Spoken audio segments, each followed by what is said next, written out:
Good afternoon, everybody. This is live storm chase mode, and we're in New York right now. I'm actually in Albany, New York. At this time, we've got a little bit of rain. Definitely do have some rain right now to the north of the warm front, kind of a steady stratiform rain. Probably would help the tornado threat a little bit if the warm front can get through here. And if we do get some solar heating, just some breaks in the clouds, a little bit of surface heating, then today could be a potentially significant severe weather event, including an increased threat of tornadoes definitely here across upstate New York, including the I-90 corridor, through portions of Massachusetts, southern Vermont, New Hampshire, even northwestern Connecticut, back into northeastern Pennsylvania could even be in that tornado threat as well. So just getting everything set up. I do have the gravitron sensors ready to deploy, which is also some good news.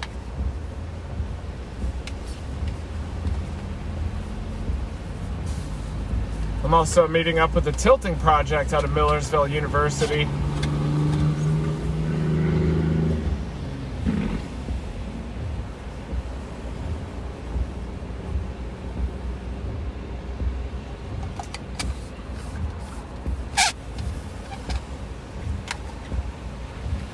Four and three are ready to go. I am going to need to charge this other one too. Also, a pretty big severe weather day in Saskatchewan today. Into the southwestern corner of Manitoba. Does have some potential for tornadoes.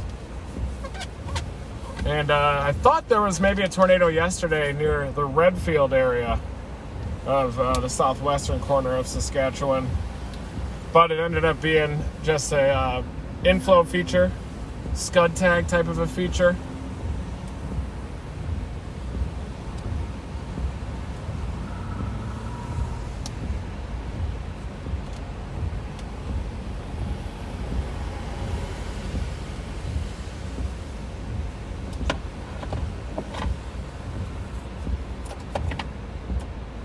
Got four-wheel drive in this vehicle. Rental Dominator, as usual. I'm gonna get some fluids to hydrate here first, and then I'm gonna swing by Mickey D's and get a Big Mac probably to start this chase off well. Start it off right, with a little bit of fat and protein.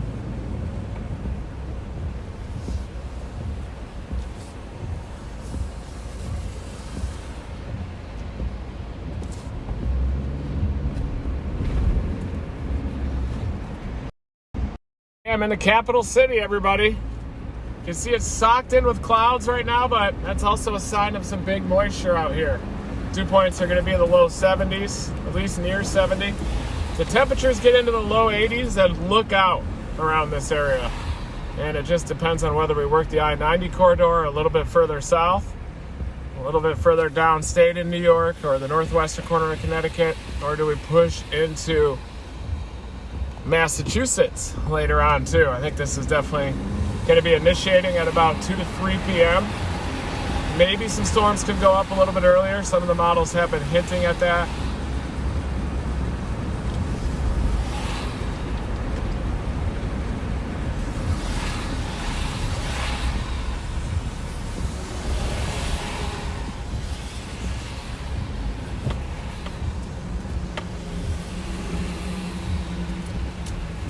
Trying to get some fluids.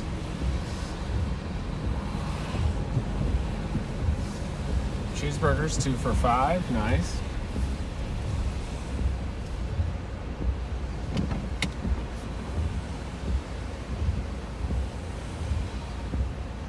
I'll show you a couple of the features that I have so far, what I've seen so far with this setup.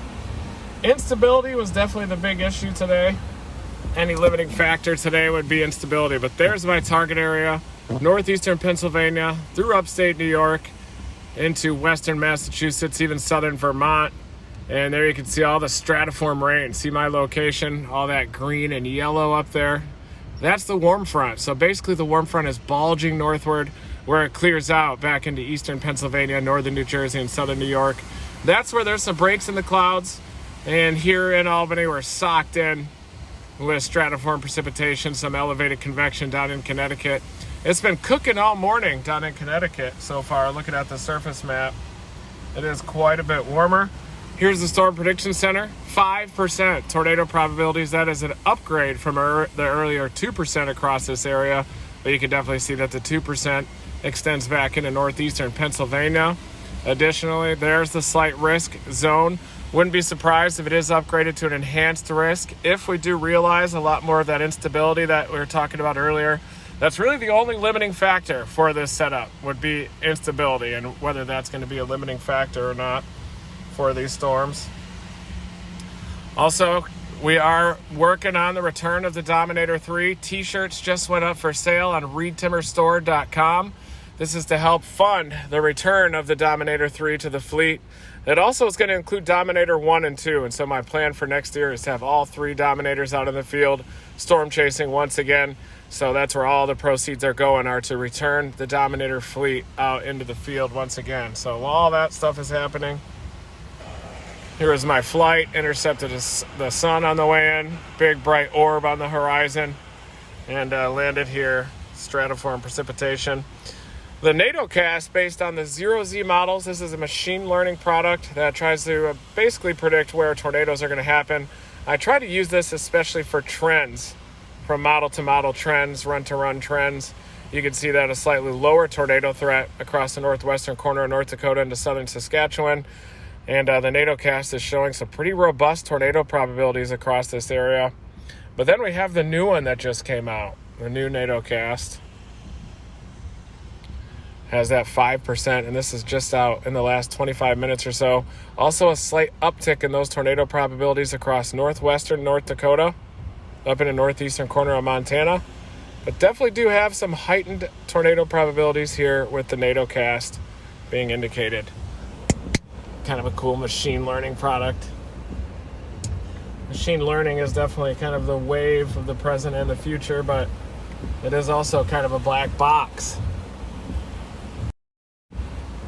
So thank everybody for joining me for this live weather report. I'm going to go in and get some electrolytes and start hydrating.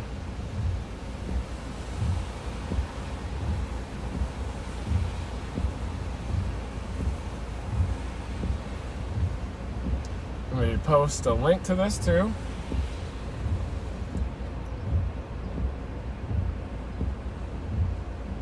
Thank you everybody for joining us here.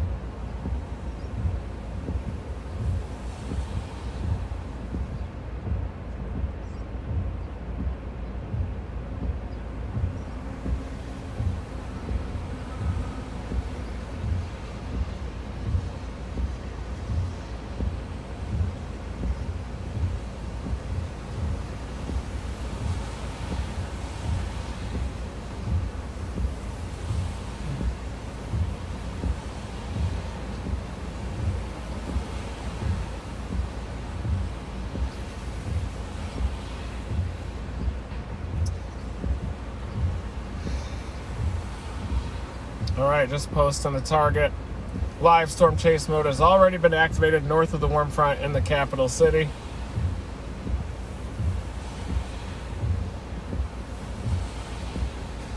Circled in blue is my target area for greatest tornado potential.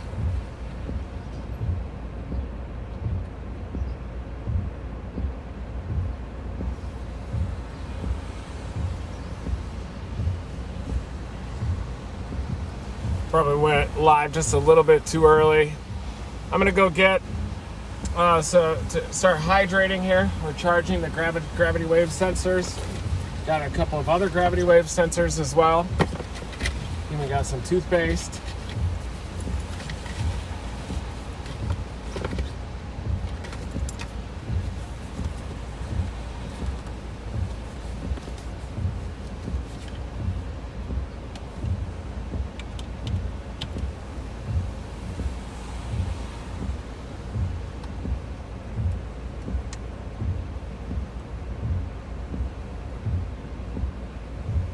It's about to clear out. You can start to see the warm front lifting northward here, folks. Wow. So you can definitely see that the warm front is about to blast through the capital city here. That's basically a subtle elevated mix layer, basically a mid-level area of dry air that's punching from southwest to northeast into upstate New York. And that's what's going to lead to destabilization, a little bit of surface heating. You've got some elevated storms on eastern Long Island, across Connecticut. I think the storms are probably going to initiate near Scranton area and then move east-northeast at about 30 miles an hour through upstate New York and then eventually into western Massachusetts.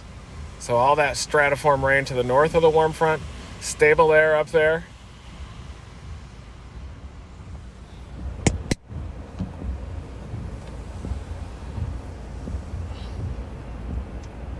It's not working very good.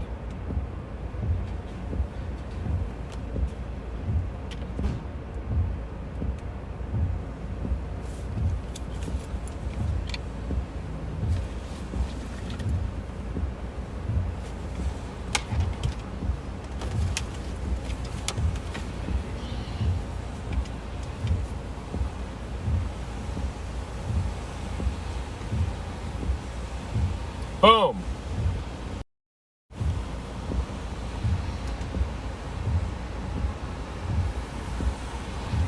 Show you some of the latest RAP analysis too for this.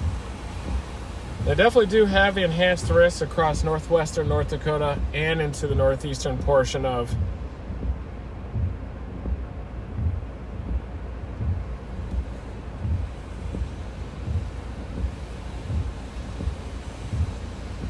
there's the surface low. Got about 1,006 millibar surface low analyzed over western Ontario. Kind of a vertically stacked from the surface up to 850. And to the east of that 850 low, that's where you get a southwesterly low-level jet. That's going to be operating at about 40 knots. And that's going to set the stage for potentially substantial low-level wind shear available for tornadoes. There's your warm front, basically near the New York-New Jersey border. Definitely the instability axis starting to ooze north into northeastern Pennsylvania, and that's going to gradually lift to the northeast as it clears out across New York. There is a chance we end up going south out of Albany, maybe even southwest a little bit initially. I do want to hug the I-90 corridor just to kind of keep a good west to east oriented road. Forecast for 21Z, which is 5 p.m. here, definitely shows, the RAP shows the majority of those storms south of Albany, doesn't it? Just south of the I-90 corridor. Has another one near I-90. And it does seem to have some supercell storms developing very near the border of Massachusetts, Connecticut, and New York. Wonder if those are going to end up just a little bit further north near I-90. That's about 5 o'clock. Looks like those are going to come out of northeastern Pennsylvania and then move across southern New York. Might be the target eventually.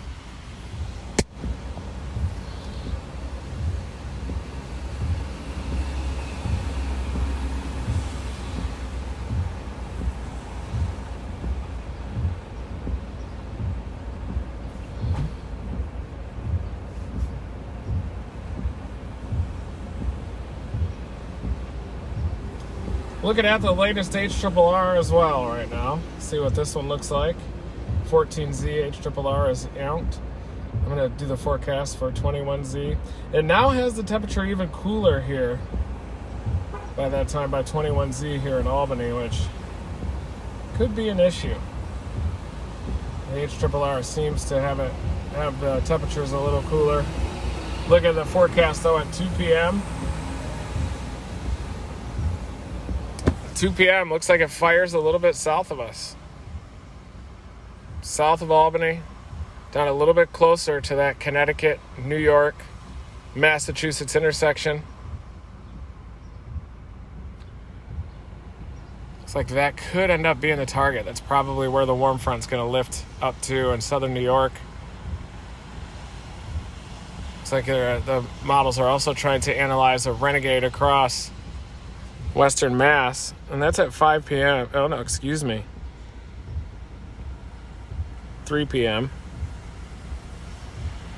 Let's go back to 2 p.m. Eastern time. Boy, it looks like it does initiate out there near the intersection of Pennsylvania, New Jersey, and New York. But you also get that renegade near the I-90 corridor that tries to develop in western Massachusetts. This should be the main event that comes into southern New York, northern tip of New Jersey. I'm up here in Albany right now.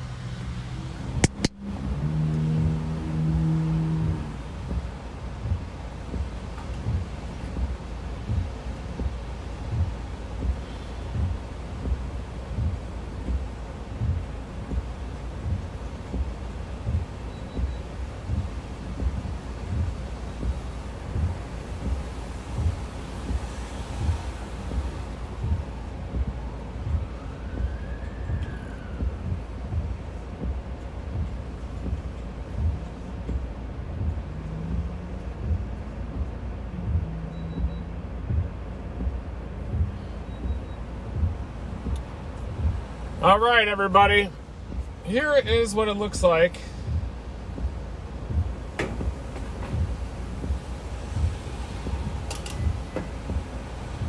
So it does look like this setup is coming in just a little bit further south. It looks like that intersection, basically that zone from New York, Pennsylvania, New Jersey, all the way up to the intersection of Connecticut, Massachusetts, and New York. Looks like where the best target is right now. This is 0 to 1 kilometer energy helicity index, which is basically surface-based instability coupled with a 0 to 1 kilometer storm relative helicity. And it does look like it's going to be a little bit further south according to the 14ZH-RRR. But you go up to 21 to 20Z, and it has that storm right near the intersection of Massachusetts, Connecticut, and New York. You can see the hole in the Cape. It does try to bring the instability just up to Albany, though. Look at that. And anywhere these bright colors are definitely a favorable low-level shear, surface-based instability environment. Seems like the RAP and the HRRR are in pretty strong agreement.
everybody. It looks like the latest model guidance is suggesting that we just drop a little bit south.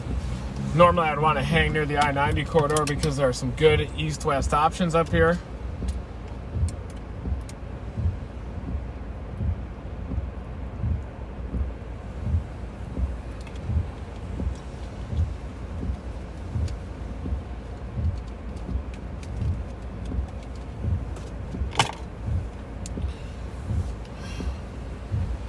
Spam risk. Kiefer, Oklahoma.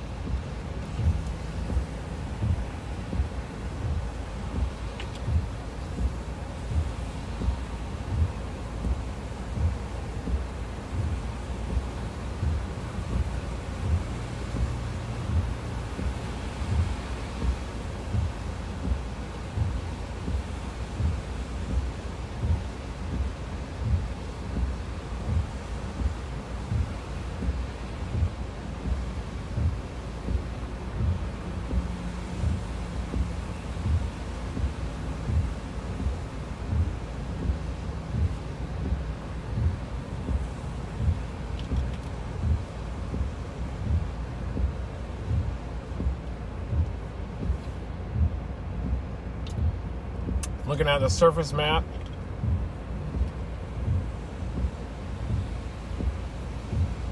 We might end up a little bit closer to the intersection of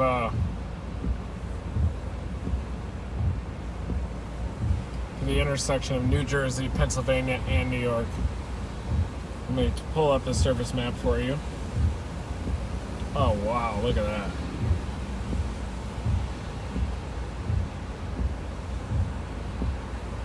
80 degrees in northern New Jersey right now.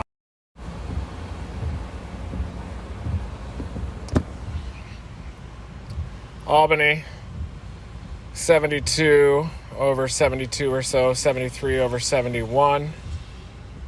We got 76 off to the south. You got some low 80s across northern New Jersey, up near the border. So the warm front's definitely down near the New York-New Jersey border, and that is going to lift off to the north, but it's pretty obvious that I need to head off toward the south. Up here near the capital city, it's about 75 over 72 or so.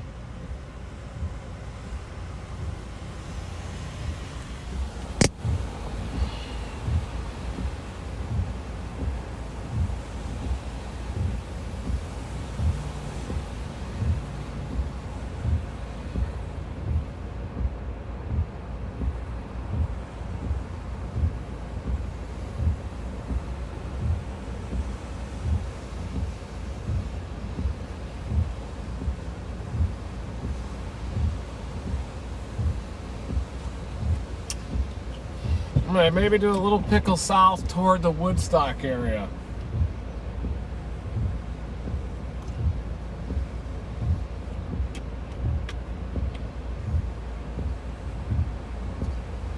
Not too far south. A little bit south, but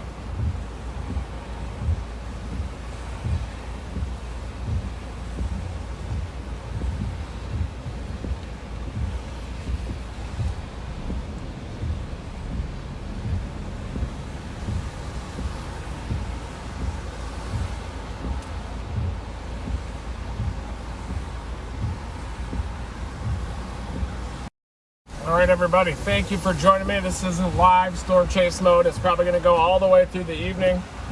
North of the warm front right now, but I'm going to head a little bit south to give this warm frontal zone a little bit of a sampling. There's a lot of traffic up here in the Northeast. Roads are tough, terrain is complex.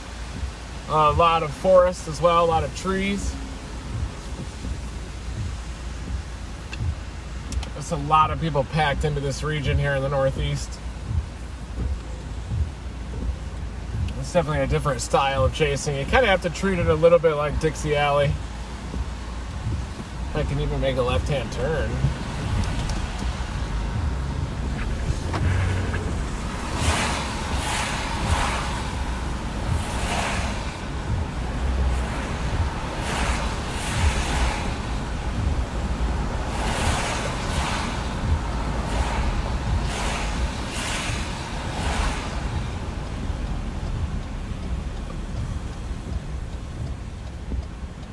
these guys. Man, I tried to illegally block me out of the left-hand turn lane. Tell you what, East Coast drivers, they are intense. They like to get everywhere they're going very fast.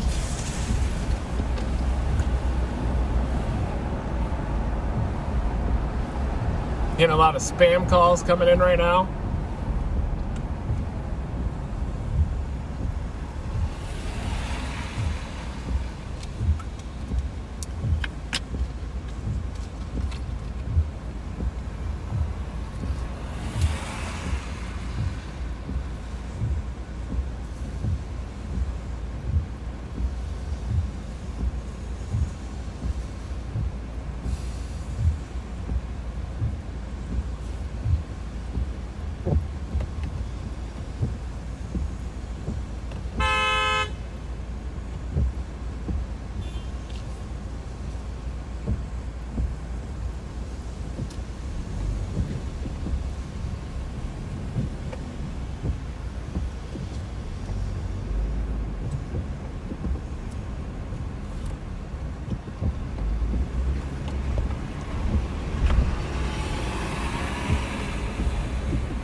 Just all over my ass.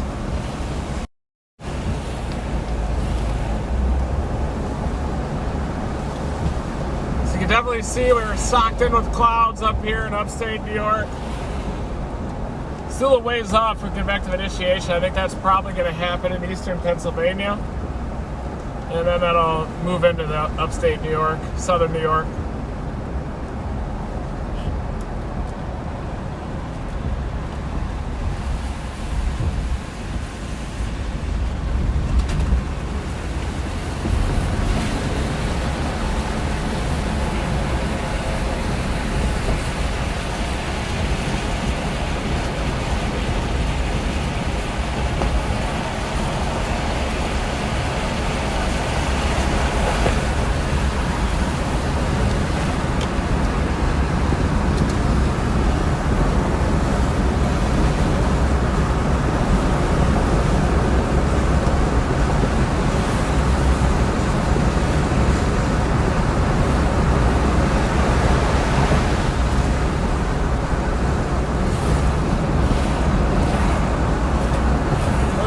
Do a little pickle south into the warmer air. Sample some of this warmer air.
Going to drop a little bit to the south here, folks.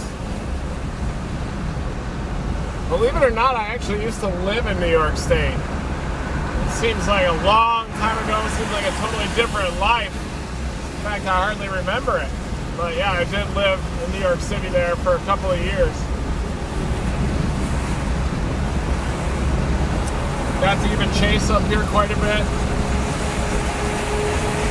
Across the Tornado Alley up here, which I would say is southern New York and in northwestern Connecticut, western Mass. It's kind of the Tornado Alley here.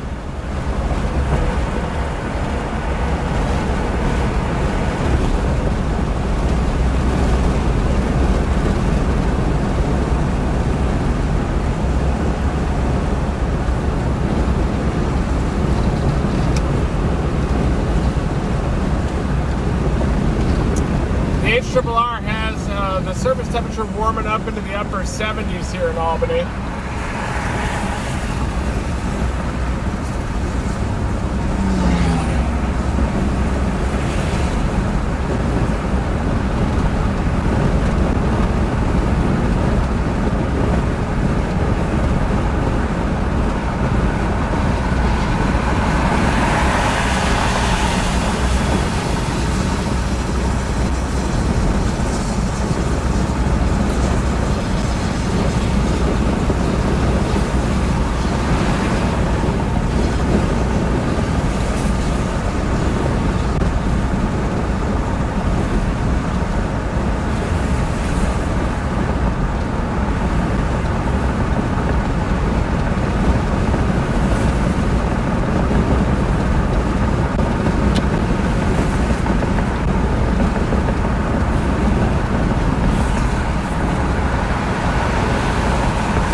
short-range models are kind of in agreement on this slight shift off to the south.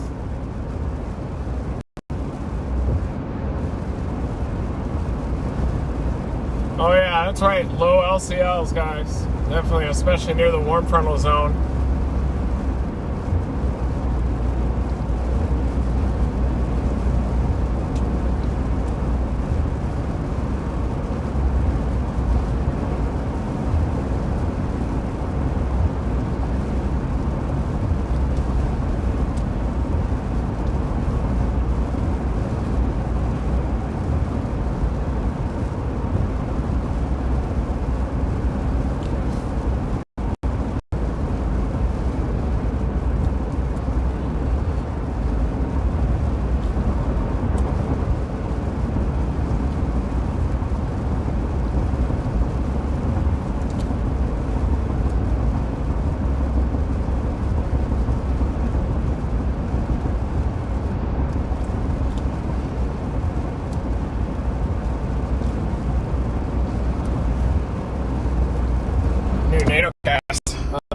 Over the last 10 minutes has shifted a little bit further south too, in response to that warm front being a bit further south.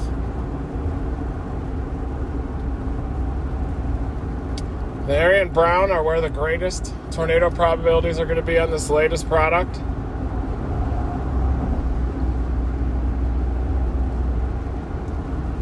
That's southern New York, northwestern Connecticut, and western Massachusetts. That's where those colors are showing up right now.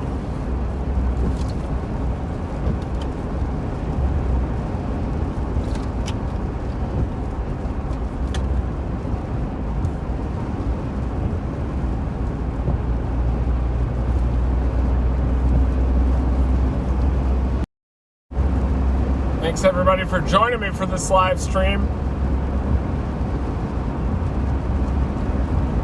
I'm going to try to cap this frame rate at 15 frames per second, see if that helps us out a little bit. Keep a higher quality stream, higher quality images.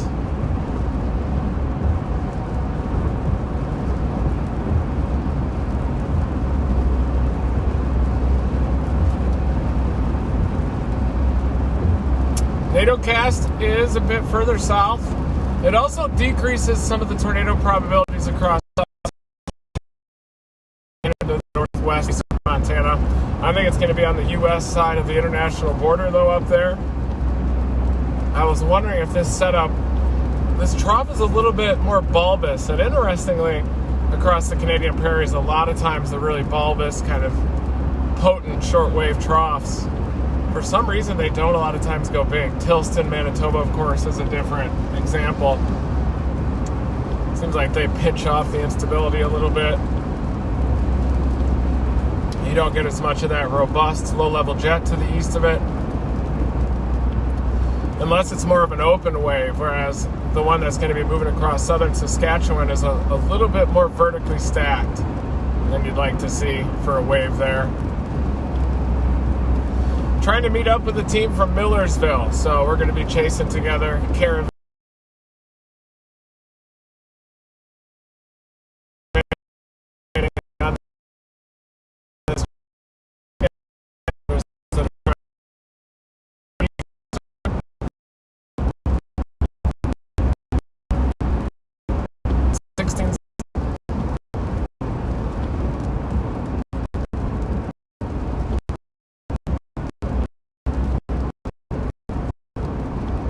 Group chat coming up.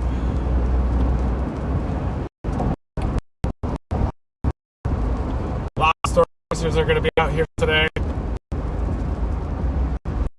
Brendan and Jaden are all coming out here today, so using a good, well-respected top-down approach to forecasting, starting with a level of non-divergence and then working our way down to the parameters, working our way down to the surface, the real observations, satellite imagery, surface maps.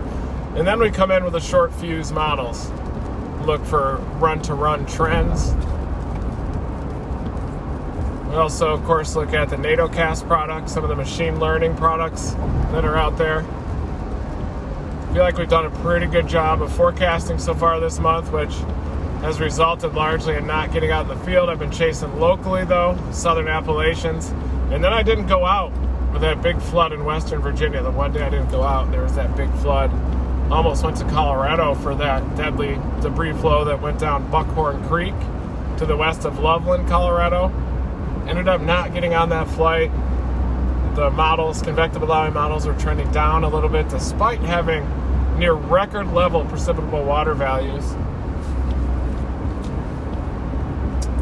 But now we're rolling up here to New York State, trying to get a tornado up here. I've seen some real close calls. I've been on a lot of tornado warnings in New York State, a lot of severe thunderstorm warnings, some pretty prolific supercell storms, but I have seen a tornado though in New York State, but it was actually during a lake effect snow warning. It was a water spout, a snow nado that came ashore in western New York near Westfield, maybe Westville. North of Mayville. Just right along the immediate shoreline, that tornado happened. We were covering a lake effect snow warning for AccuWeather, and I started seeing this cone reach down. I'm like, there is no way that is a tornado, and it kept getting more and more laminar. You could see it actually stretching over the relatively warm waters of Lake Erie. And it was relatively early in the season too. I think it was November, maybe October when that thing was happening. And that was a snow nado. My only snow nado that I've seen, but also my only tornado here in New York State. And it was during a lake effect snow event.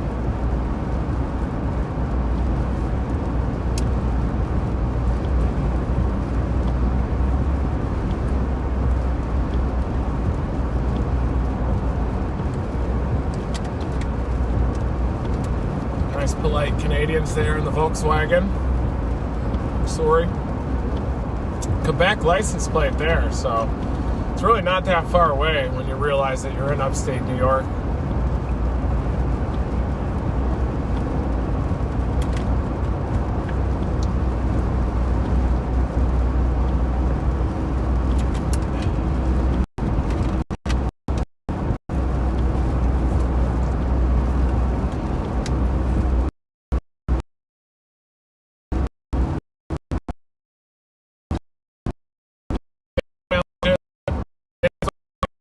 Just getting on the go. That's the hardest part of social chase, getting into the target area. Really easy to it's always easy to find reasons not to even then here Albany. I think it's pronounced a little bit different by the locals up here. But I'm starting to see that the cloud cover.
Hey, how's it going, man? Good. I'm about 35 miles from that exit at Woodstock, if you guys want to meet up there.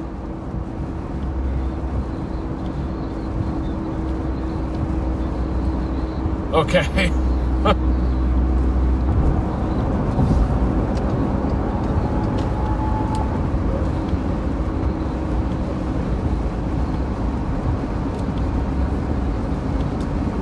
Okay.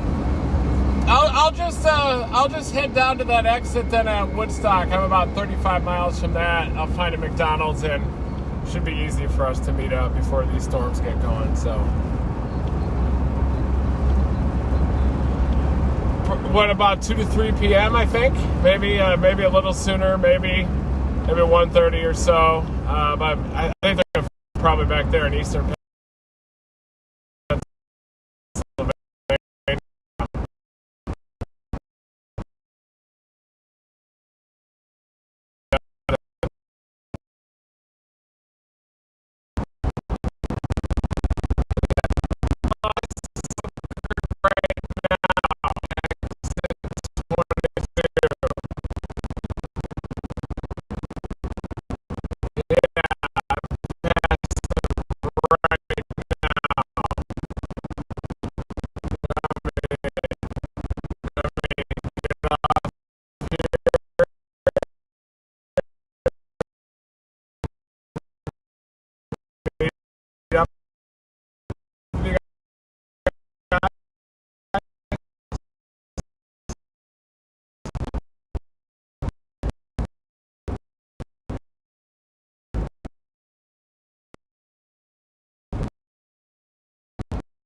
Okay.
Forecast and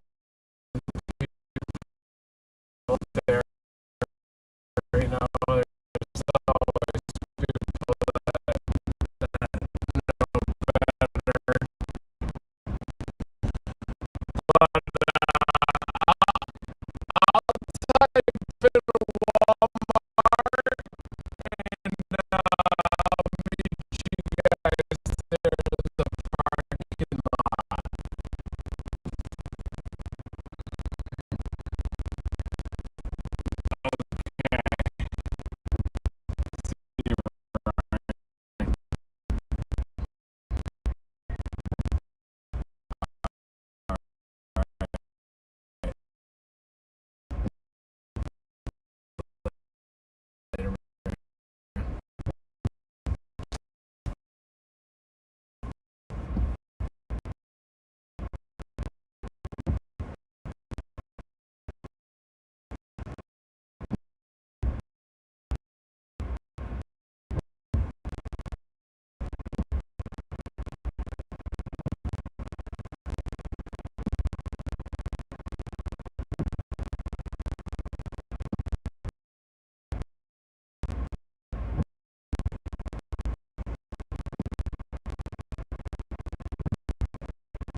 should be working again. We've got a mesoscale discussion just now that came out. So we're already starting to look at the potential for initiation of storms. I think that the storms are going to develop first across eastern Pennsylvania and probably move through southern New York, eventually arriving in our area by afternoon, by peak heating. You definitely see the LCLs are really on the mountains out here, very low. All right, sounds like the audio is good. We fixed it, thank God.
The MD.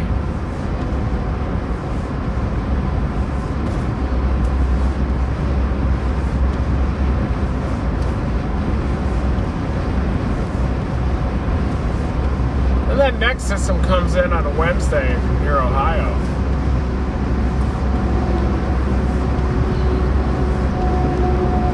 Tornadoes are possible. New watch is likely by 18Z. There's where the tornado watch is coming in. Eastern Pennsylvania through southern New York into western Massachusetts. It's a blue box, but does mention the potential for tornadoes and that watch being issued by 18Z, which is about 2 p.m. Eastern Daylight Time.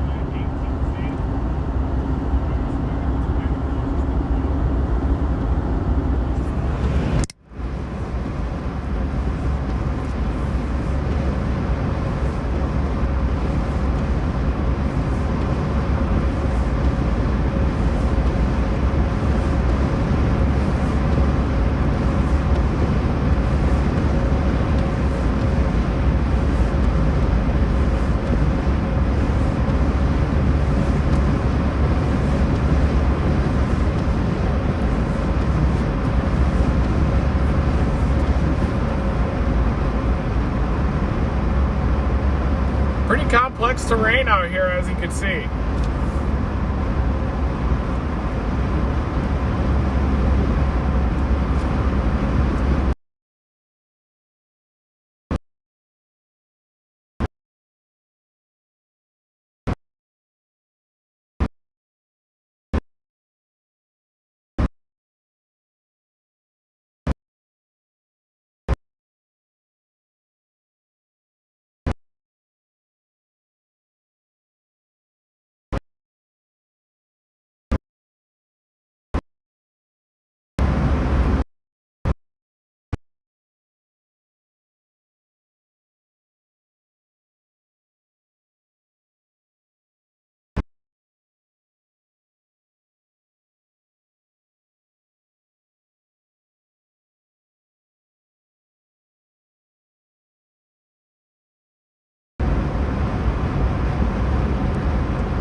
There will be times when our signal goes down, folks.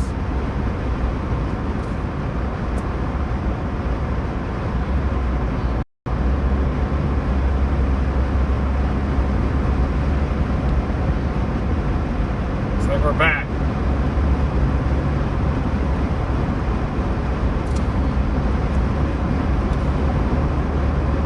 I've got a couple of different phones, so I could stream from AT&T or Verizon up to our server. need to work on getting that AT&T hotspot going too, so that we can go back and forth between the signals on the AT&T phone.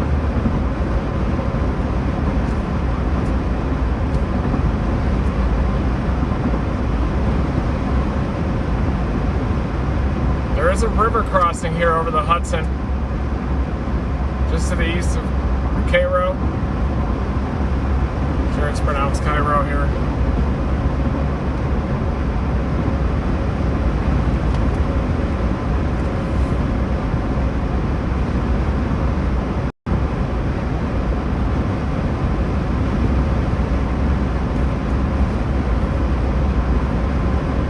There's a river crossing at Catskill, New York, so that might be a pretty favorable area to work. You gotta keep an eye on those river crossings anytime you're working a major area of geography like the Mississippi River, Missouri River, Hudson River. You gotta be cognizant of those river crossings, because you don't want to be chasing a storm and then you hit the river and you're not going to be able to cross it. There's nothing, not more of a worse feeling than that, I would say.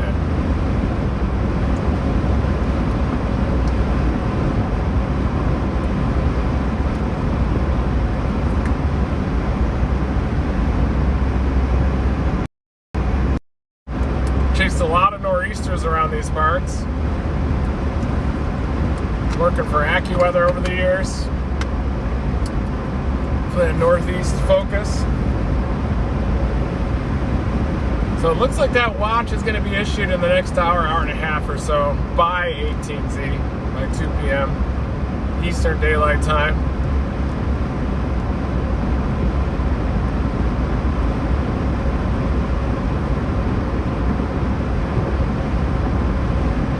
Some storms trying to develop across east central Pennsylvania.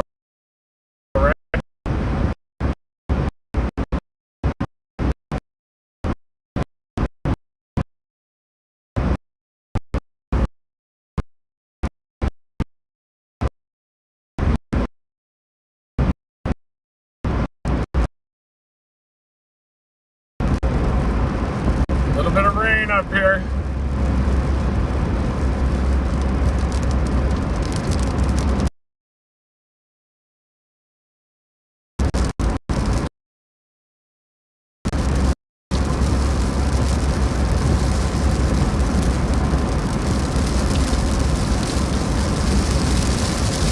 The capital region.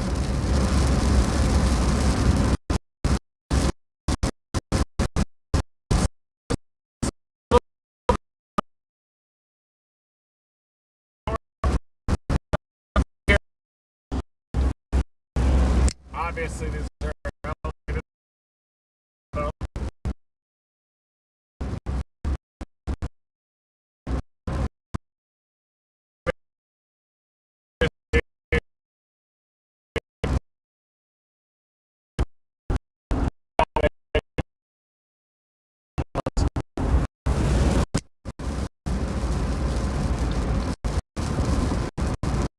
Maybe some surface-based storms that are trying to develop across northern New Jersey along the warm frontal zone. We might have to keep an eye on those.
satellite and everything. So yeah, just kind of a series of quick adjustments throughout the chase.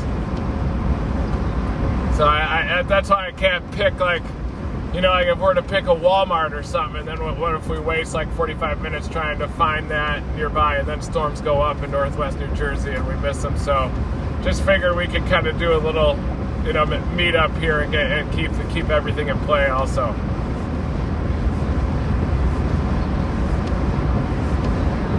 Oh yeah, yeah.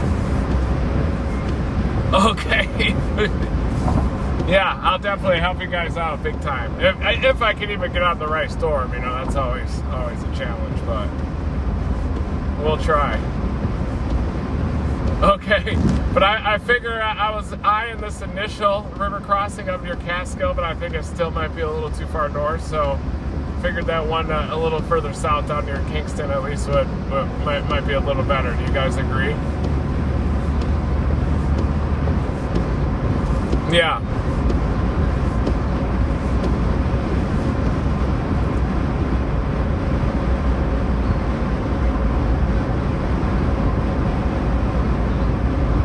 Yeah, just in case if those go up, you know, I don't want to miss them. I was hoping something would go up a little further north and a little bit later, so that stuff might just kind of shimmy on out, and some new storms could develop, but they're definitely there, so something to watch.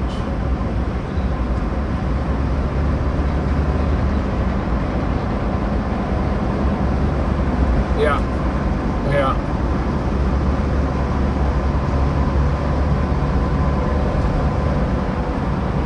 Yeah, they may or may not be the ones, you know, but that's why I figured that maybe that river crossing down near Kingston might look just a little bit better.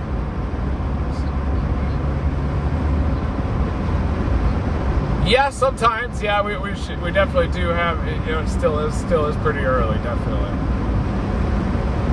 So, all right, man. I'll try to get down to that river crossing and then send you guys the location. Nice. Sounds good. I'm starting to maybe see a little bit of a glow on the horizon. That might be some sunny skies. Was it sunny when you guys left this morning? Okay.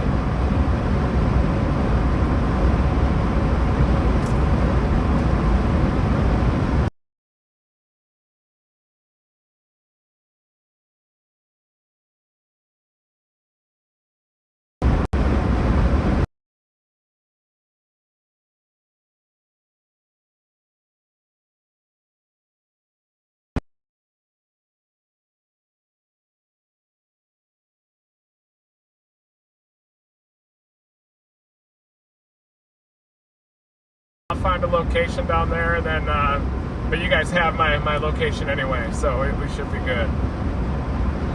All right, see you guys down there. See you in a few. See you, man.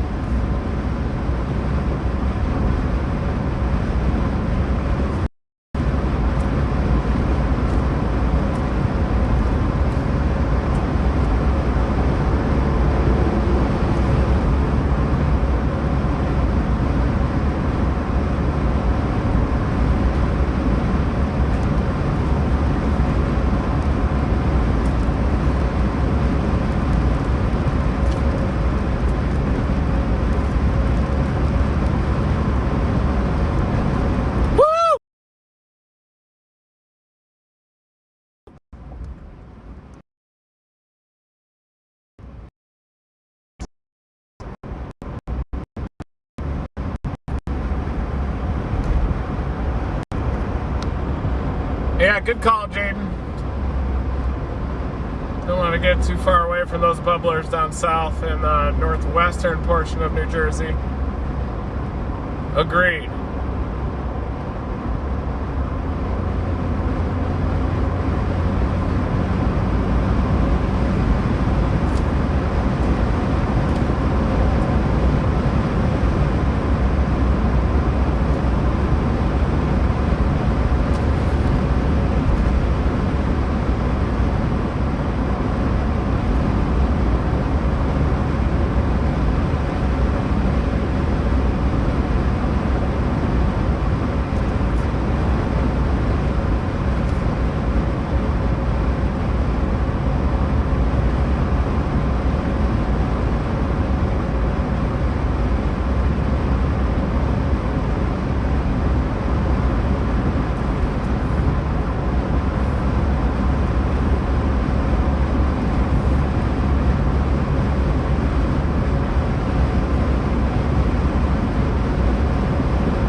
told the tilting project that it's important to meet up with me ASAP. Because I do think that those storms in northwestern New Jersey could eventually be the ones moving through southern New York, eventually into the northwestern portion of Connecticut. It does appear that those could even interact with the warm frontal zone. We are going to be moving east-northeast at about 30 today.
Definitely starting to get that look out here, isn't it?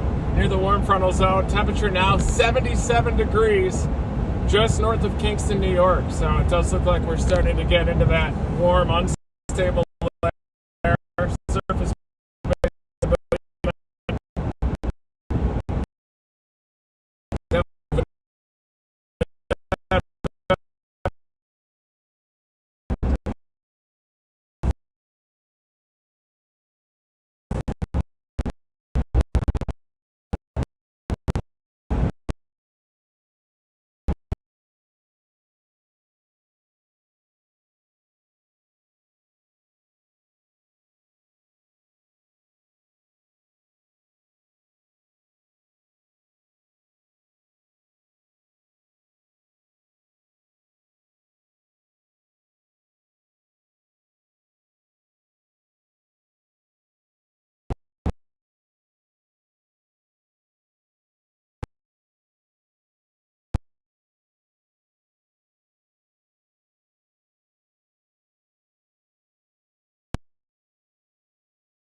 Testing. For 31 miles, continue straight.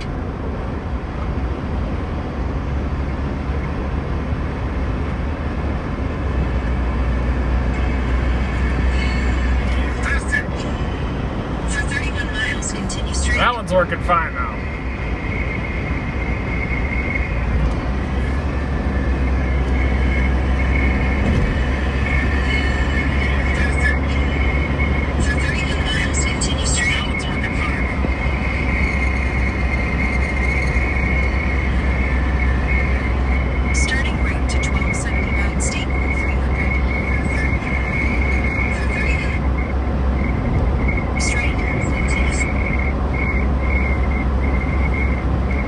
We're back.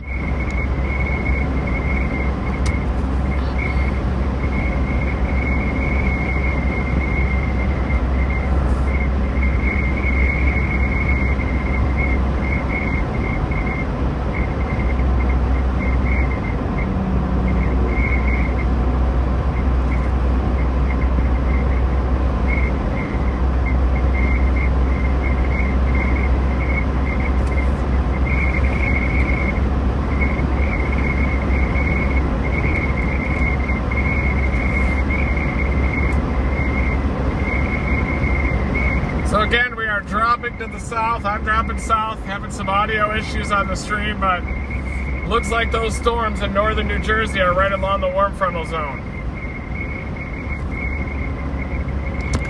Oh, near Sparta. Those are the storms that I'm watching, and they definitely are anchored on the warm frontal zone. That's my location, dropping south right now on Highway 87. Start to see the light sky right in front of me. Temperature up to 79 now. Storm near Sparta could easily come together and then interact with the warm frontal zone and possibly even produce a tornado.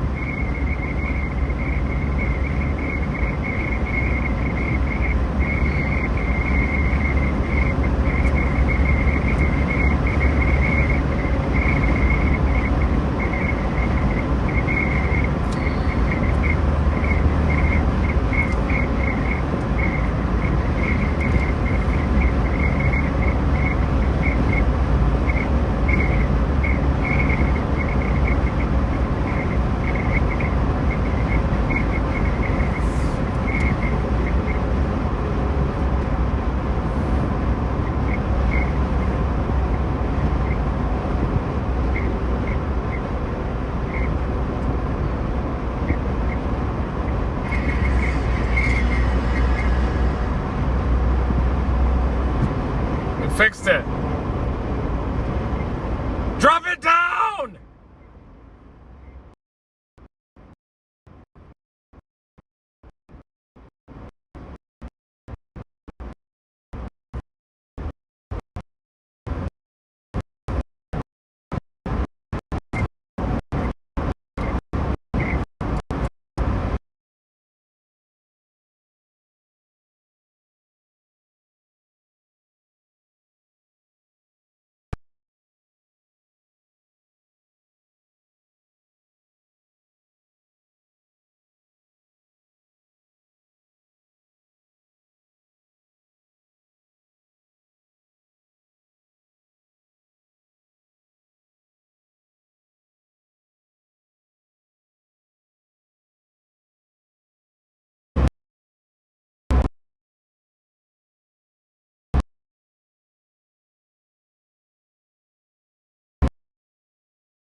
Storm near Sparta is trying to coagulate and rotate a little bit. Probably going to get up near the East Fishkill area and then up toward Torrington, Connecticut eventually.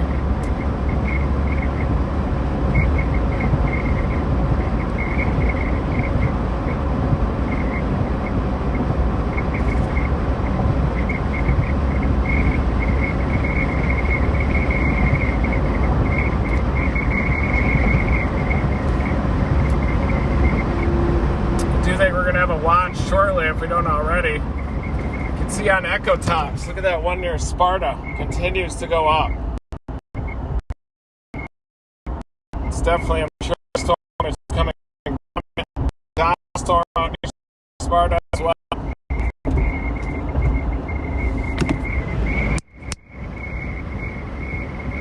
Surprised it's not severe yet, but I do think that one's going to interact with the warm frontal zone and should put us in good position.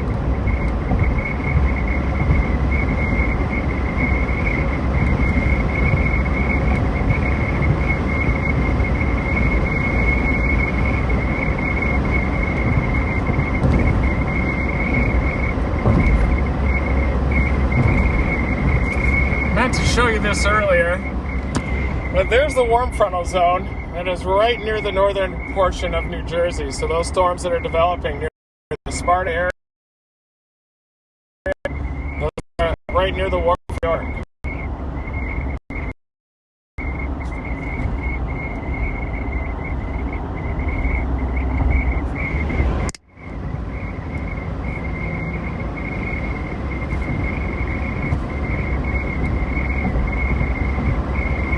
What is that whistle in this car? It's not the windshield wiper. It's got to be the aerodynamics of this thing. Man, it's annoying as hell.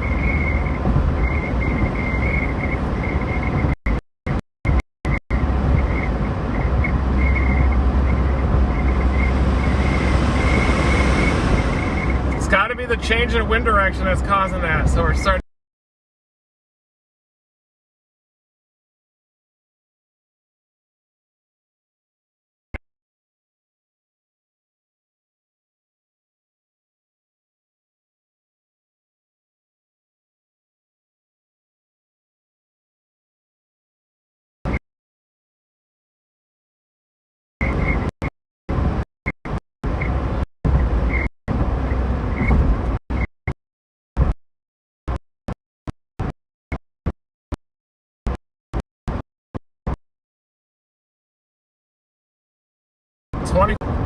From our intercept point, and then we're going to follow this thing off to the east, chase this all the way.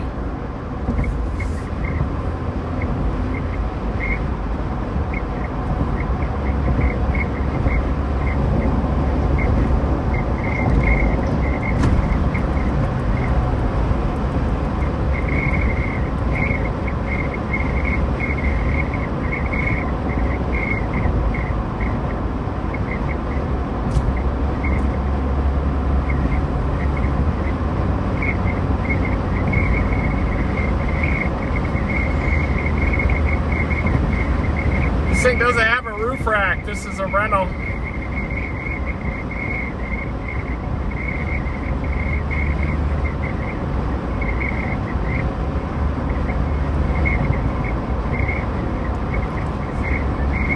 Yeah, the Echo Tops are getting more robust even. Near Sparta. I think it's trying to mature into a supercell storm, I believe. Near the warm frontal zone. Wonder how embedded that's going to be. But I do think that that's going to have some tornado potential even. There's also that line in central Pennsylvania.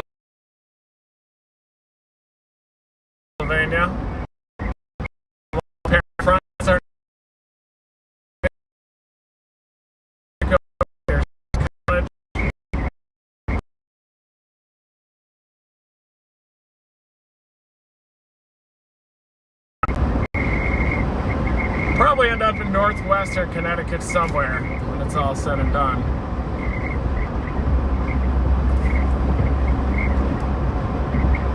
Well, thanks.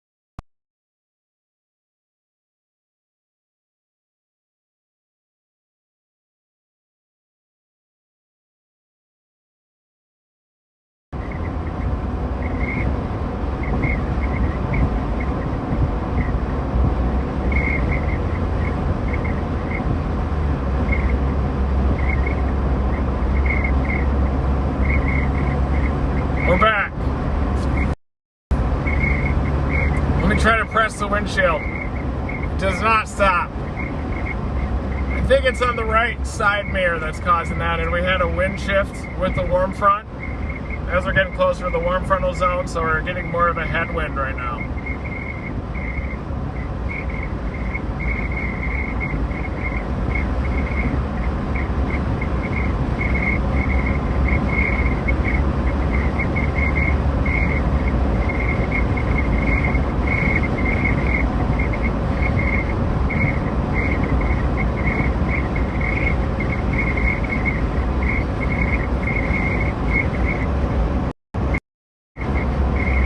A marathon live stream. We're targeting those storms near Sparta, New Jersey right now. It's actually the home state of Brian O'Toole, who's working on our production quality, our live stream, non-stop, doing the best that we can. Might go dig some Herkimer diamonds after this. Saw the crystal collector reached out. He's up in this area digging Herkimer diamonds. So it'll be obviously very fun. And now I gotta get to this other option, 84 East, to stay out ahead of these. I think it's just a conglomerate, kind of a blob now. It's definitely gonna take its time to organize. Might even be a little bit too far south, so I'm not gonna botch it up somehow.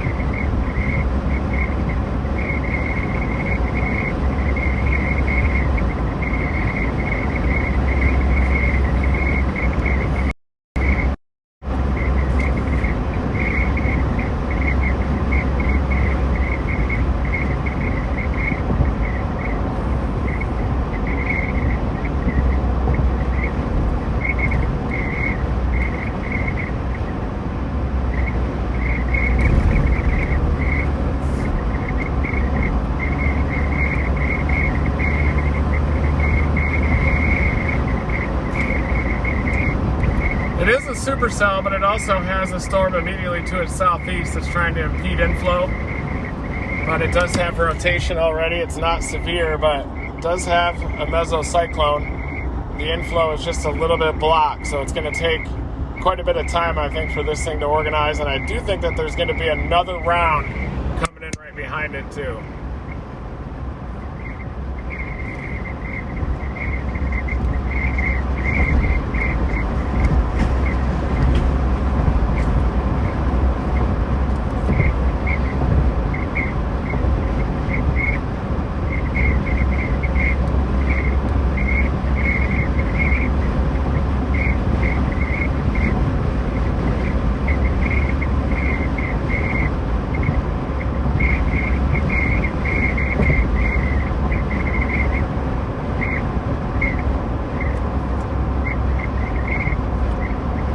Miles till our east option. I do think there's going to be another round of storms obviously coming in here in about 3 or 4 hours.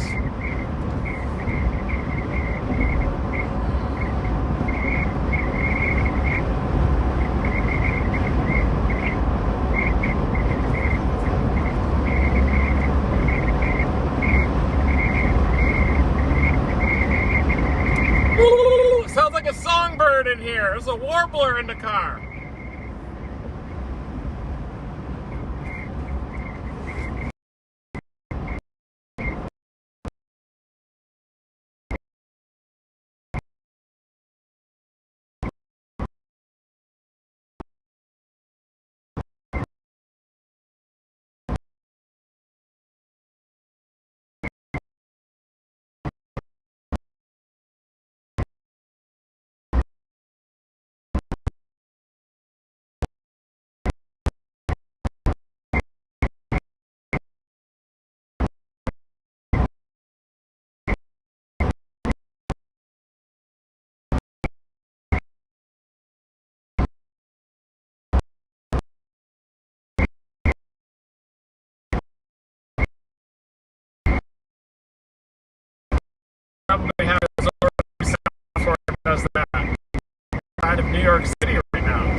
flash flood warning down in the northeastern portion of Long Island right now.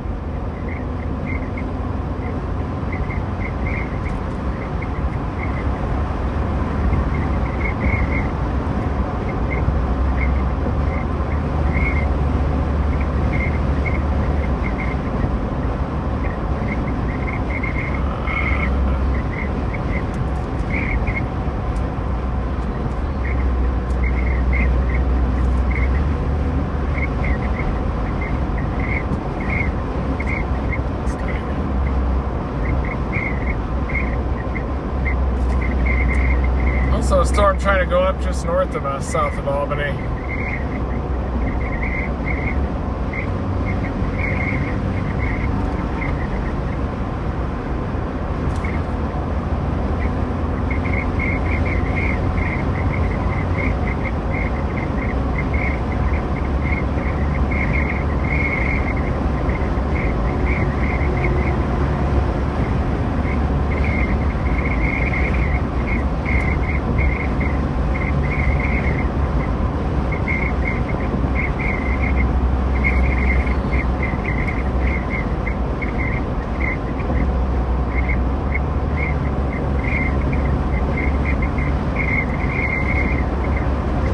How's it going, man? Fantastic. Yeah. I'm driving south I-84 now. So figured maybe we might just have to follow that.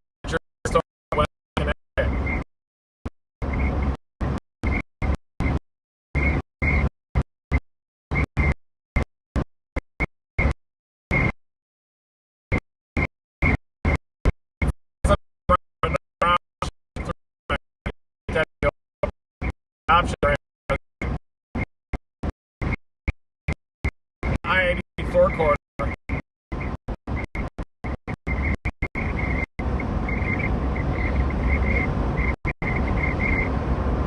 Yeah.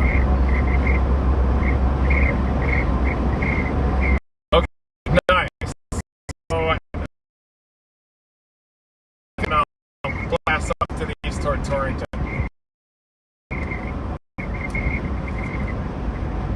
Yeah, somewhere across western Connecticut, but wherever that storm goes. Okay, I'll stop at I-84 up here. All right, drive safe. See you guys later.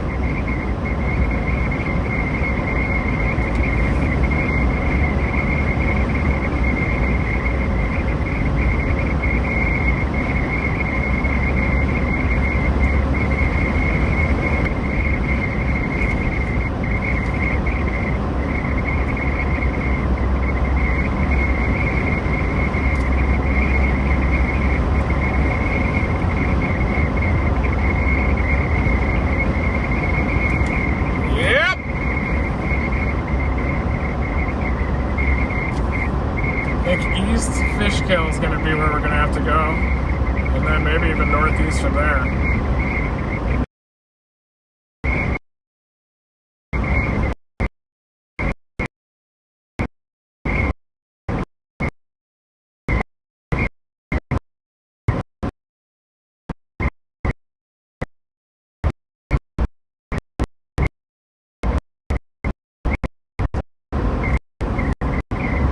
There's also that storm just to the northeast side of New York City. I'm watching that one. Wonder how stable it is up there, though.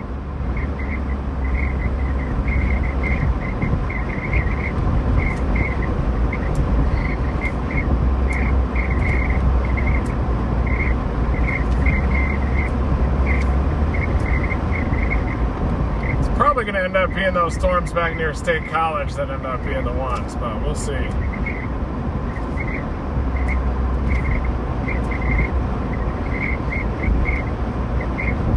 Yeah, that storm just east of Yonkers is trying.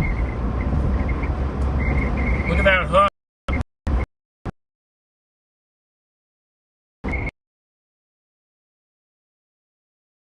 It's New York City back here.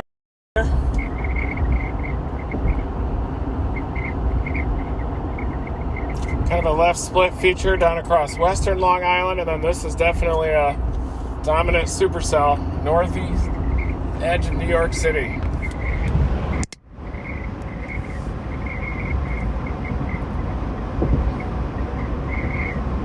It's got a tight couplet on it too.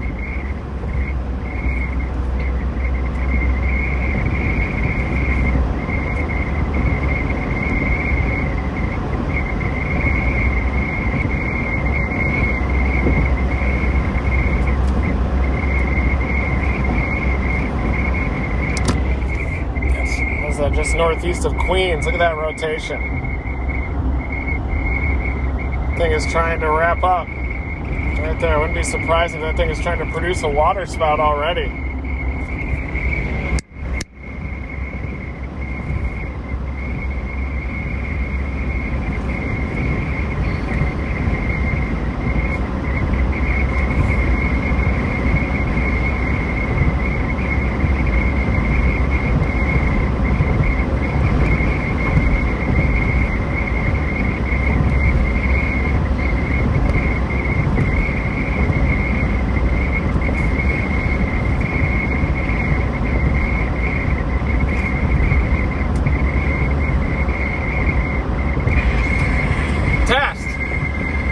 Test.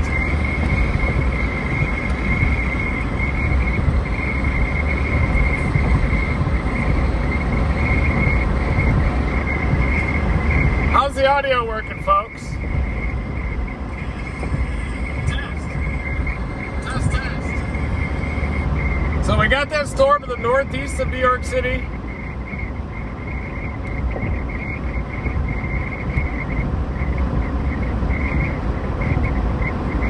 Two areas of rotation right now, to the northwest and to the northeast of New York City. Those are the areas of rotation, one just to the northeast. Neither of them are even severe thunderstorm warned, but wouldn't be surprised if eventually these end up developing tornado potential long term.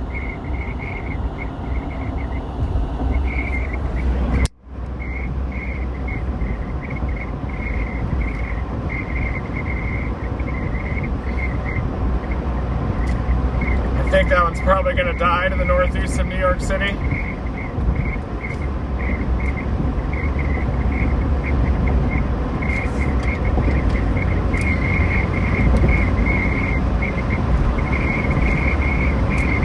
This is just the first round of supercells across this region.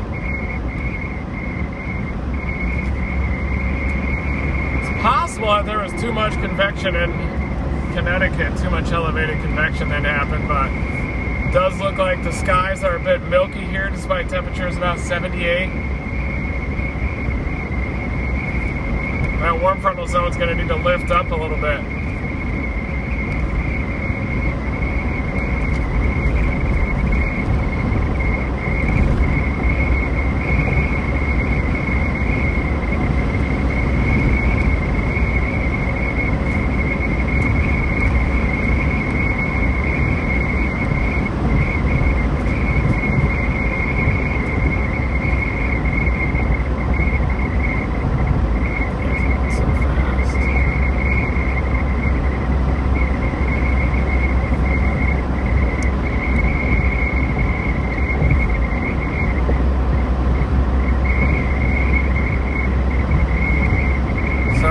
Have to go into the western edge of Connecticut now. Allow these storms to mature.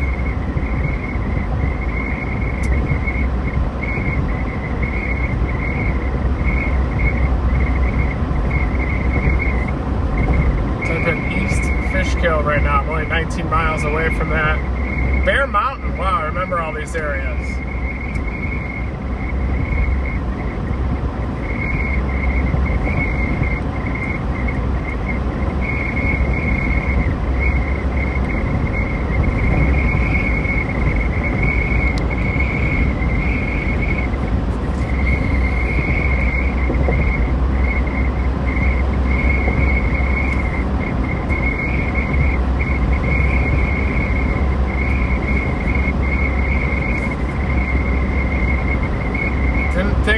Down this far south, and it definitely could be a sign that maybe this setup isn't playing out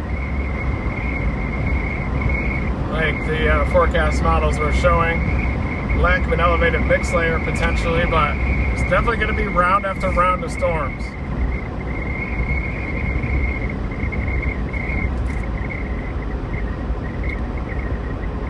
We're north of those storms right now, so I'm probably going to pull over here and then assess, look at things, and come up with a plan.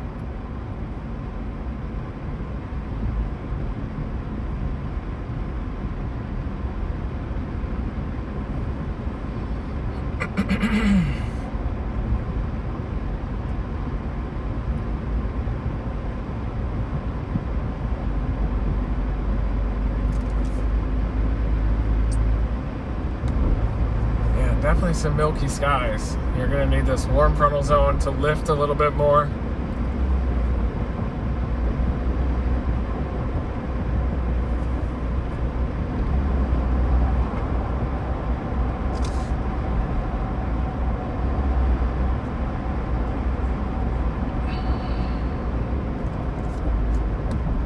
Yeah, I'm going to take the east option.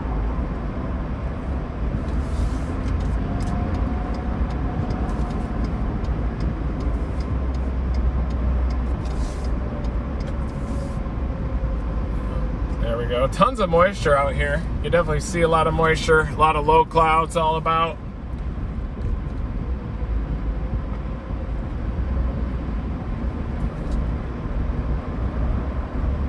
Still waiting for that southernmost storm to mature a little deeper in New Jersey. Everything's going a lot further south than we thought. Might end up even being in like southwestern Connecticut at this rate.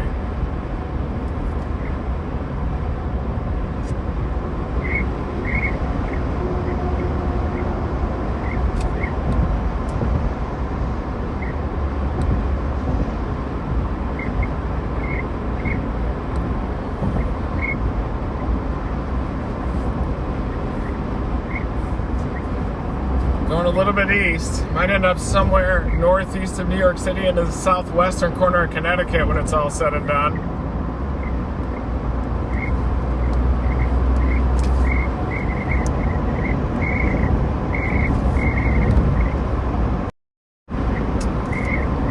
Complex terrain, populated area down here.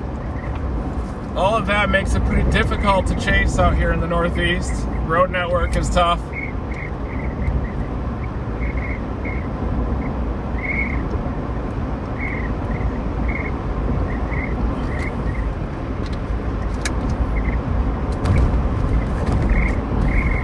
Thinking about just going a little east and then maybe even south from keep everything in play. Near the Newburgh area right now. Covered a big nor'easter here. Storm's still organizing north of New York City. Near Patterson area, those are starting to spin, definitely. Might have to end up getting those down near the Danbury area.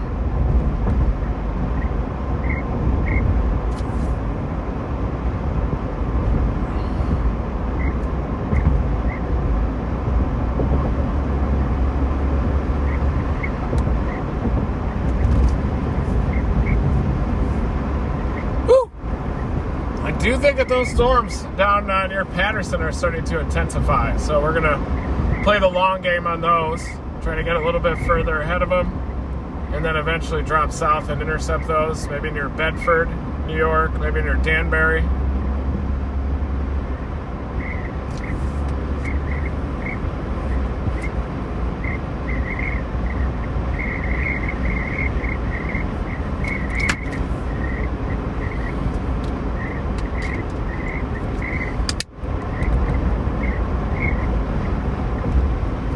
There they are, northwest of New York City, but look at those things starting to wrap up.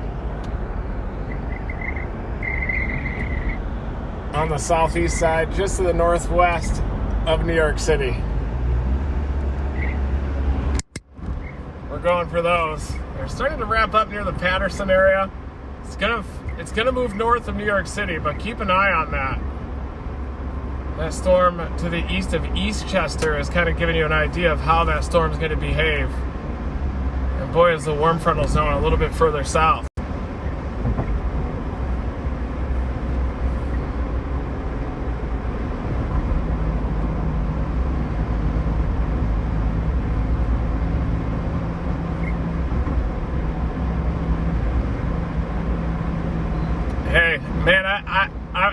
blasting east on 84 now, and then might end up near Danbury, Connecticut. If that southern one down near Paterson, New Jersey, that's going to move just north of New York City. I think we can get that if we go east on 84 here. Maybe near Danbury, Connecticut, or just south of there long term. It's trying to wrap up. That lead cell seems to be anchoring on the warm front.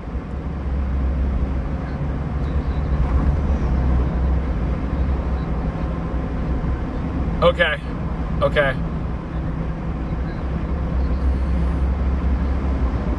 Nice.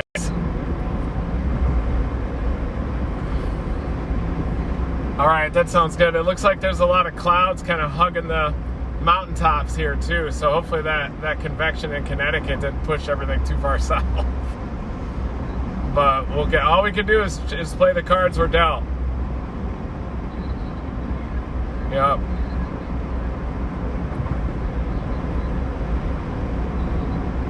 Okay. I just got on 84 East. Yeah. Okay, perfect. Sounds good. Yeah, I would blast east on 84, and then it kind of turns southeast toward Danbury, and then I think we could at least catch that one. Okay. Is that okay? See you guys soon. All right.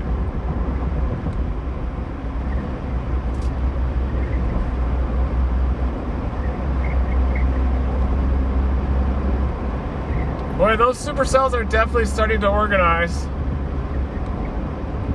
It is.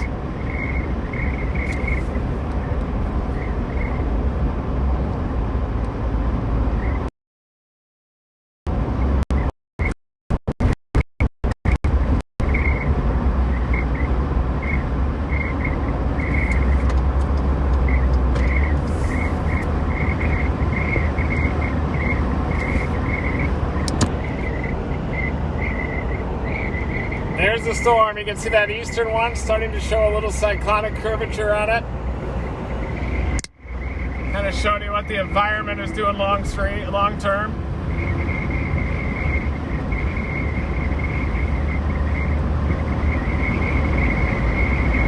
And also that bean out near Stamford, Connecticut. Holy cow. Got to keep an eye on that storm too.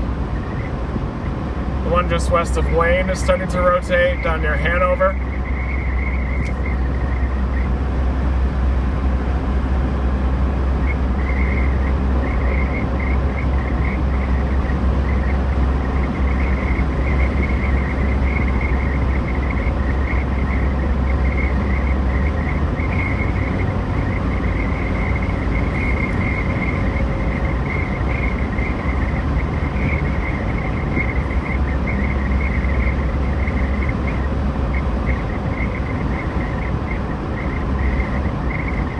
We're just north of New York City.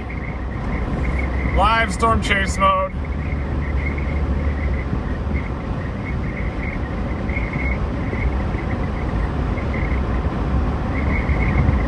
Live targeting supercells passing to the north of the Big Apple.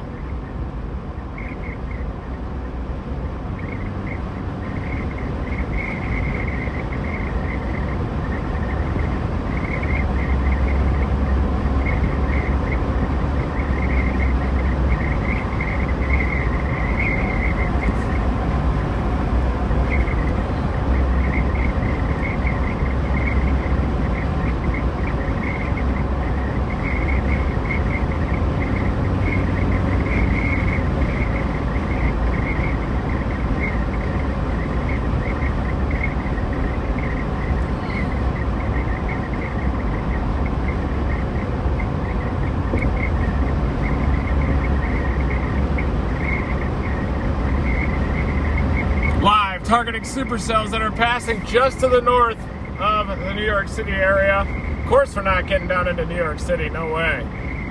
But we are going to try to beat these off to the east. There was some elevated convection out near the Connecticut area.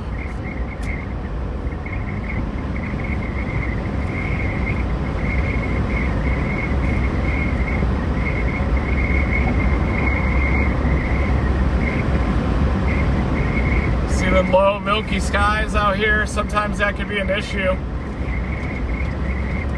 preventing destabilization. There's been a lot of elevated convection on the Connecticut side. But it looks to me like these storms out near Paterson are really starting to mature. And I do think that as they move into western Connecticut, they're going to have tornado potential. The one near Boonton, northwest of Paterson, is already rotating too. Look at that. Northern New Jersey.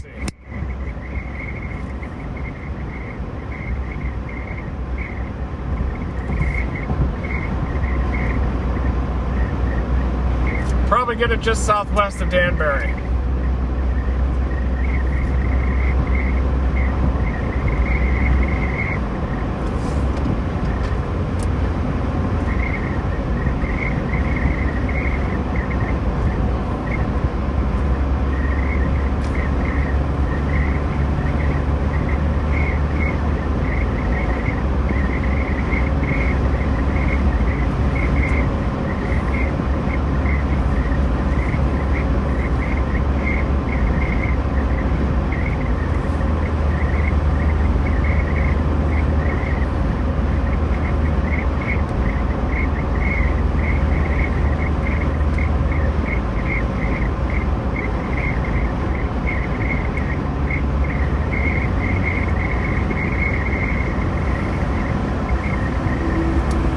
Rental is still whistling at us, isn't it?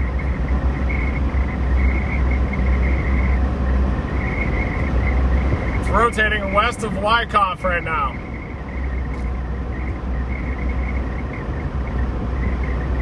I'm gonna wait west of Danbury, maybe south of there a little bit, and then allow that storm to mature.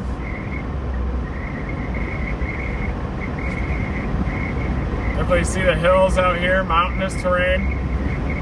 There are even ski hills up here. Hunter Mountain's up here a little ways. That was back behind us.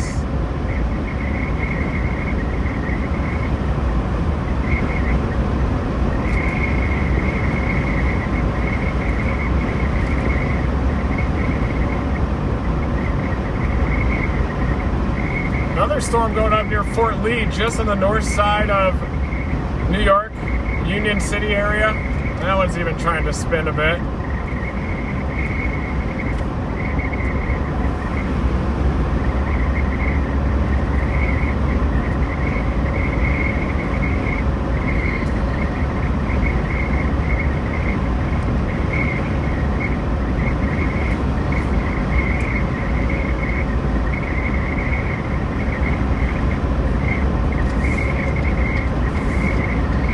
Touchdown, Red Kimmon.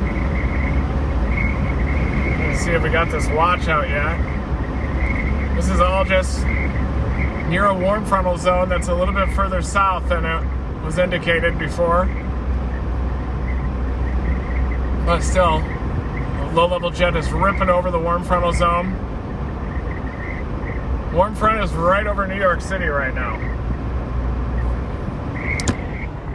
You can see that nose. Look at it start to ooze northward through the Hudson River Valley. The warm front is right over New York City right now. So those storms do have tornado potential as they pass just on the north side of New York City. That's the convective available potential energy. See how the surface winds shift from southeasterly to the north of the warm frontal zone to due southerly right along it.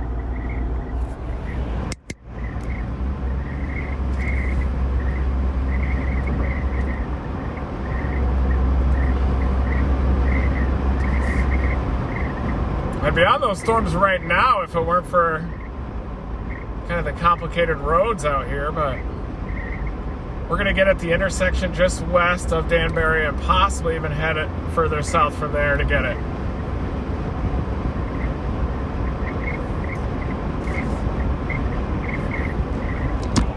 That's my plan of attack. Those are the storms organizing to my southwest. I'm going to drop south out of Danbury to get on those storms.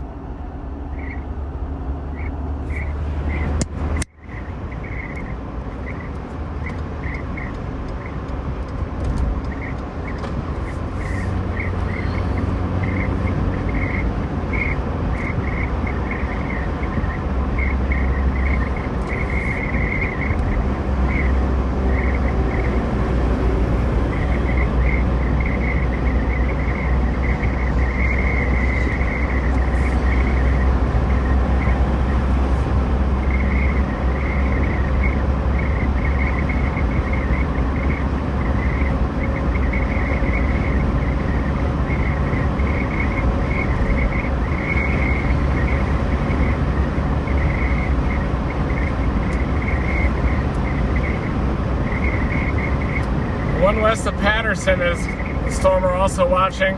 That storm west of Stamford, though, is also a supercell that's trying to really organize. The warm front is trying to lift north right now.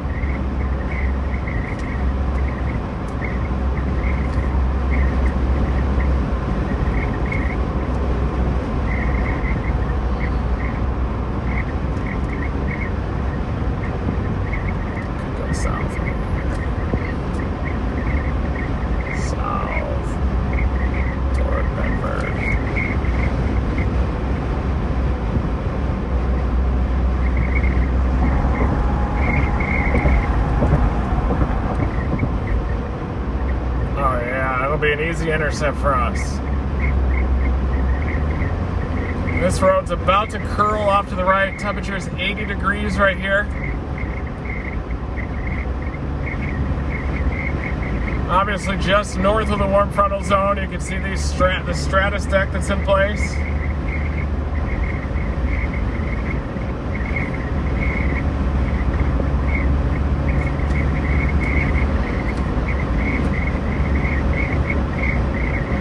Watch that storm just west of Stamford, Connecticut. It is rotating still. As are the convective line that's approaching Paterson, New Jersey.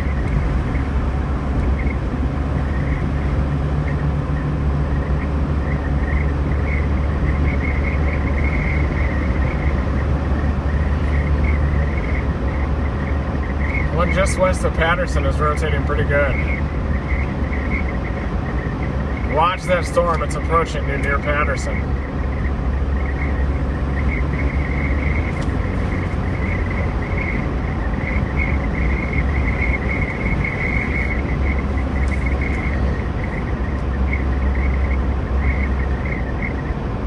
I think the game plan will be to head south to that storm, that Patterson storm. And as the warm front lifts up to it, it could become a long-track tornado producer.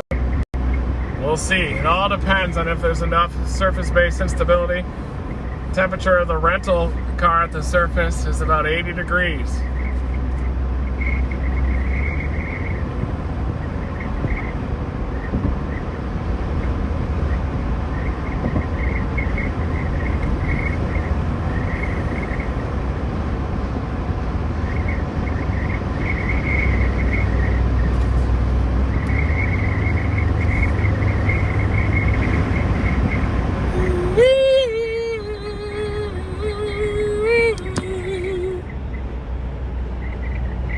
That's our storm down near Patterson. Still continues to organize. Southwest of Patterson right now, and I think that southernmost updraft is going to continue to get better organized.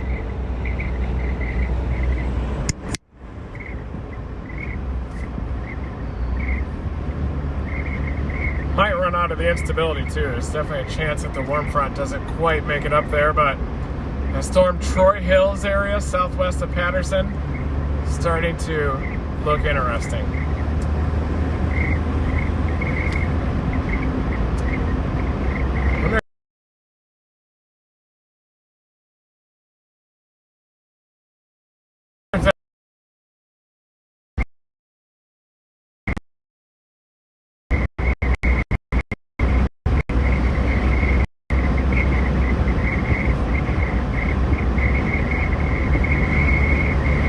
Definitely getting socked in with clouds out here.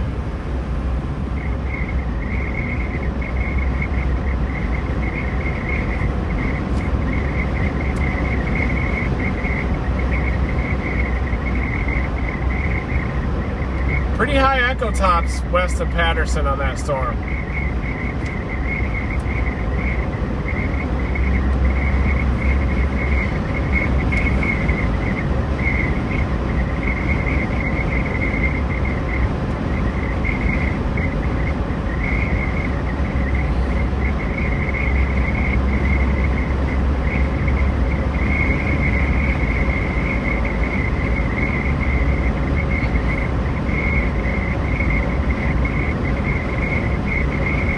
If the warm front lifts up to this, we've got this thing. I'm going to drop a little bit south, get right past the of this dominant supercell near Patterson. Hopefully I can get the bird in the air. I'm a little bit worried about the airports around this area, all kinds of small airports too. So it might be difficult for me to get the bird in the air if I'm this close to New York City, but if I can do it within the law, of course I'll loft it, get the bird in the air.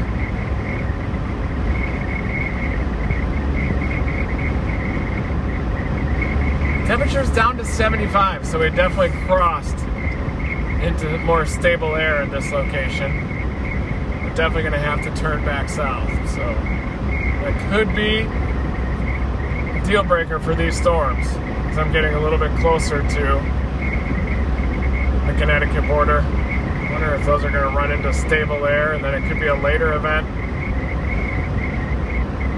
Warm front is down there, relatively far south.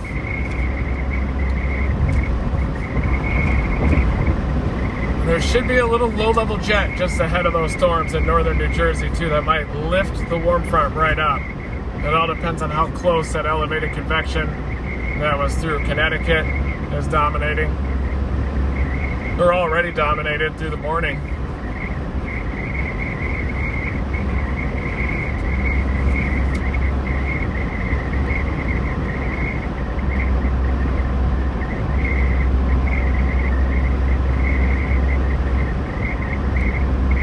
There is that renegade on the north side of New York City too that I'm seeing.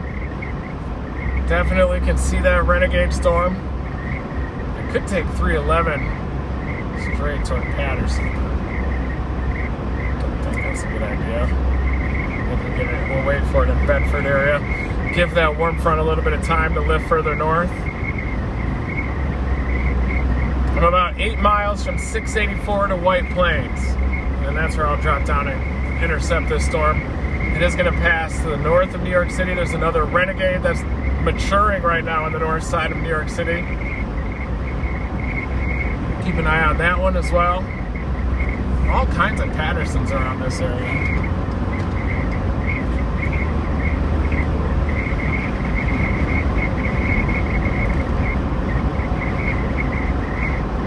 Definitely getting into more stable air than what we saw further west on the I-87 corridor.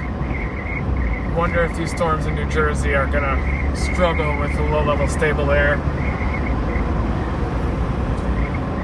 All depends on the front's going to be able to lift up to those storms. See how it's getting more murky, more cloudy?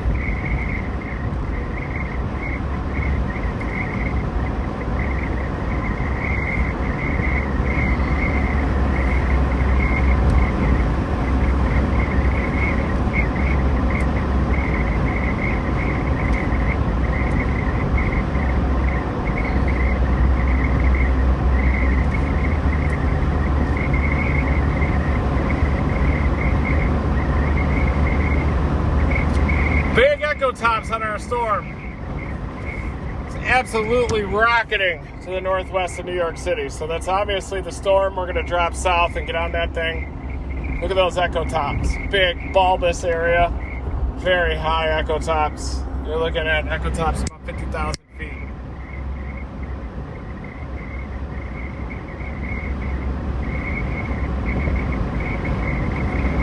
Now as we're turning to the south, hopefully should eventually see that warm frontal zone.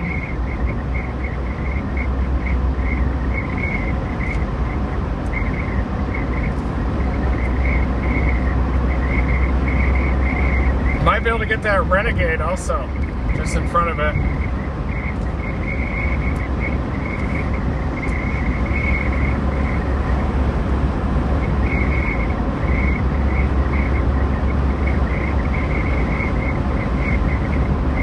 Going to at least charge into those easterlies.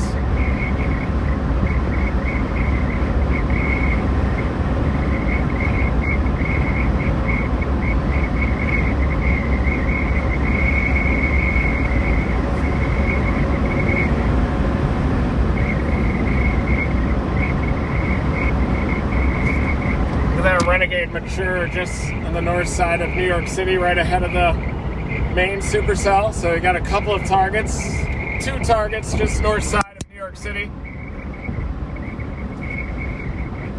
Full-blown chase mode.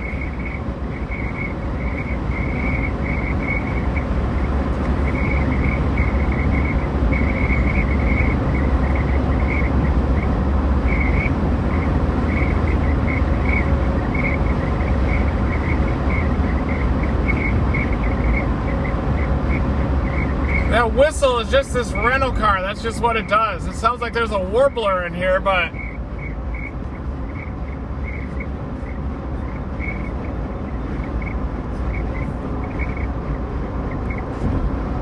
what's this guy doing?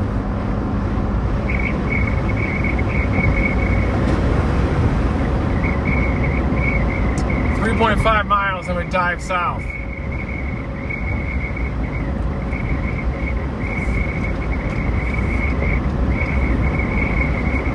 Applebee's. I didn't know they had Applebee's here in the big city. The storms continue to mature. And they are turning right too, so it does support a drop down south.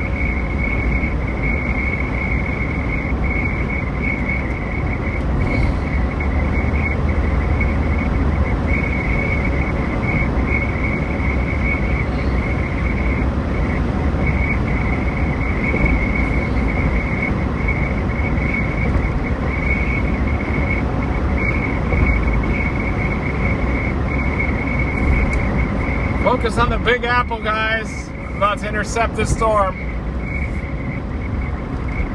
Northeast of the Big Apple. It's 19Z. We're on these Renegades.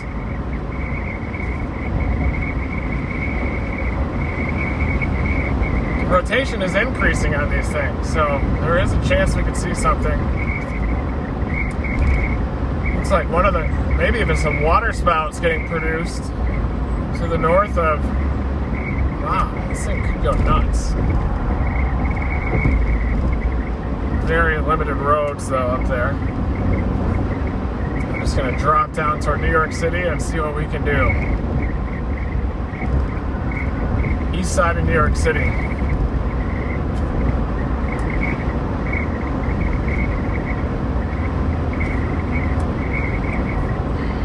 About to pee my pants. I gotta get on this thing. Drank too much water.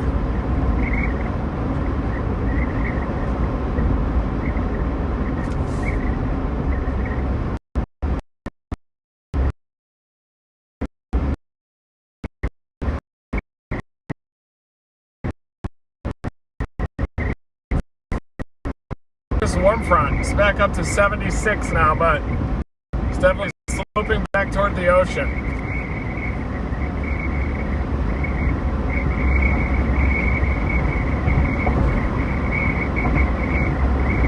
Low clouds, low LCLs out here, obviously.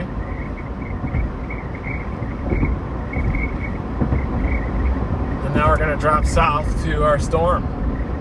Hopefully the warm frontal zone will be out overland.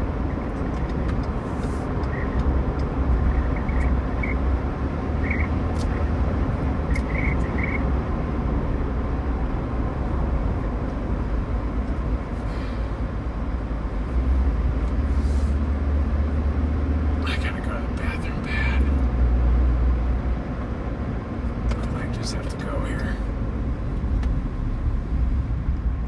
Sorry guys, gotta go.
Okay.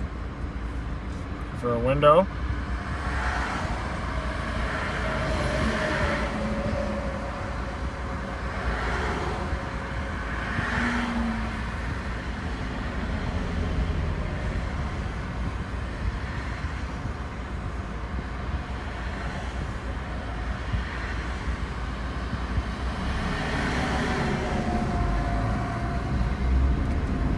Probably our storm, I guess.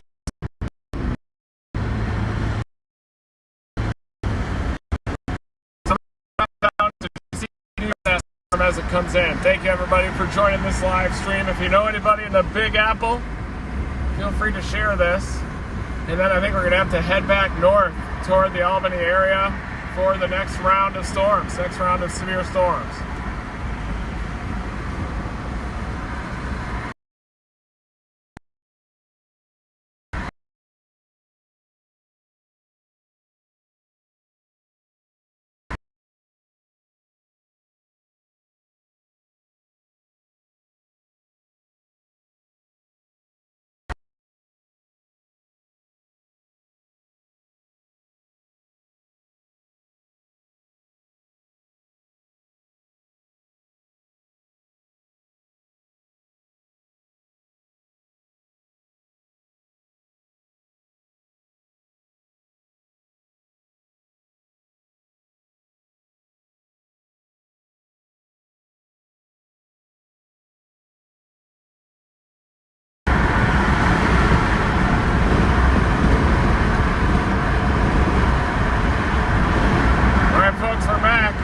Restarted the stream. Should be back. There we go, we're back.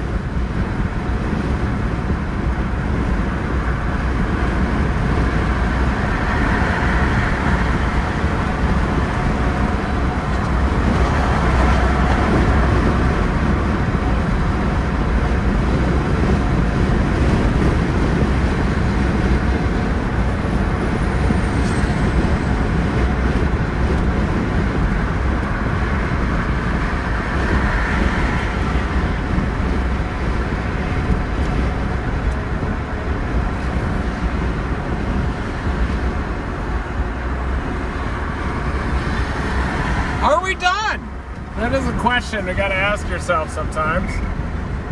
I think we're definitely going to get out in these storms. They are rotating, but they might be just moving out of the instability axis a bit.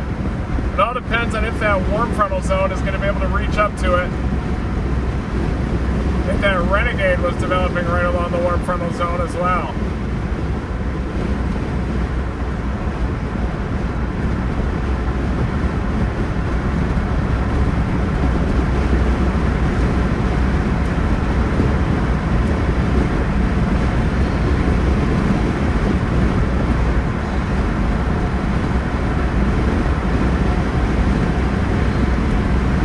Very high echo tops on it.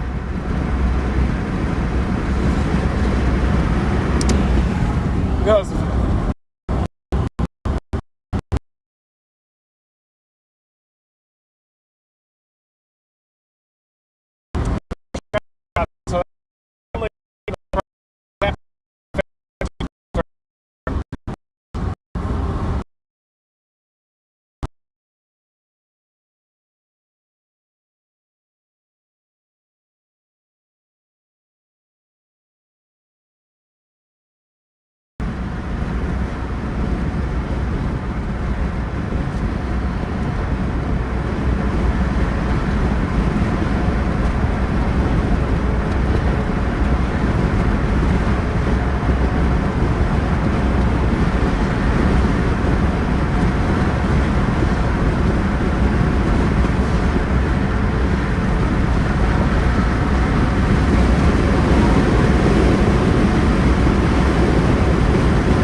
Yonkers is starting to look pretty interesting. These are probably going to bulge together a little bit.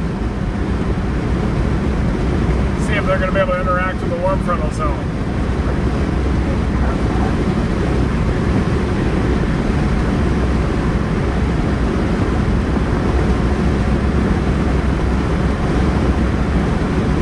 Definitely that supercell storm north of Patterson right now. Ridgewood area has some rotation.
right along the coast, kick it a little bit further east, and then shoot north through the terrain.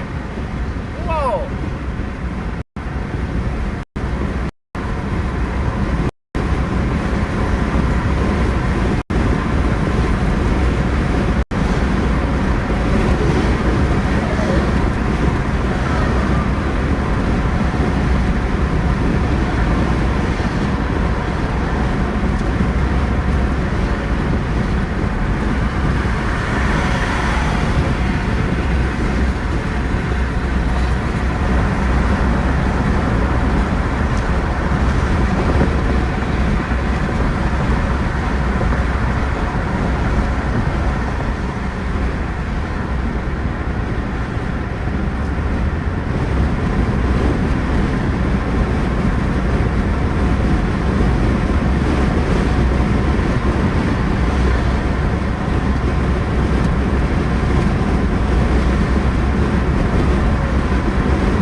Go for this severe storm near Yonkers. Find a way to botch this up, I'm sure.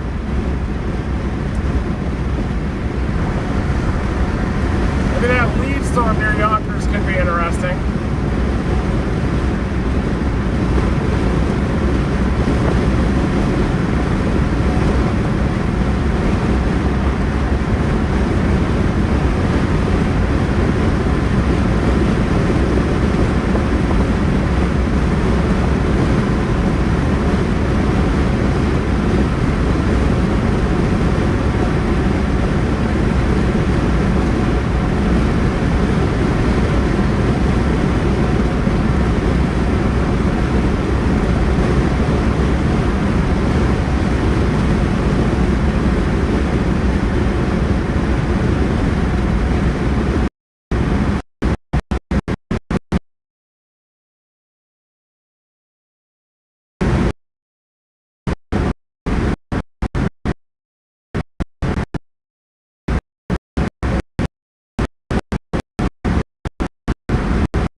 Of the New York City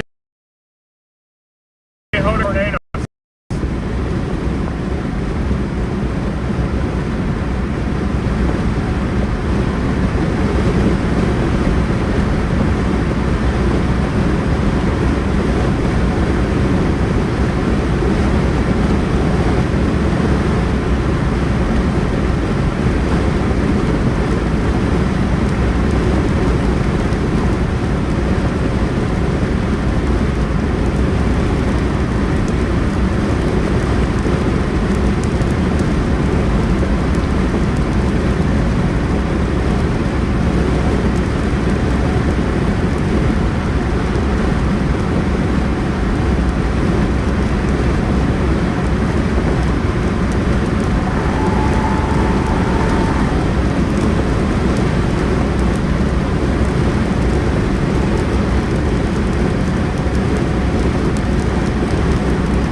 Storms are trying to outrun the nose of the building. I do think that storm That's where native potential Anderson and Yonkers, but they need to clear out some more favorable thermodynamics.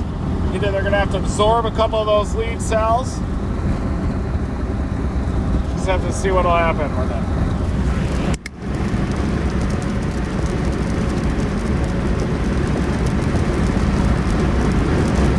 We're almost on it. Already starting to get rain. You can already start to see a little bit of the warm frontal zone.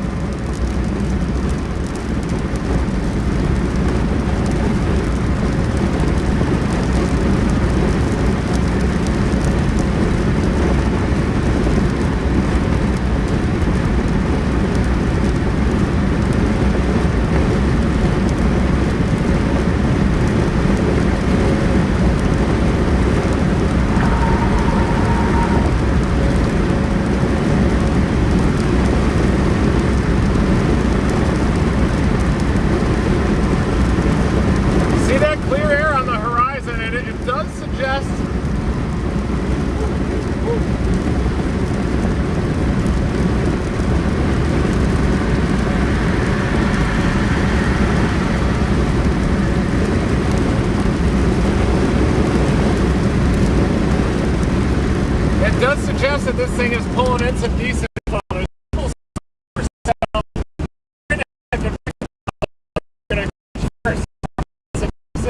I didn't see a spot. No.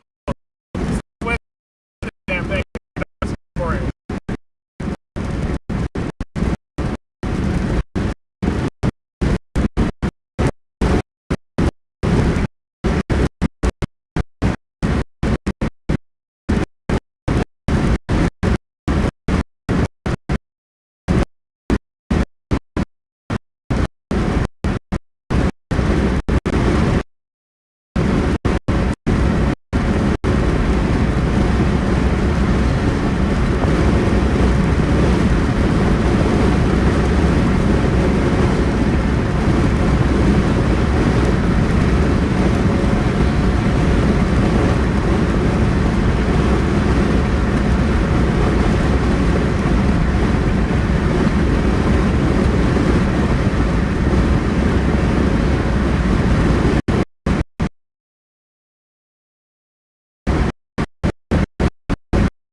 Stuck in that traffic either.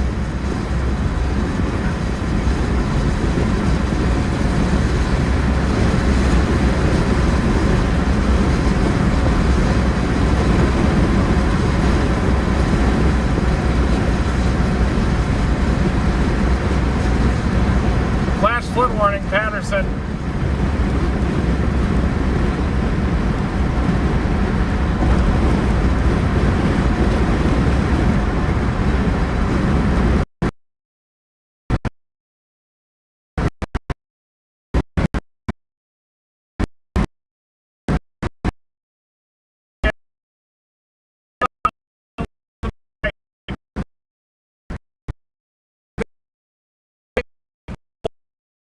Yonkers, north of that.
we go.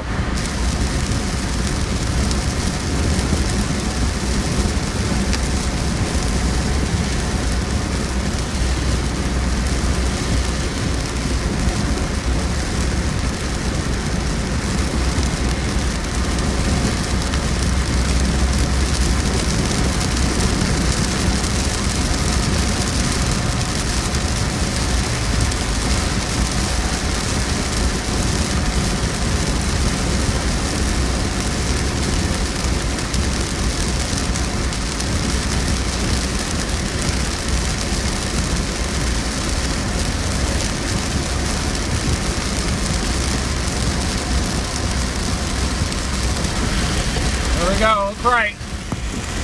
Into the storm.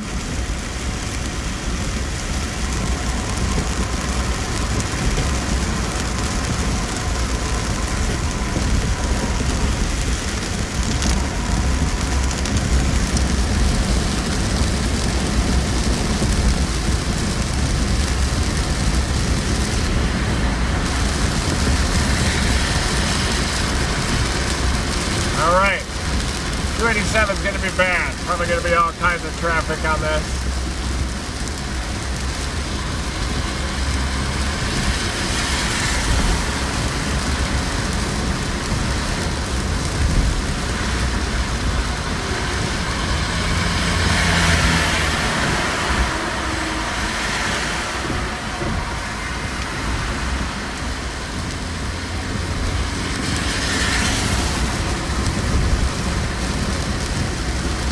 Alrighty. Warm front, 74 though. Oh, I can see the base off to the right.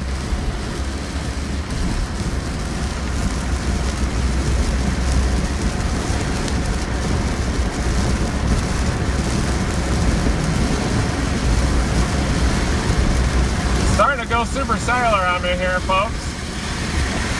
Beginning to get absorbed. Look at that.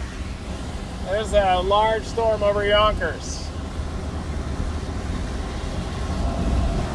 Figuring out an intercept plan here.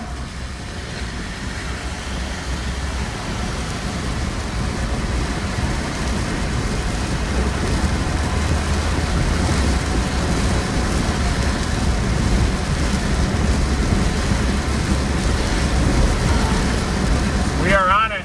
Just in front of us.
Area.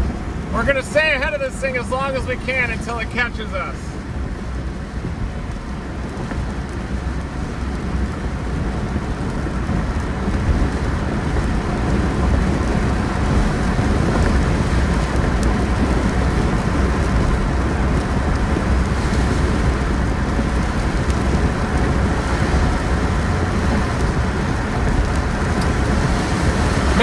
That these storms down here near New York City are going to prevent the warm front from lifting north.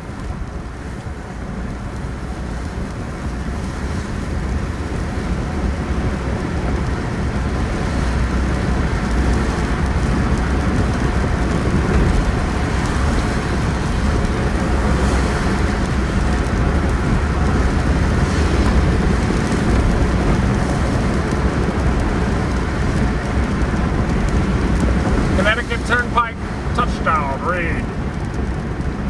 We're gonna get this thing as it goes over the Sound, Long Island Sound. Playing the long game here.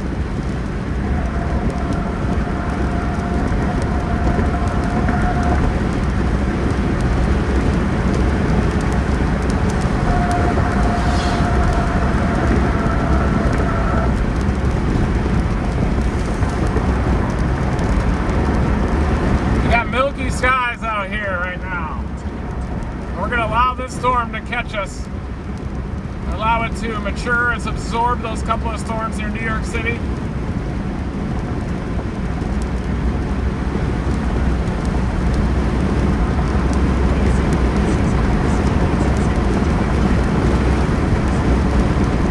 This thing's probably going to... Oh, it's starting to look interesting, actually. West of Yonkers, it's starting to ramp up a little bit. Oh yeah, that's tightening. That is tightening, folks. It's severe, but it's starting to develop some tornado potential.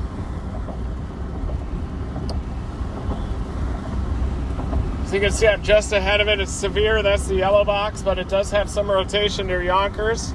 Flash flood threat is also developing with this. We know how that went with Ida remnants last year. We know that this is a very flood-prone area. Good to see these flash flood warnings coming out earlier. Turn around, do not drown. Dominate.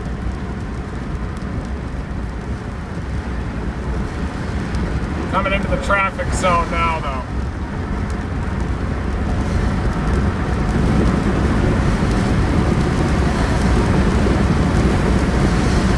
It says 18 minutes to go, 7 miles. It's very possible this storm could just outrun us and catch us from behind. The base of the storm is off to the left. The base is off that way.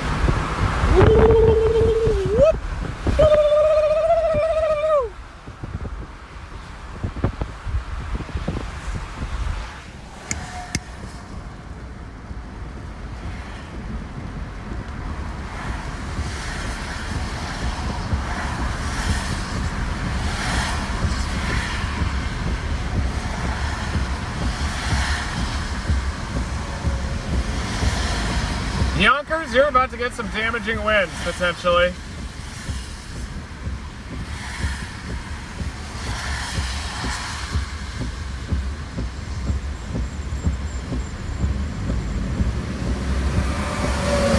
This thing is definitely turning right, headed toward us.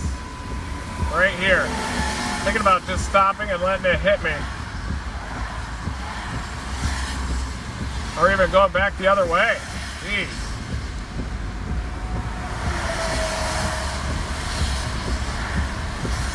This thing is wrapping up big time.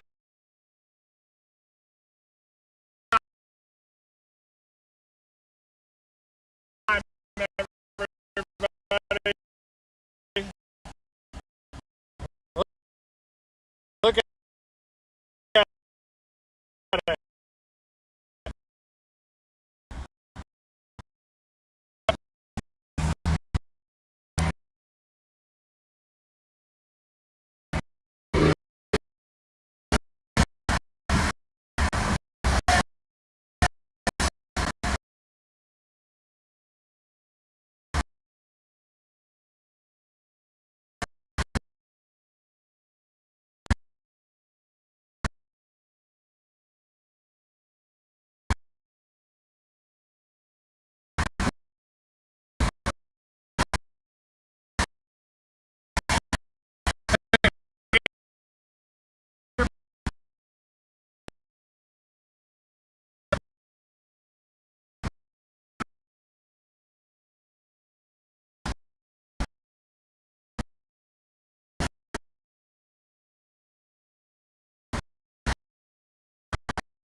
intercept spot. We're probably going to be able to see the storm here.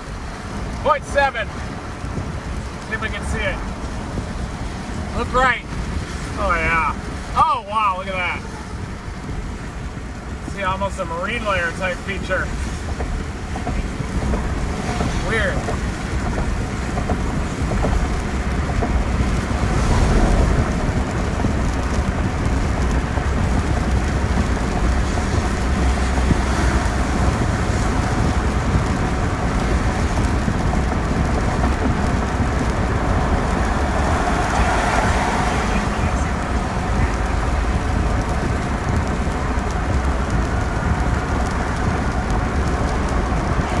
Wouldn't be surprised if this goes tornado warn soon.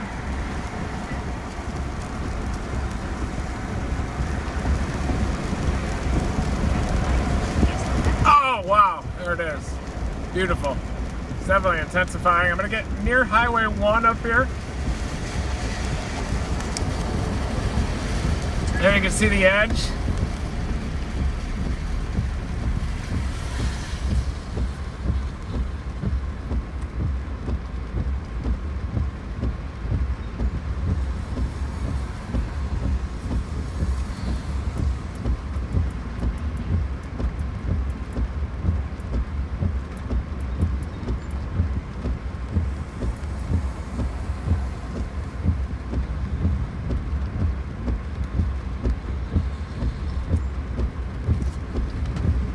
Could also get the bird in the air now, but a little worried about proximity to airports. We're just gonna have to do ground coverage. At the next light, turn right.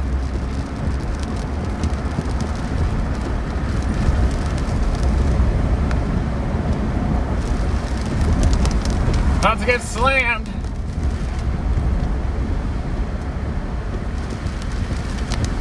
Take a right here on Peck Road.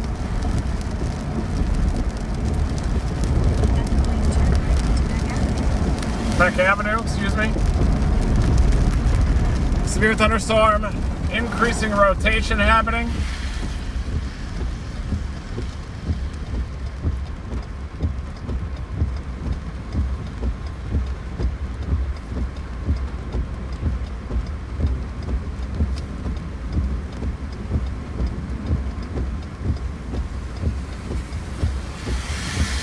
It's definitely intensifying, 100% chance.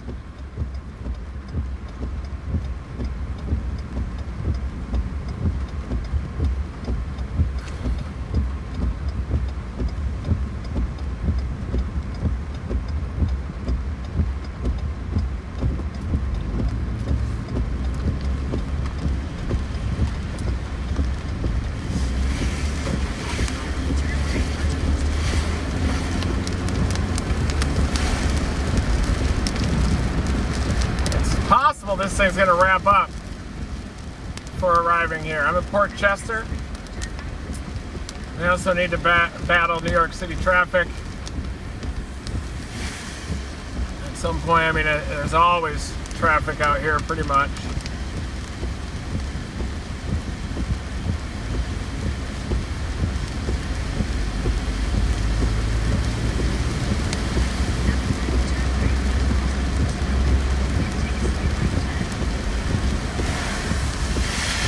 Here it comes, a lot of lightning, HP, milky skies.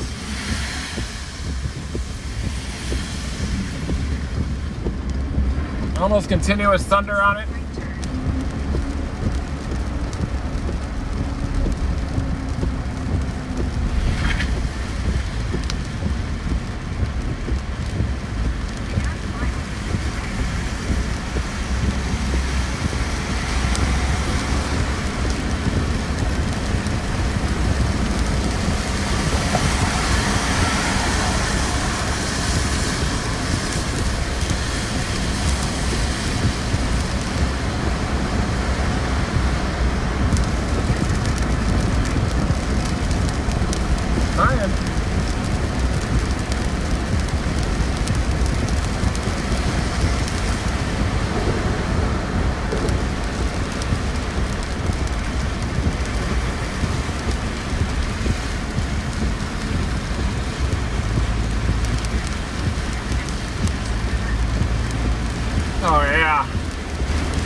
considering getting bird in the air.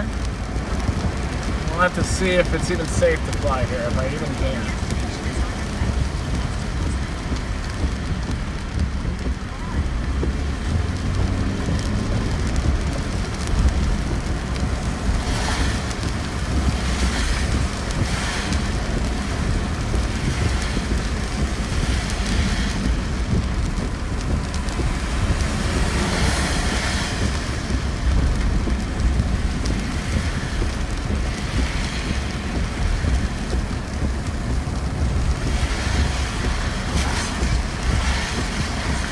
Try to get this out near the Connecticut border.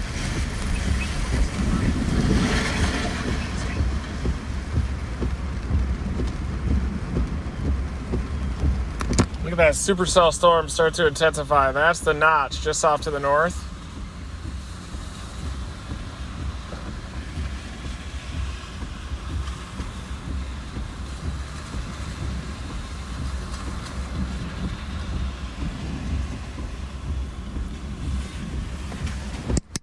It's going to continue pushing east until, see if we can buy ourselves some time.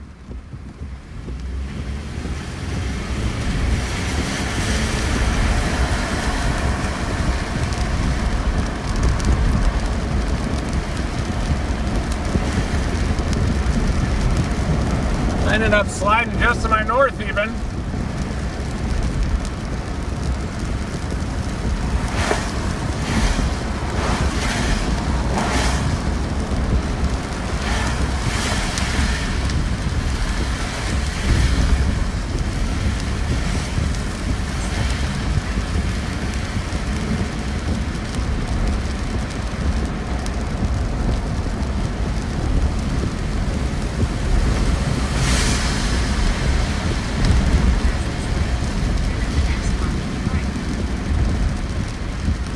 Nice.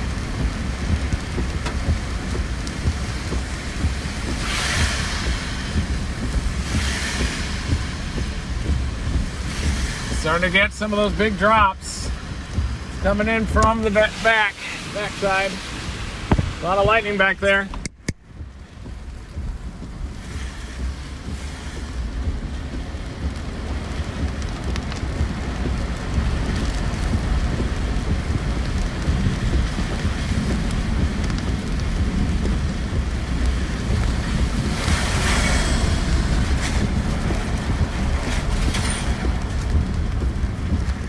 I'm in trouble. Nice work, Green. Nice work.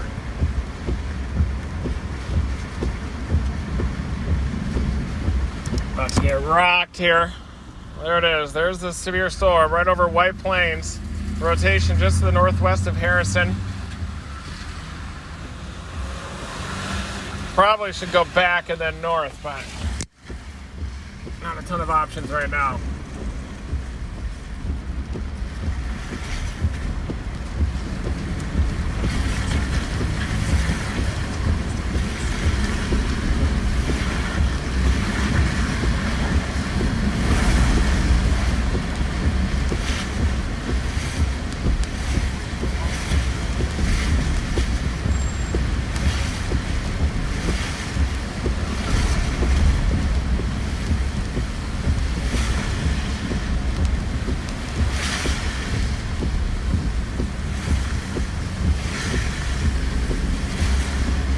Waiting for that tornado warning. Still severe. Flash flood warnings behind it. Training thunderstorms. Port Chester. Looks like a lot of messages are coming in on people's phones. Severe thunderstorm warning.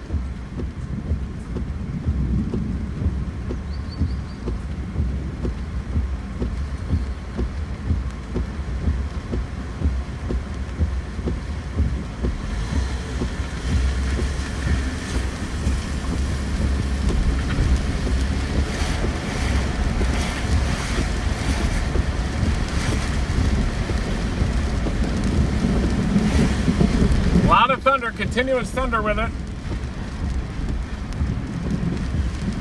Can almost see structure. Possible to get out near the Connecticut border, we may have some better options.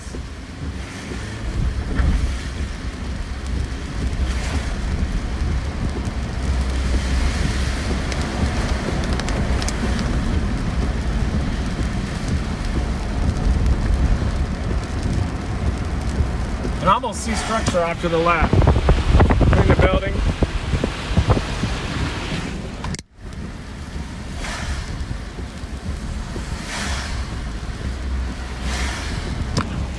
God, there's too many people out here. You gotta be kidding me right now. Man, does that thing look nasty back behind me? If I could just get a view.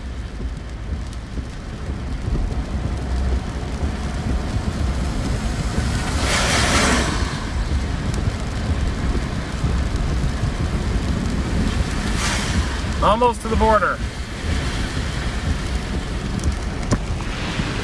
Big lightning back behind me. Catching me now. But I gotta get north. Just gotta keep going east.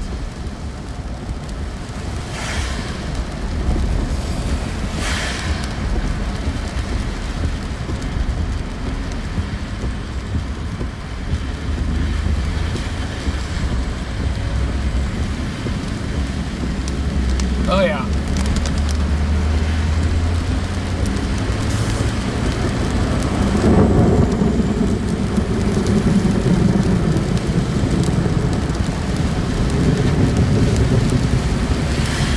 Big lightning everywhere.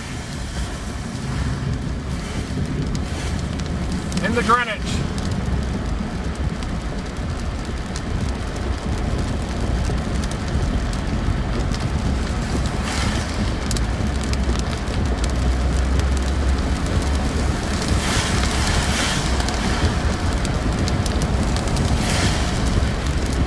I get a little closer to Stamford, maybe I can get a bird in the air.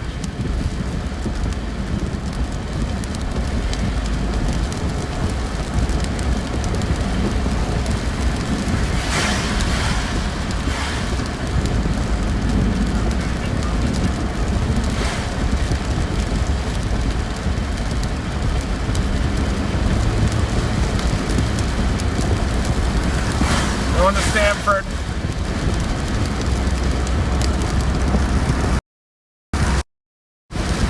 Thanks everybody for joining me on this live storm chase. I'm approaching the Connecticut border. I've got a supercell right behind me, an HP supercell. Cloud of ground lightning strikes all over the place. Flash flood warnings back behind it. Even a low end tornado threat. The wind shear profile here in the New York City area and the inflow region of the storm looked quite favorable. See the base back behind me. Might go to the next hill, see what kind of look we have off to the west.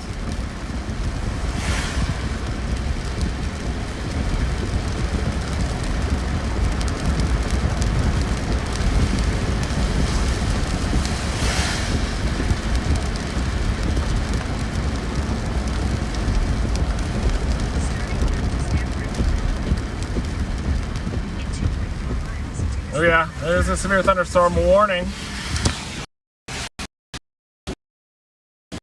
Hit up. Trying to get big hugging the coastline. The temperature is 75 degrees here. Denominator 4.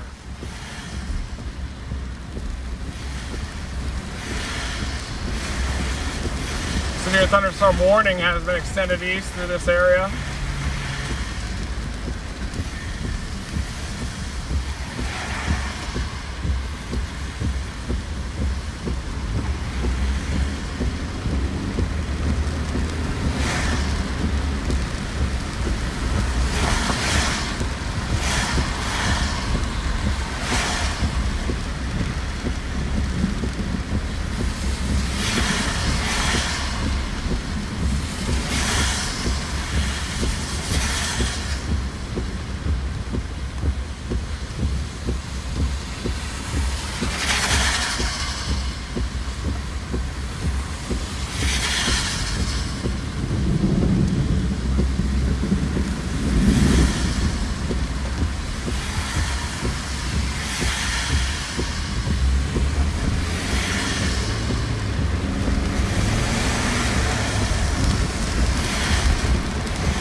How's it going, Ethan? Here comes that HP storm. The windbag back behind us. There you can see what appears to be some structure on the right side. That is likely the northern edge of the RFD there. A little bit of a stack.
So the roads do get better up here a little bit, closer to Cos Cob.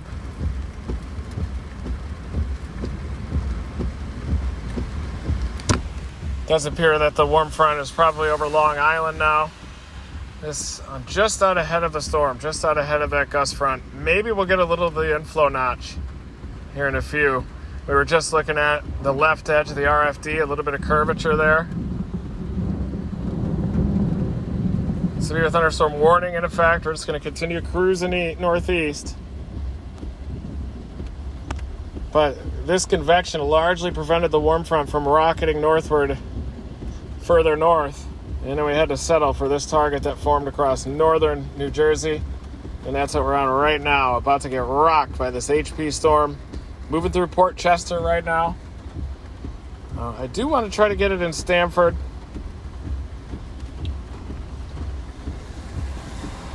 A lot of lightning out here as well.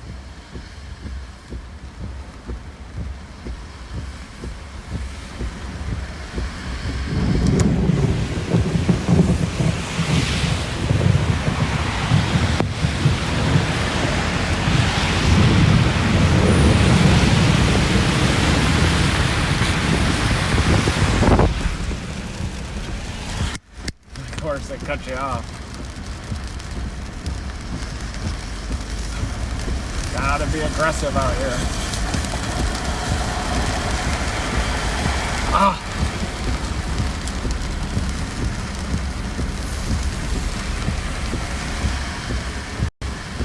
Here's a heavier rain with the shell. And swoop back behind me. A lot of sensation with it, so it's very difficult to make out.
Electronic issue.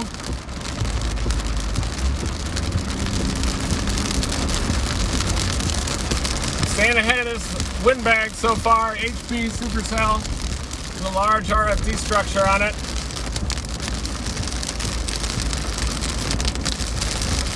Probably shifting to urban flood mode and flash flood mode quite fast.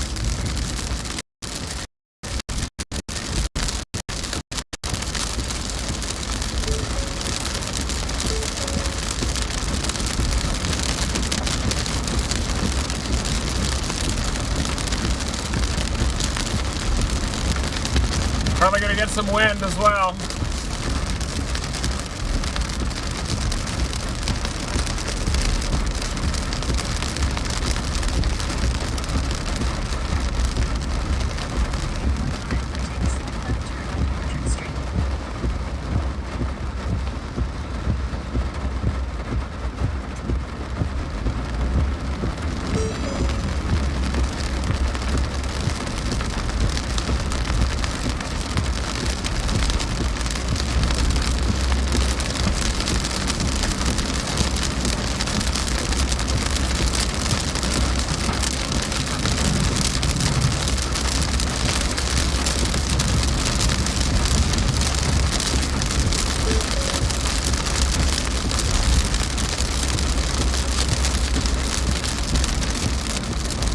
Here comes severe thunderstorm warning, HP supercell for this area.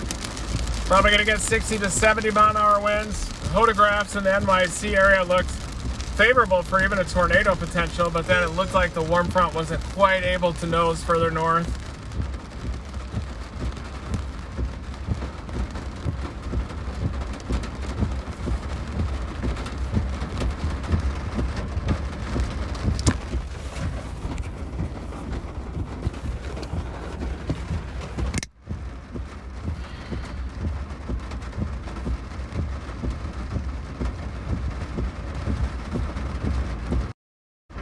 Thanks everybody. I'm just east of New York City near the Connecticut-New York border on a severe thunderstorm and HP supercell with very frequent lightning and flash flood warning. So it looks like we're going to be shifting to urban flash flood mode here pretty fast. Trying to stay ahead of this severe thunderstorm for as long as I can though in the meantime. Thank you for joining me here. Severe weather near the Big Apple.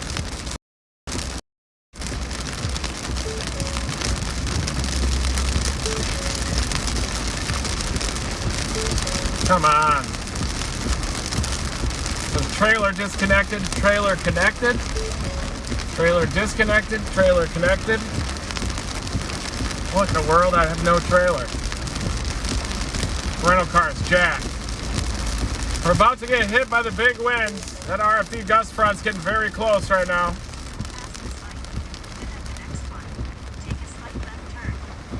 Obviously, stay in the left.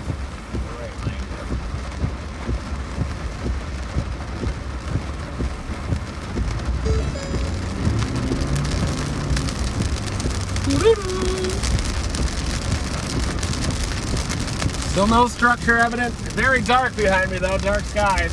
Oh yeah, off to the right I can see a little structure.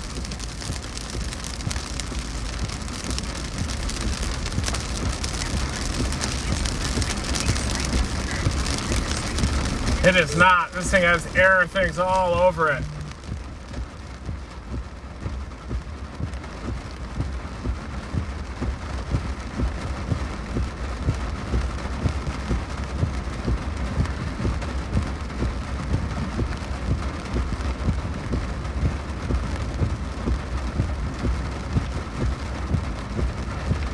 Hello? Hey, it's going okay.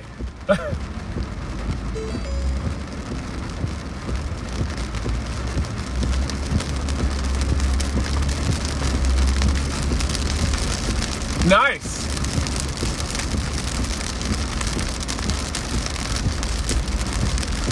Okay, I like that.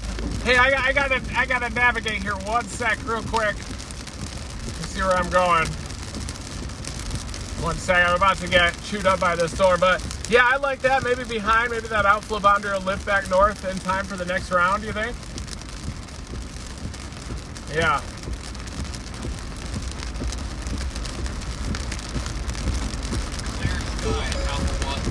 Clear skies. Wow. He says it's humid down there. Dew points are in the 70s right now, and there are bubblers that are going to start popping up. Wow. Around Pennsylvania. They're going to be making their way northeast towards Patterson.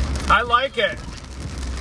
I like that play. Yeah, I like that play. I'll just have to get back through New York City after the storm blows through. I think it's probably going to have some flash flooding with it, but yeah, once I'm in Stamford area right now, just ahead of this thing. Yeah. So I figure I'll let it move over me, and then I'll head back to that next round. Okay. Are you thinking Patterson? Yeah, that sounds good to me. Definitely not north of this blob. Yeah, definitely not north. Yeah, man.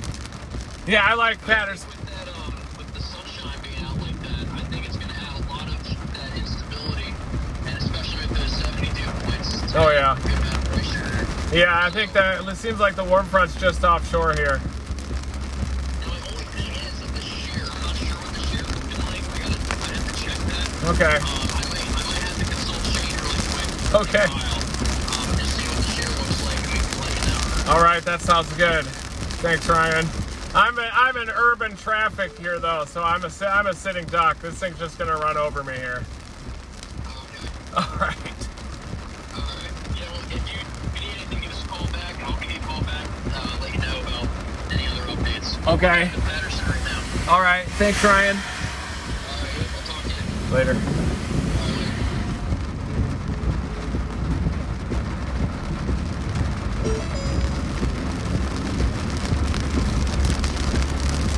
I'm gonna try to hang on Highway 1 here to intercept this storm. We're about to get blasted right by the inflow notch. Look at that. Flash flood warning that's in effect. At the light, The lead use the supercell. right lane to merge onto I-95 toward New Haven. That was just Ryan Argenti. He said that outflow boundary is back near Patterson, and there's another round of storms that's getting going over northern New Jersey that's going to be heading over the same area.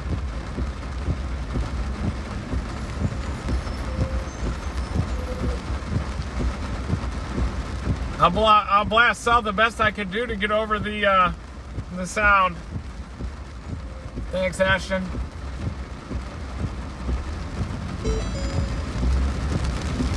I'm going to stay on 1 for a little bit and then intercept this lead one and then drop back southwest, maybe eventually into central New Jersey.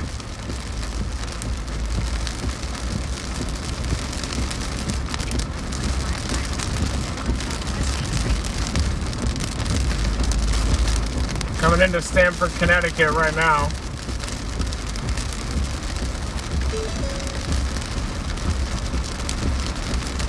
This car sucks.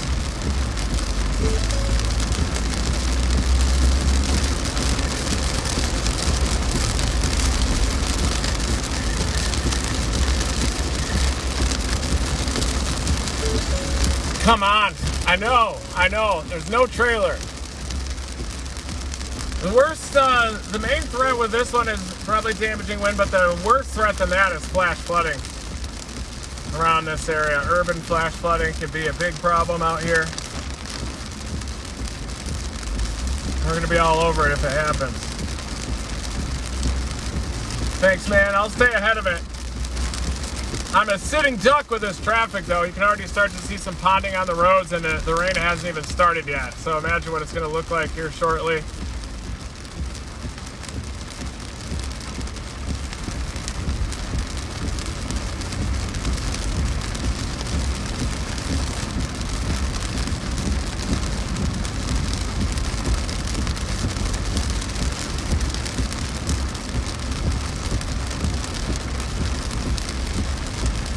Here's Stamford, Connecticut. You are under a flash flood warning right now. About to get impacted by this storm, but hardly any big wind yet. Let's see what I can find. Maybe something out near the water.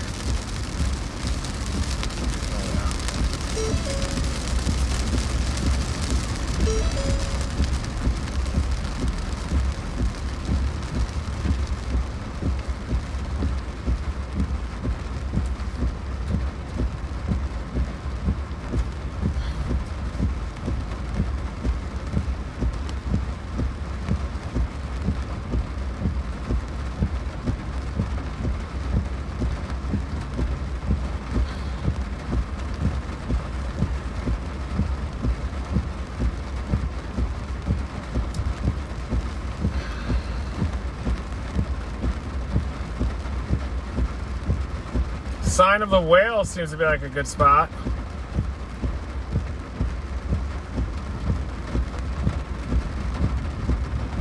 Oh, that's a restaurant. We don't want that. I'm looking for a viewpoint. Got it. 10 minutes.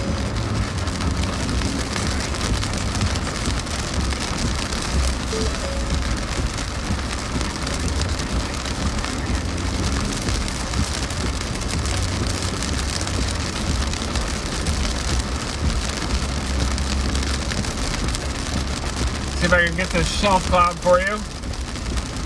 Heading down to the sound. It's dark down to the south. Look at that.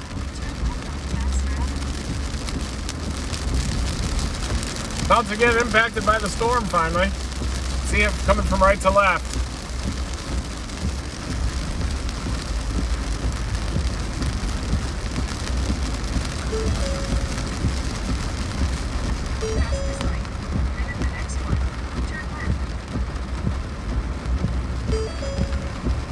I hear it.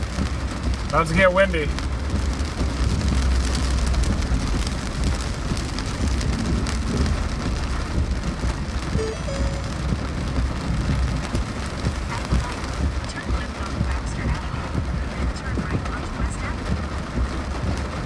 Sorry.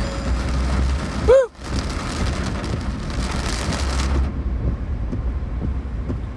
There's the westerlies coming.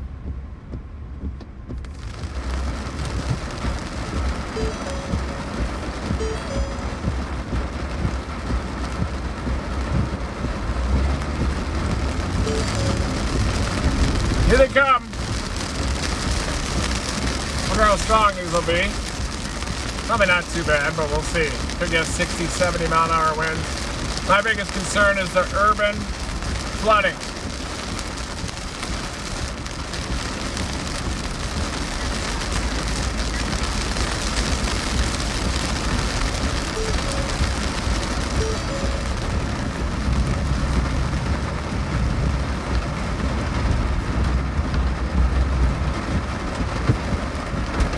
Blinker, thank you.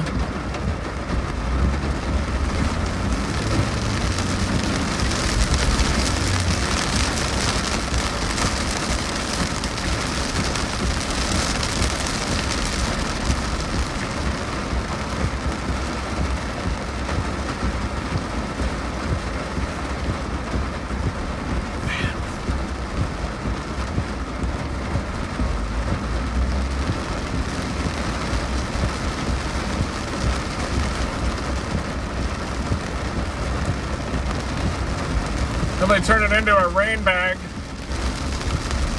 Wind bag, rain bag. In the Big Apple here. Already starting to get some puddling. Urban flash flooding is going to be the issue now. Particularly, big storm coming in.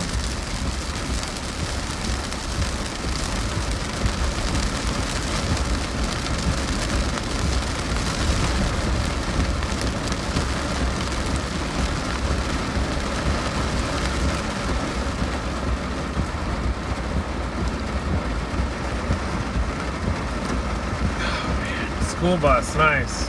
Right in a severe thunderstorm. Flash flood warning. Let's just drop the kids off. No problem.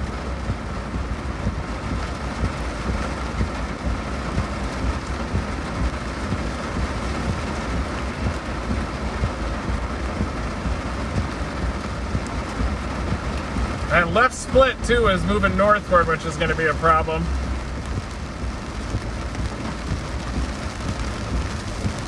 I think this is going to be more of a flash flooding event. Look at that.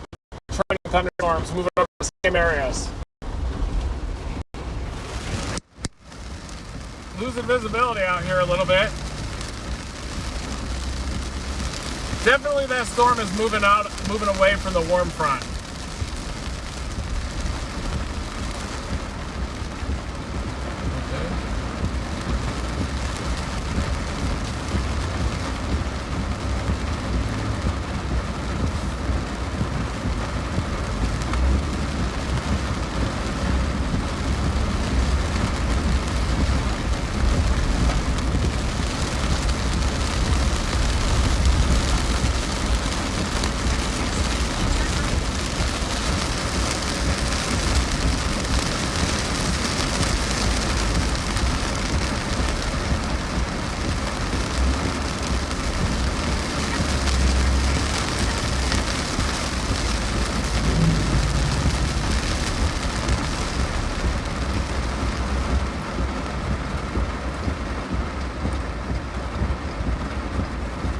Another big issue is that it is about rush hour when this is coming in, this flash flooding event in the Big Apple. And you know how people handle these flooding situations around here. Not very well. There's just nowhere for the water to go.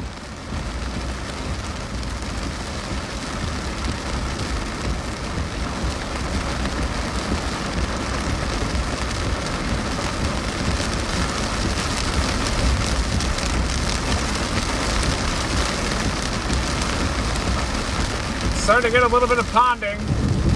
Oh yeah, look at that.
We are now in full-blown urban flash flood mode, everybody, around here.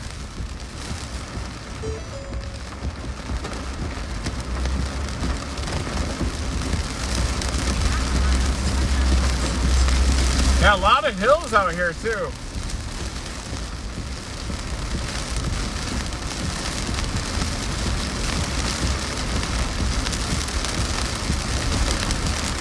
Flash flood warning from Stamford, Connecticut and west.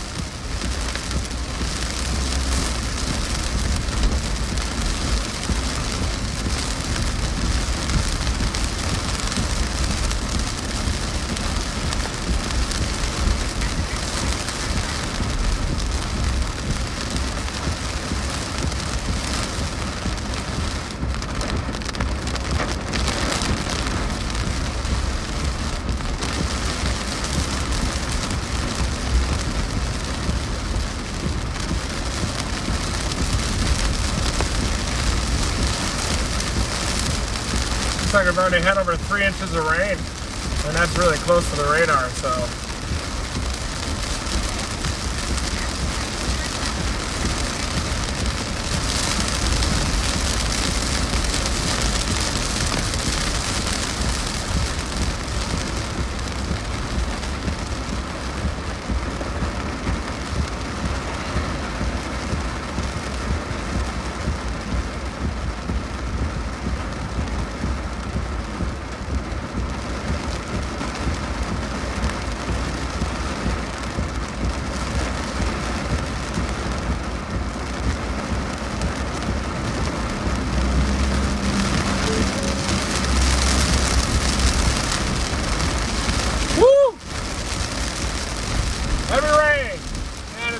Mini fire hose that's setting up here around coastal Connecticut and Long Island. Very heavy rainfall rates out here right now.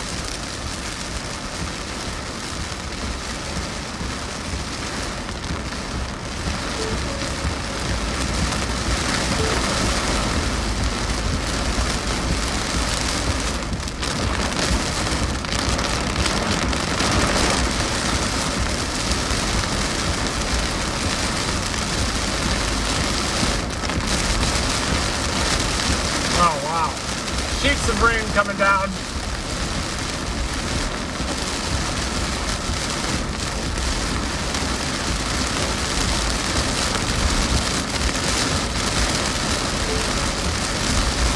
You gotta wonder if at rush hour here, if the flash flooding is going to be a big issue, especially with that training of storms that's happening southwest of Yonkers. It almost looks like that left mover is trying to meander back up toward the flood zone.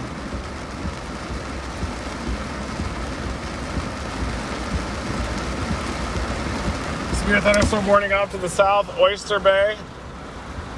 Should have worked the north side of Long Island instead. That severe thunderstorm warning goes all the way out to Smithtown. I am in Stamford.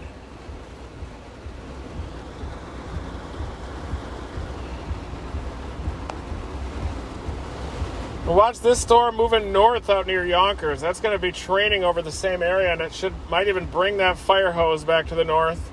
Upstream, even more storms developing. I'm going to head back toward the flash flood warning now.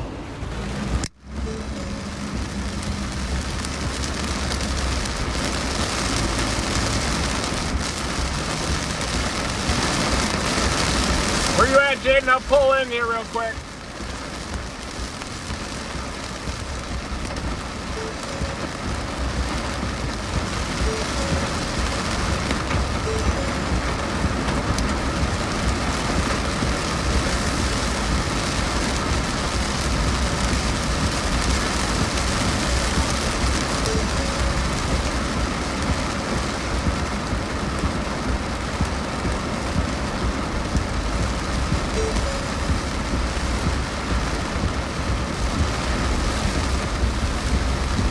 Whoa.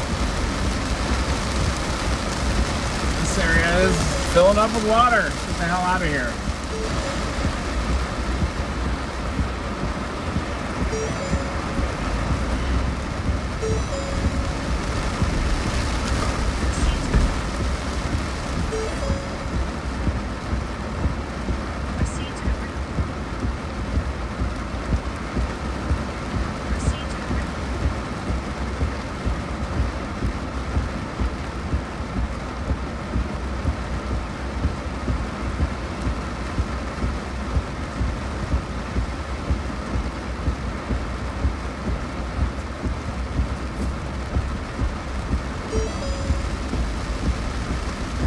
Hey, how are you? Me too. Me as well. Yeah, I'm in Stamford. Thought about headed back toward Yonkers and just seeing what that flooding looks like. Yeah, just a little bit west. It looks like it's starting to train a little bit more.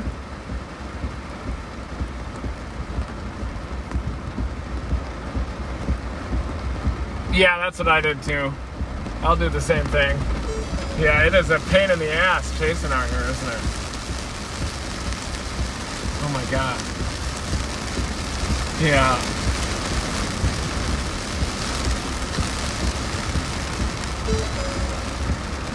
All right, sounds good. I'm doing the same thing. I'm in the area, but I'll head back and work some of that flooding. I'll let you know if I find anything crazy. Yeah. Yeah, I know. Everyone's trying to kick each other's ass out here.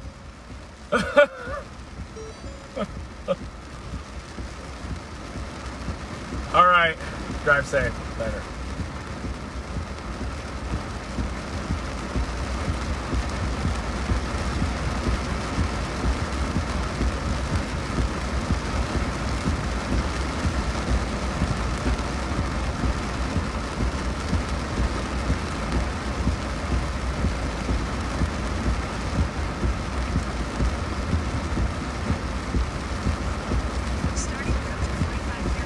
Turn around. You gotta be kidding me.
Alright guys, we are going to be heading back toward northern New Jersey for that fire hose flash flood event.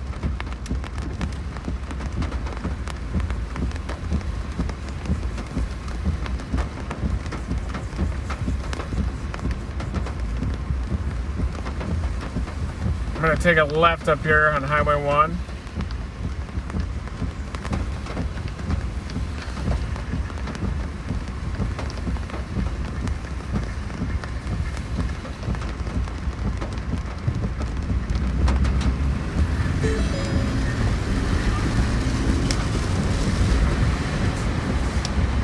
Whoops.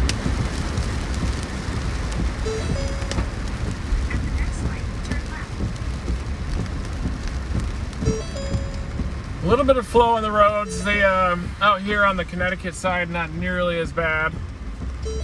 Closer to New Jersey, though, that heavy rain has lasted a lot longer, has trained over the same areas.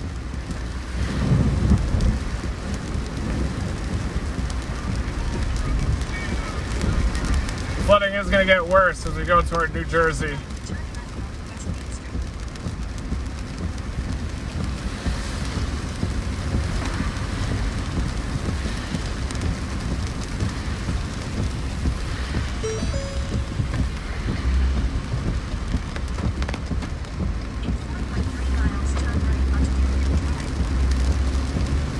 Boy, these are moving out. The lead storm moved out of the instability, moving in toward the stable air.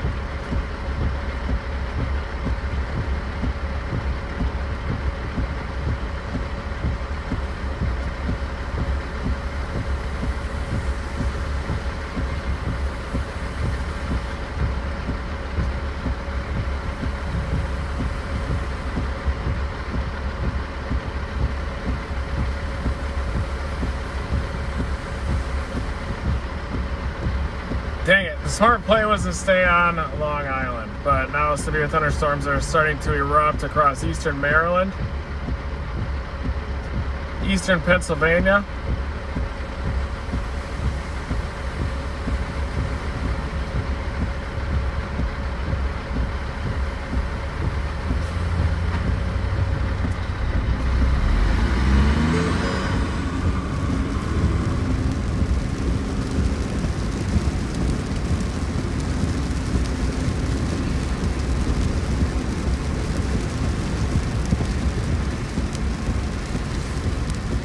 Headed back toward New Jersey.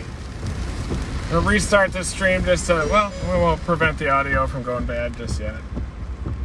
Every now and then I do have to stop and start it when the audio gets jacked a little bit. I am seeing some of this flooding.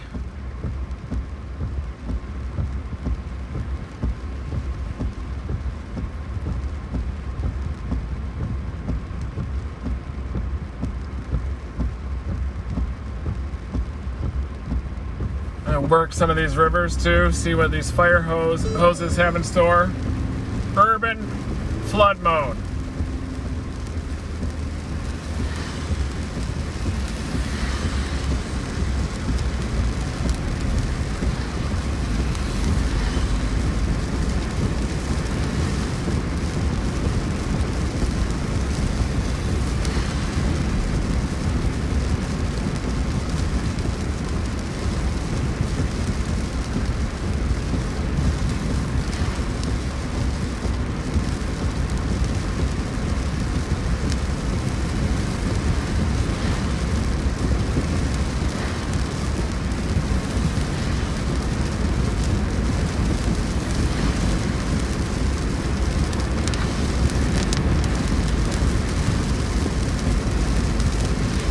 Not too bad right here, but some of the elevated terrain, and then Stamford downtown, a little bit lower elevation.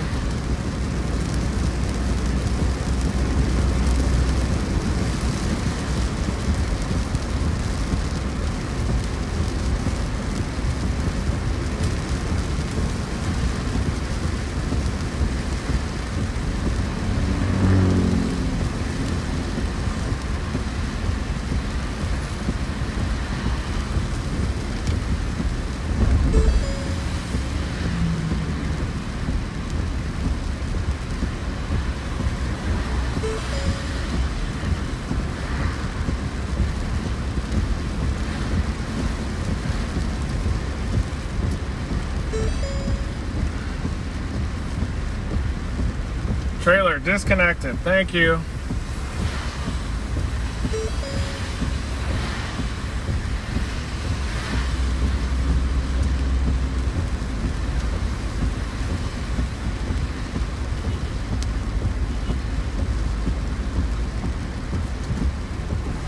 How's it going? Yo, Reed!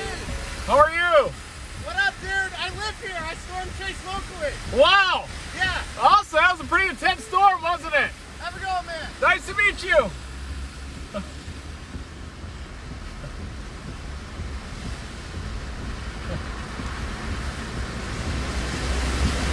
Nice.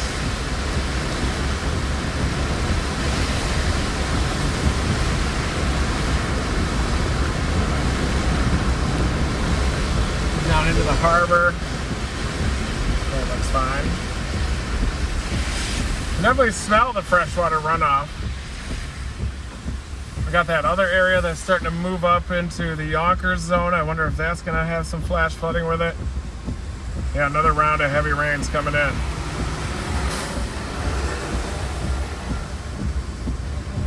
The wrong side of the sound.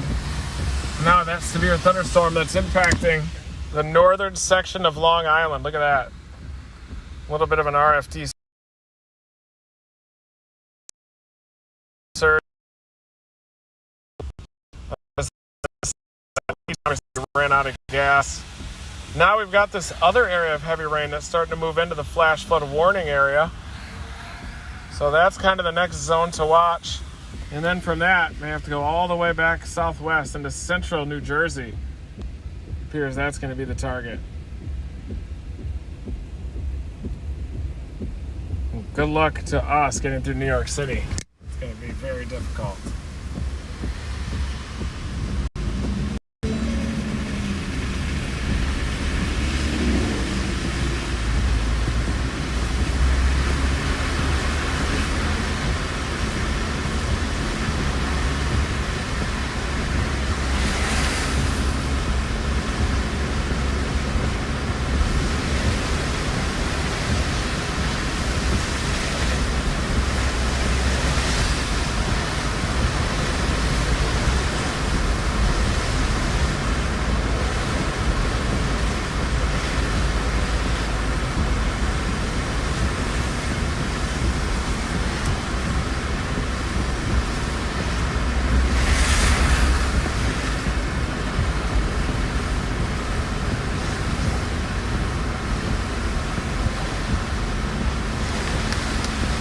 Alright guys, we are looking for flash flooding, urban flash flooding now. Got that left mover that's moving a little bit north on the back side of this whole job. Temporary break here of precipitation within the fire hose.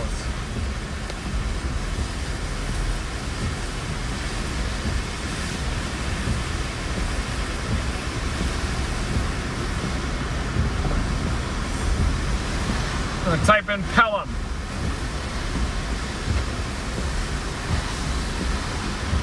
There you can see the left mover base.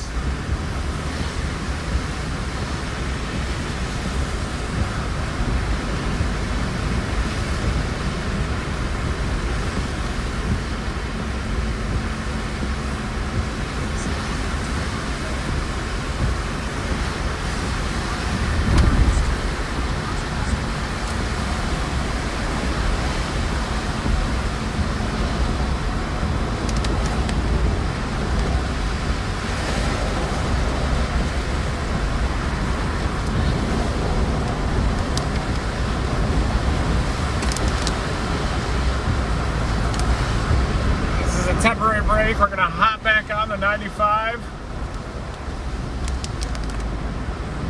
And then look at that. You can see the left side of this left mover, the reinvigoration of the fire hose on the north side. See those convected towers? So it does appear that it is moving back north again.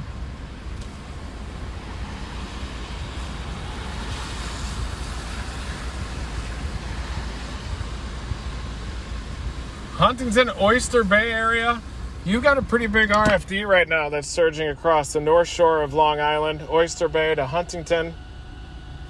Possibly some 60 to 70 mile an hour winds associated with that.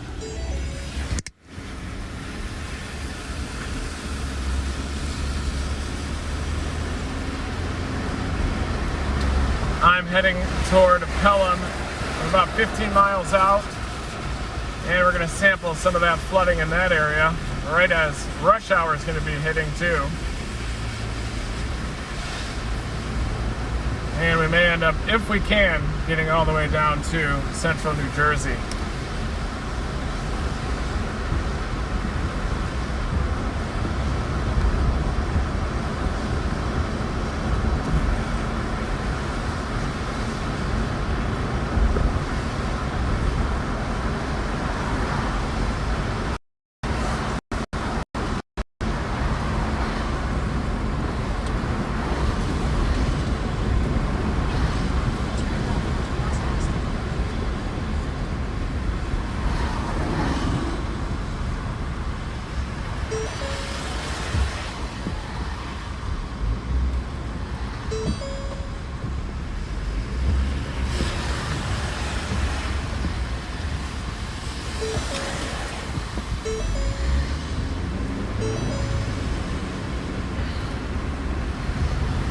Take a left on Prospect here. You can see that dark sky in the distance. That's the fire hose meandering back to the left.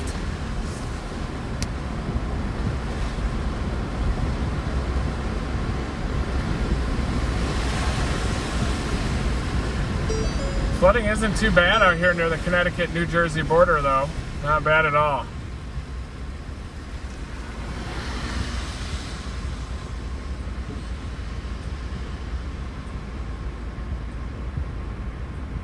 Watch this storm. New York City, everybody. This thing is spinning just on the northeast side of downtown. Look at that thing. That thing is sitting right there. Big rotation. Northeast side of Manhattan. Could be a problem just east of Hoboken there. Could even be a water spooked.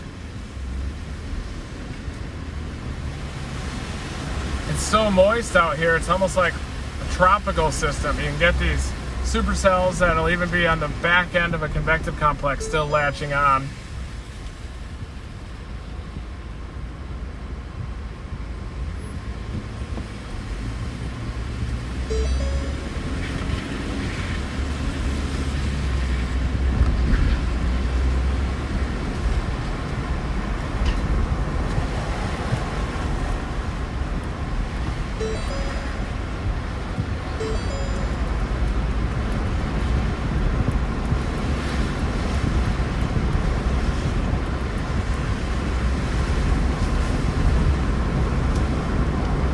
Uh-oh, somebody got in trouble.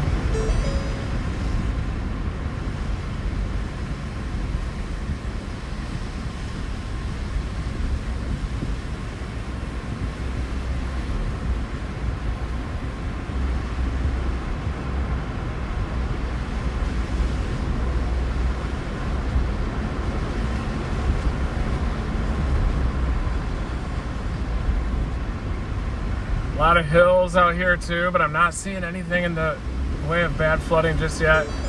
There's a creek right at the bottom of this depression. A little bit of flow, not too bad.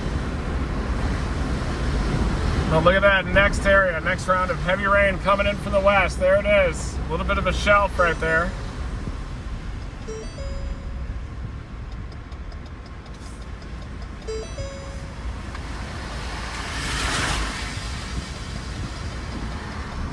Boop. Beep.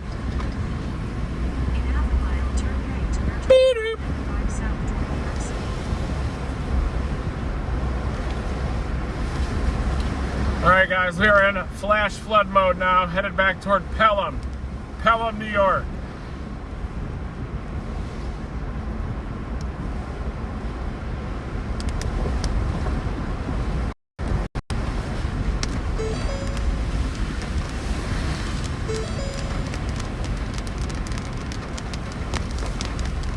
Here it comes. Rain's moving back in.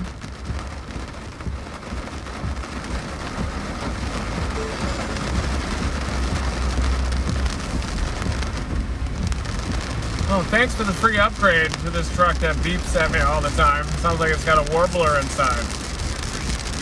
Thanks.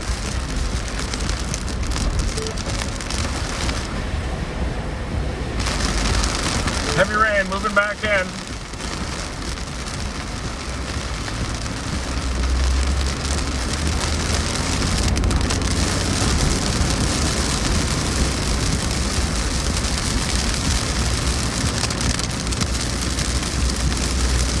Oh yeah, there's the lightning again, coming back out of that base.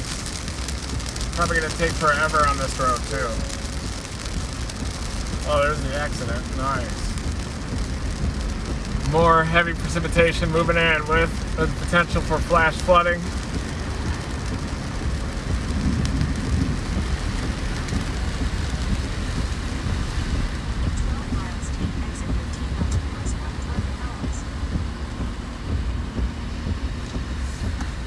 Could this develop into as bad as that Ida situation? No way.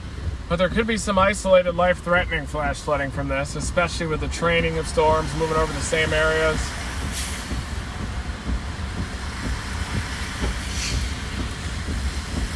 Look at that ass just screaming up the emergency parking. Only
Here comes the heavy rain hose again. Look at that over there.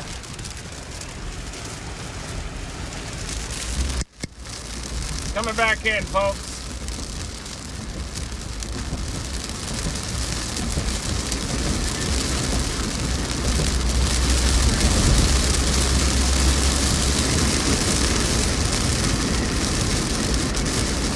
Here it comes.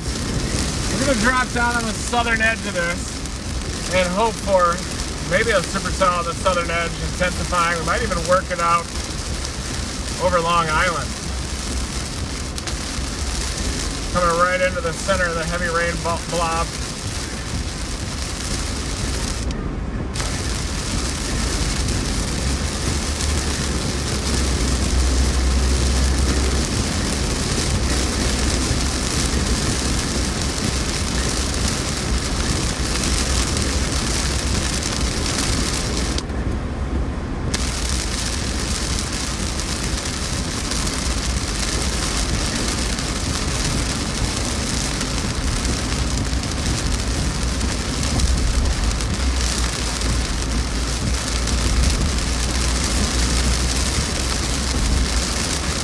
There it is. Flash flood warning just came over the phone.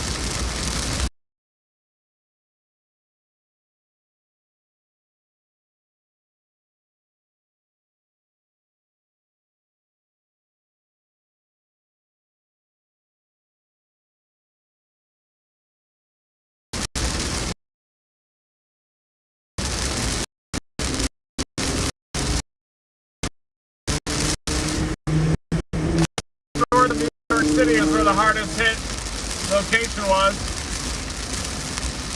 And with rush hour traffic about to happen, could have some dangerous flooding. Dangerous and life-threatening situation, according to the last warning.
Life-threatening tag is on this now. Dangerous, life-threatening situation here with this flash flood. Storm's training over the same areas. It is turning pretty dangerous.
life-threatening urban flash flood event coming to New York City here, I think. North of New York City.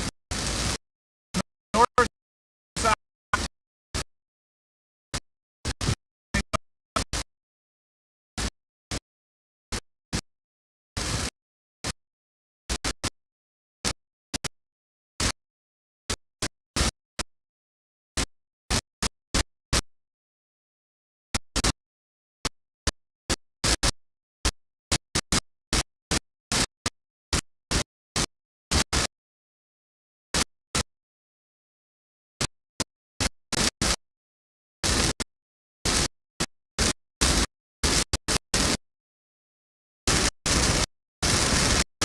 We're on I-95 right now. Whoa!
Just south. There it is.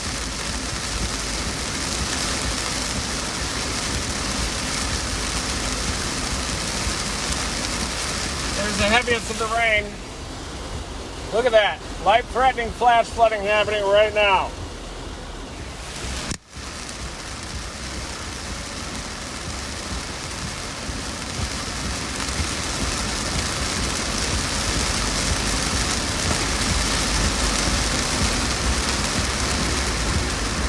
That's the last hour, that area. It's almost 2 inch, a large area of almost 2 inch per hour there.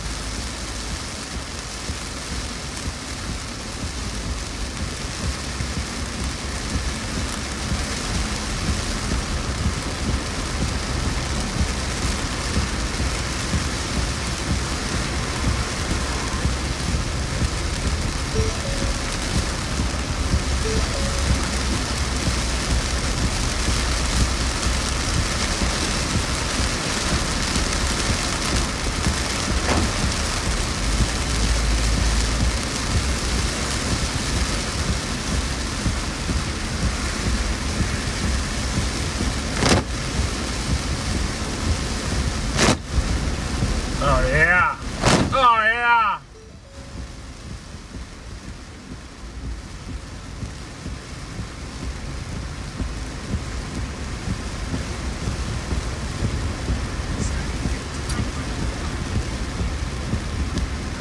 Big flash flooding happening of this last round of rain that came through. This is I-95. Definitely a much smaller rainfall footprint than, of course, that we saw from the remnants of Ida, but still definitely a fire hose coming through here. Flash flood warnings, life-threatening tag is on there. Got a creek coming up here, and I bet there's standing water that we're driving through.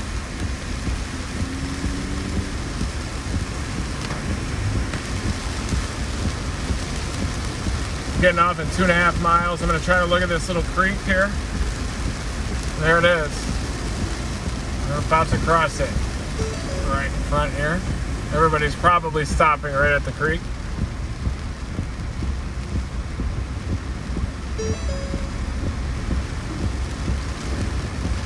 And it's going up underneath the highway, so we can't see it.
more heavy rain moving into the warning area out near Clifton, Patterson area.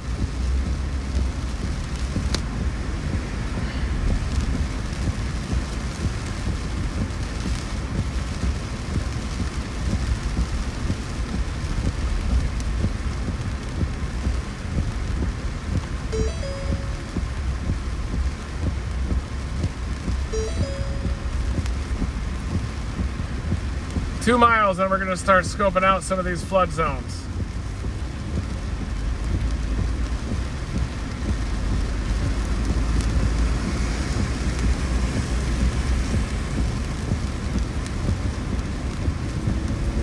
Tornado warning in eastern Maryland right now. Just west of DC, west of Baltimore. Westminster, Maryland, you're included in that. It's northeastern Maryland, just west of Baltimore. There it is, a tornado warning, kind of a linear segment.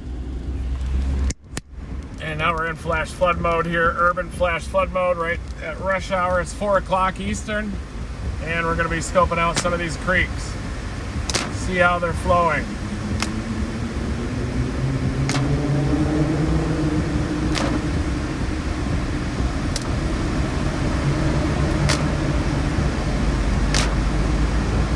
The wind shear isn't as favorable off to the southwest. Definitely better shear over upstate New York. I agree, Ryan. Argenti, the Millersville team.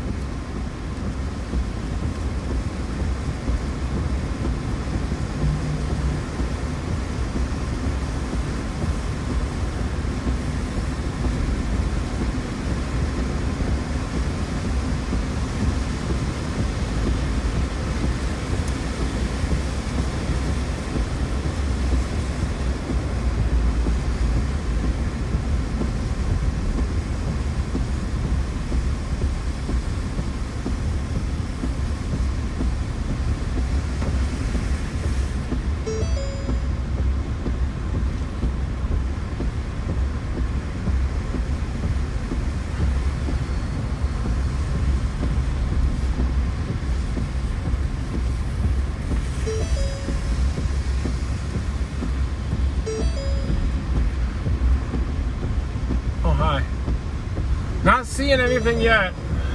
I'm coming into the New Rochelle area. We're going to be scoping out Pine Brook Creek. See if there's any flooding along there. 0.8 miles from the exit, then we'll get off the highway.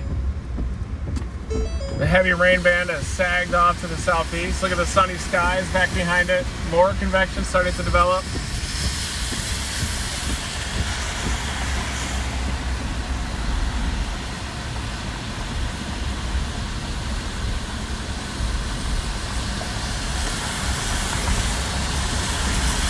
Another round of storms developing out near Allentown.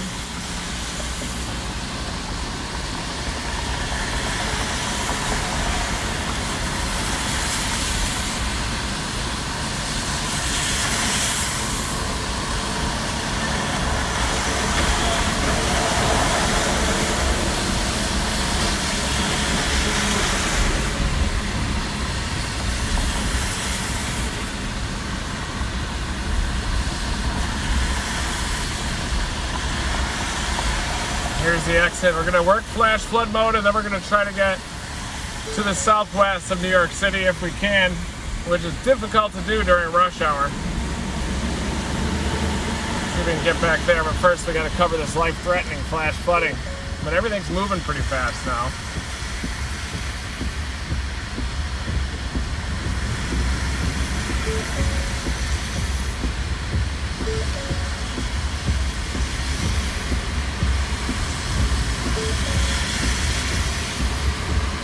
There's the storm total rainfall. Blue is near 4 inches. It is a large footprint though.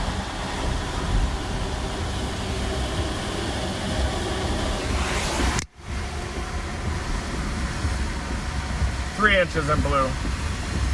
Close to the radar though as well, so maybe some underestimates going on.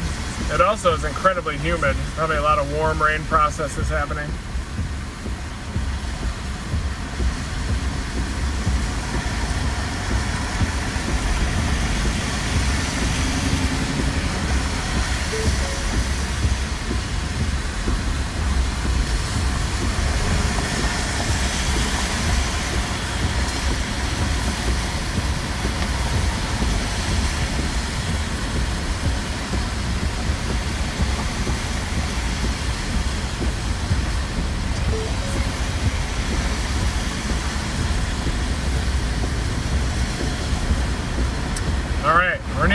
Iona University. I swear Rick Pitino coaches there. Isn't he? Is it Iona? Is that different Iona? Pretty sure that's the same one.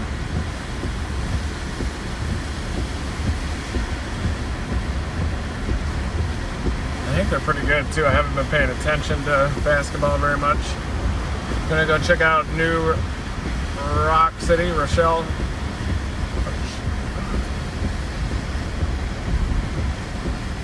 It is clearing out on the back side of this, but the rain has already fallen, so we're gonna scope out any flash flooding that might be happening here. Good.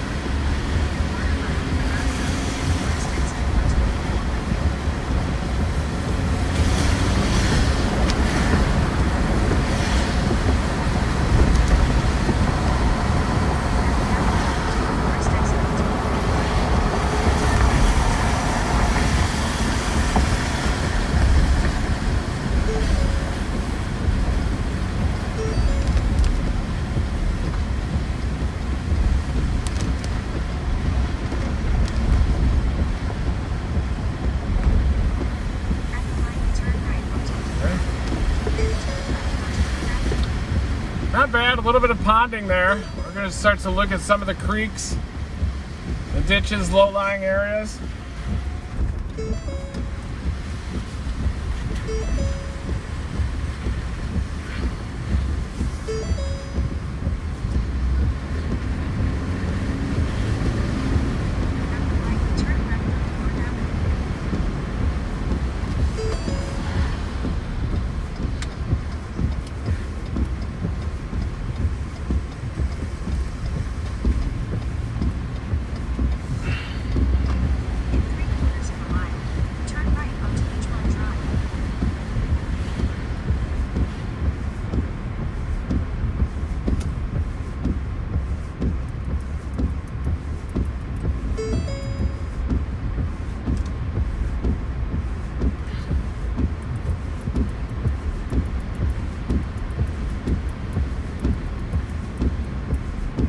Seeing anything yet. Just not that bad. That one area on 95 was about the only bad area that we've seen so far.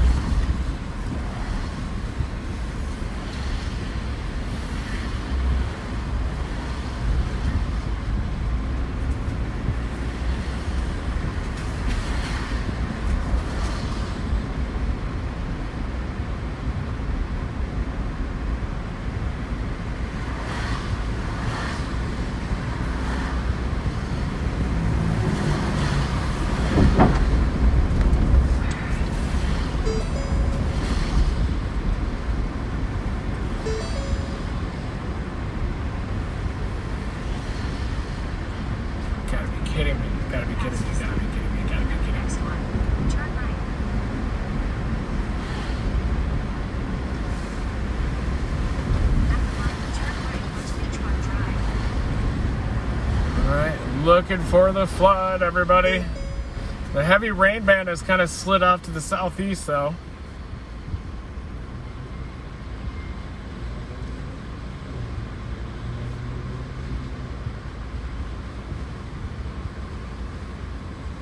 Tornado warning continues in Maryland, Baltimore County, Carroll County. It's north of Baltimore, though. At 4:12, severe thunderstorm capable of producing a tornado located over Westminster, Maryland. Wow.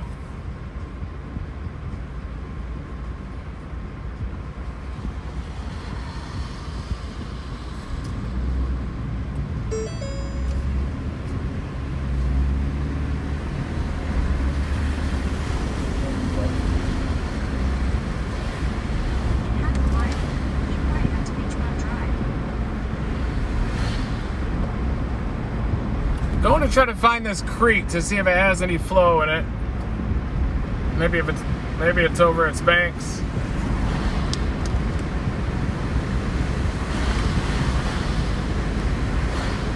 But boy, this area became dominant down into northern New Jersey and then prevented the warm front from lifting up north into the better shear across upstate New York.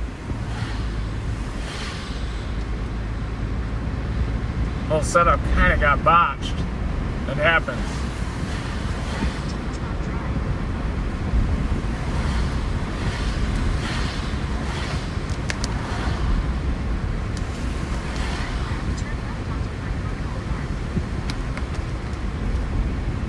I doubt that this rich area, a lot of times these rich areas don't flood.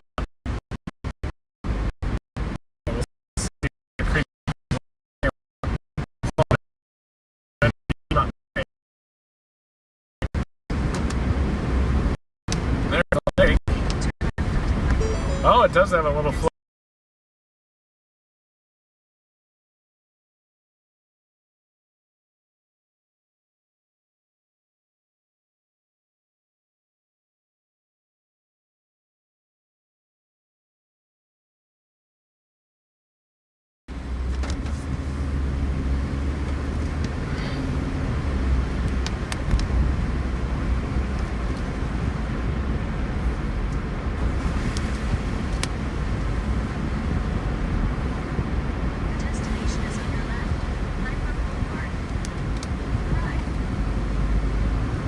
It is flowing, just not even close to out of its banks.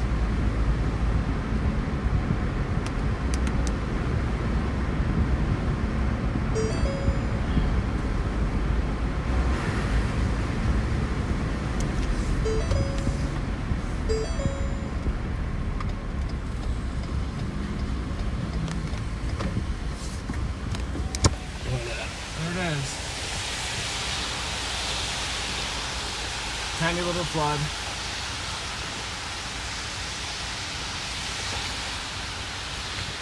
Not even close to a problem yet.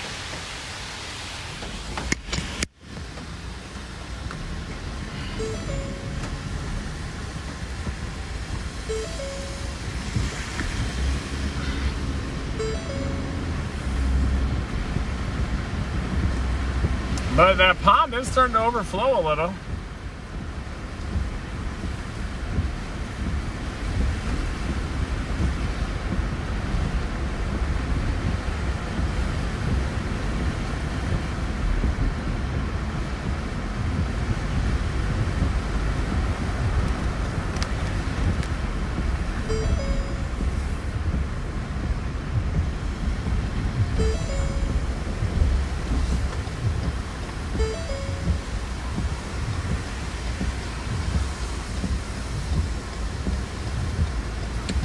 Try another section of this creek. 4 minutes away.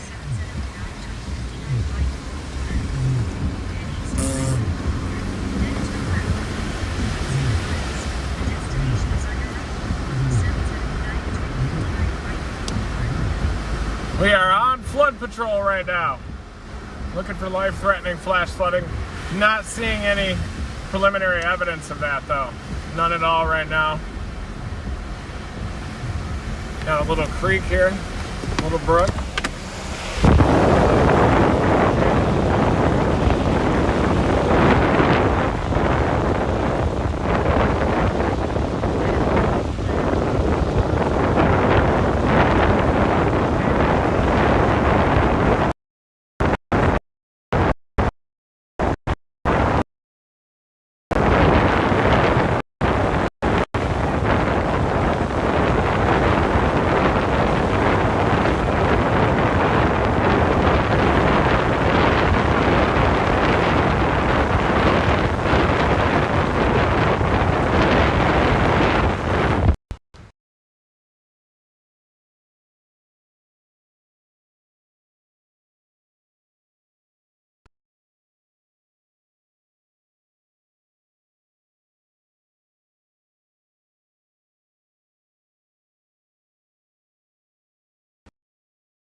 creek. We lost it. Must be on the other side of those homes.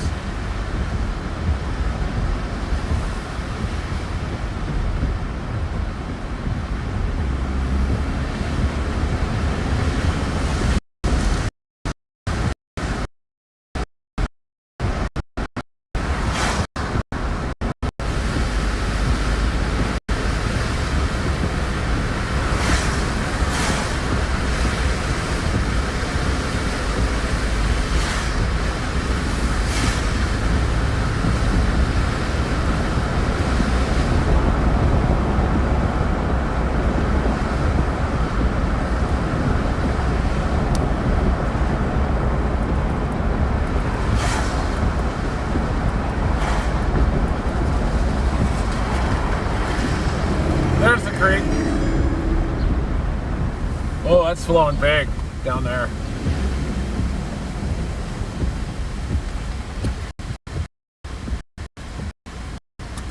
You can show you.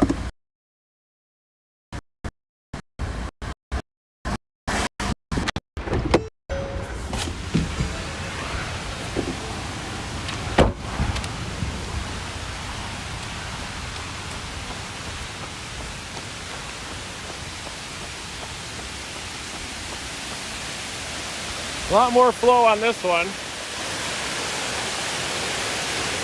but not too bad.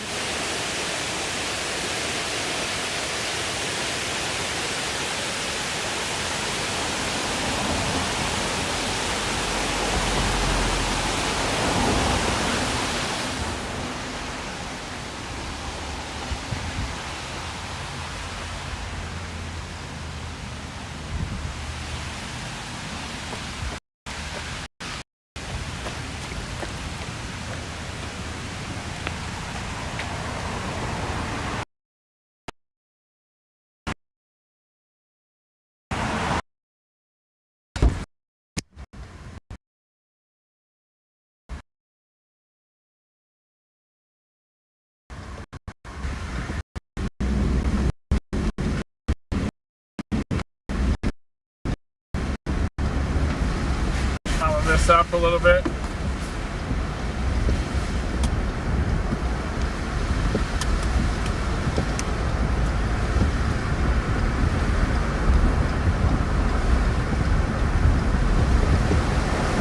can smell it.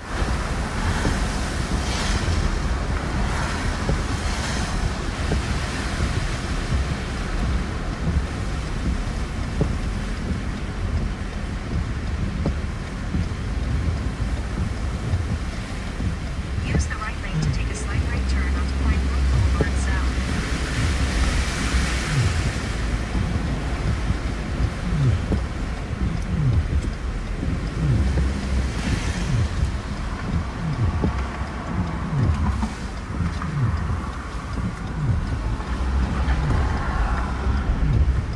Yep.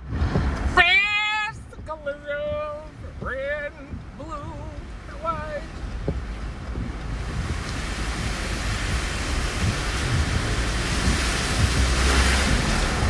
And I'm just going to follow this creek up.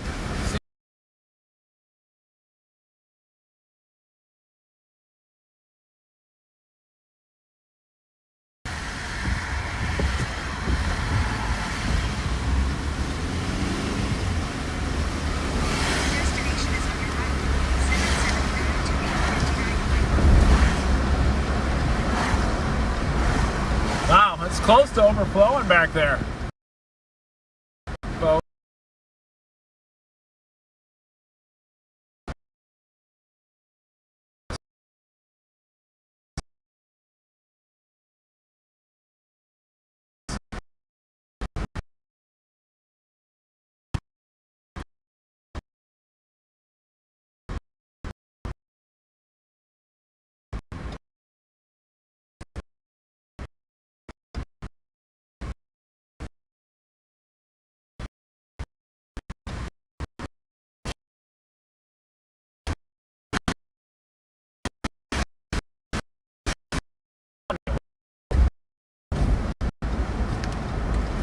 that creek came very close to flooding out this whole road. It's right at the limit right now. Holy cow.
Not too bad, eh?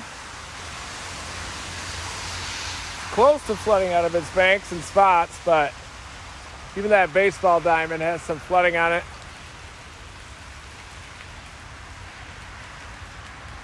Not too bad here.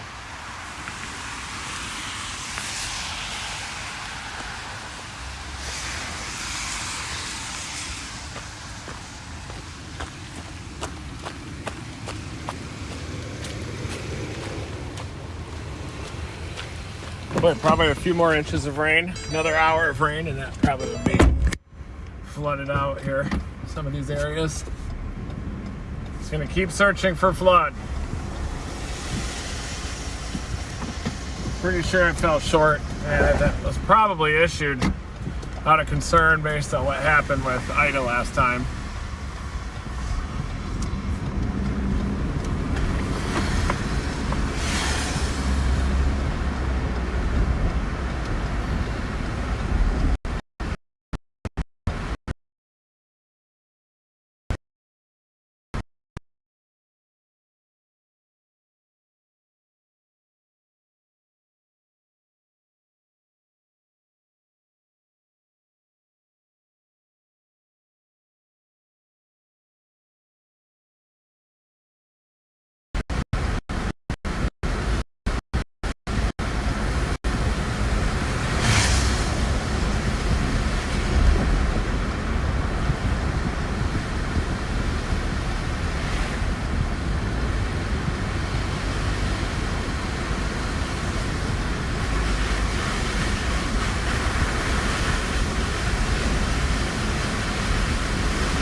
This area's just not flooded.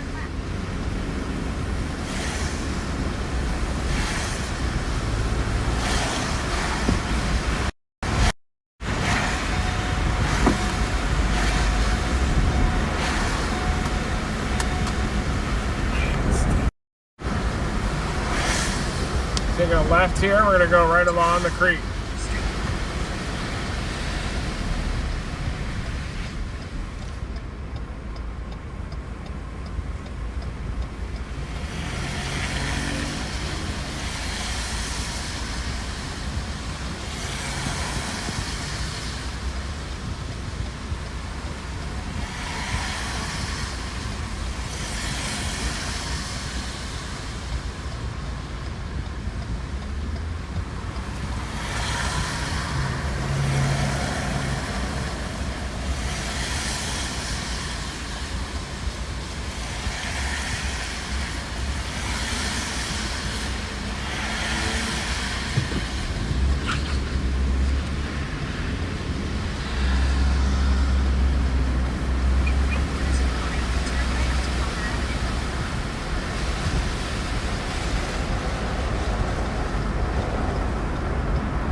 little bit of ponding here, some puddling.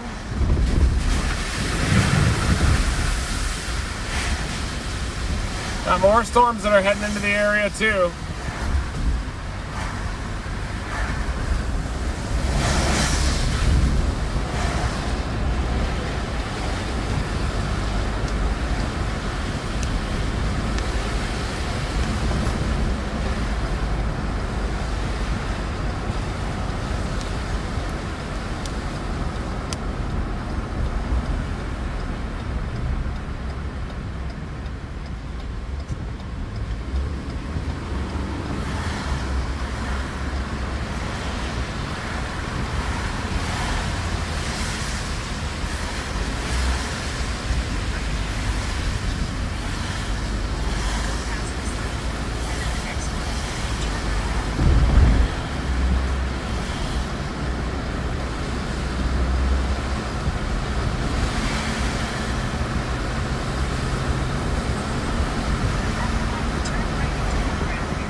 Still looking for this flooding.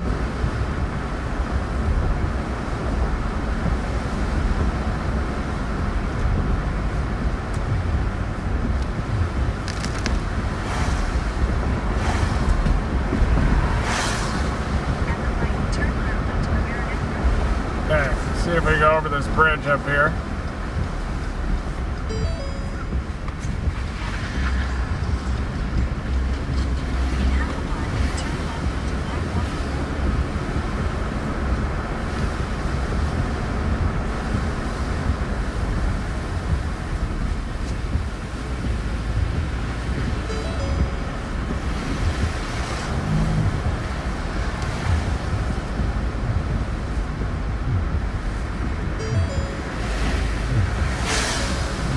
Stone cold, people. Still looking for this flash flood, everybody. Near the hourly rainfall max. Working these creeks now.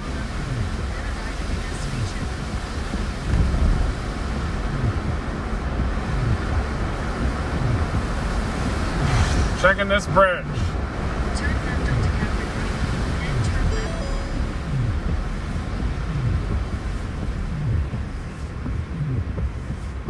Barely flowing.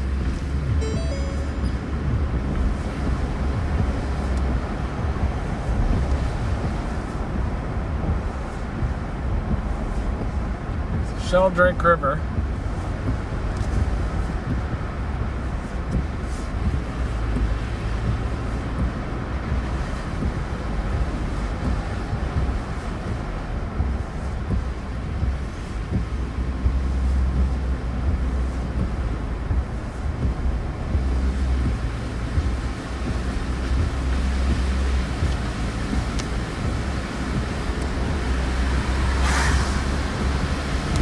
Found it. It's a road closed sign up here we're gonna work.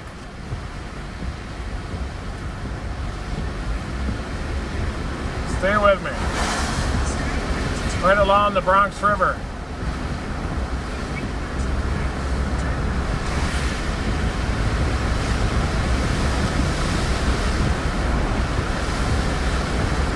Oh, we're almost there, everybody. 0.6, and there's a big road closed sign up here. I wonder if that is the flooding. It's probably where all the flow goes, probably from the rich neighborhood to the low-lying areas. How much you want to bet?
All right, let's see how this thing looks.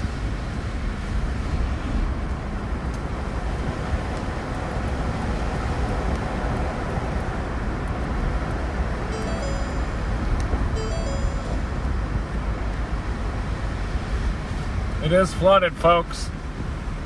Wow.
See what we can find along this parkway. Some standing water along it, not too bad though. More rain coming in.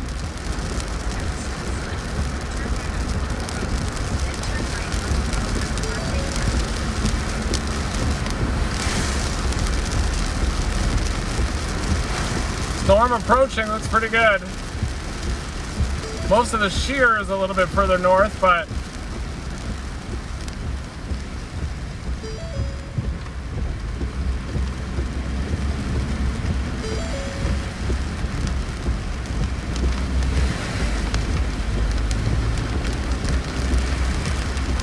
oh, it's closed right there. Damn it. Turn right onto Rose River Parkway North.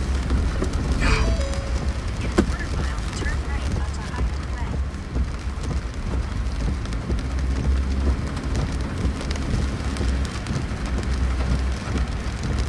God, you kidding me?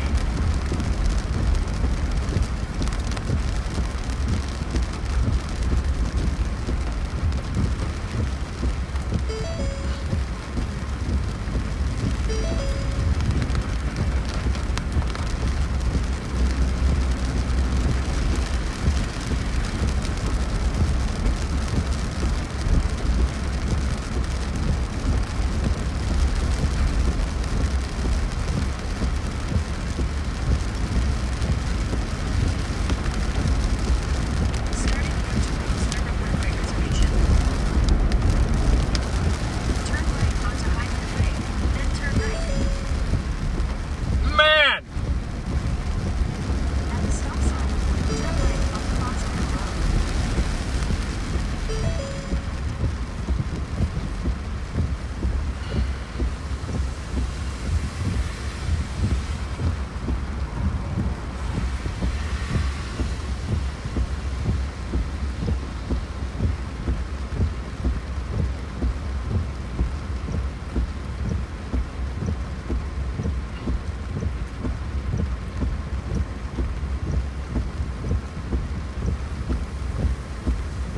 Starting route to 39 Clear Lane.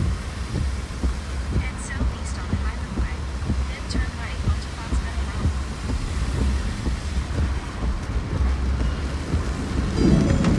Here comes some more storm action. At the light, turn left onto Fairmount Road.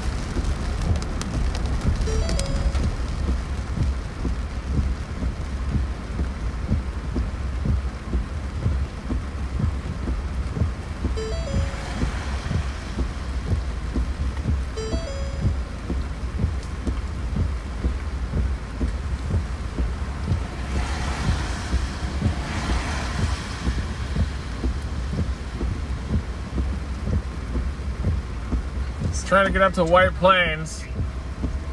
Head southwest on Fox Meadow Road.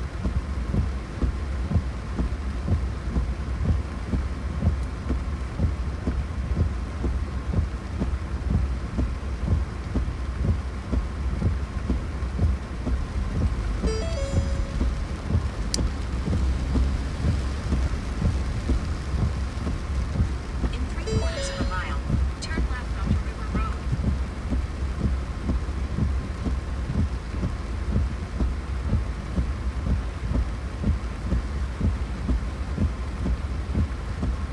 More heavy rain is moving in now, as you can see. Another storm. It is elevated. No tornado potential, but it is going to contribute to additional flash flood potential. I think most of these people are off of the closed Bronx Parkway.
Alright guys, still working on that flash flood. Not a ton of it right now, but I think if we head up toward the White Plains area, so we're going to be looking next.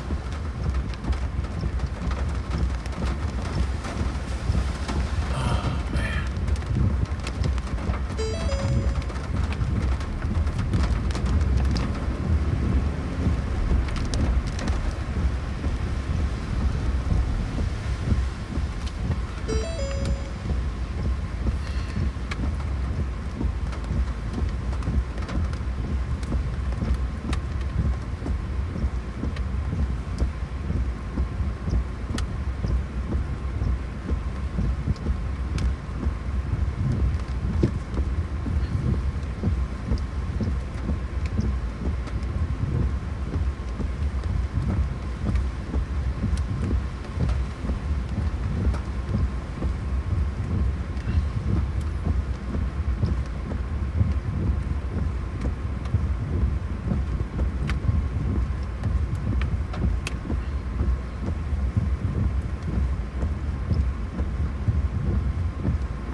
Down there.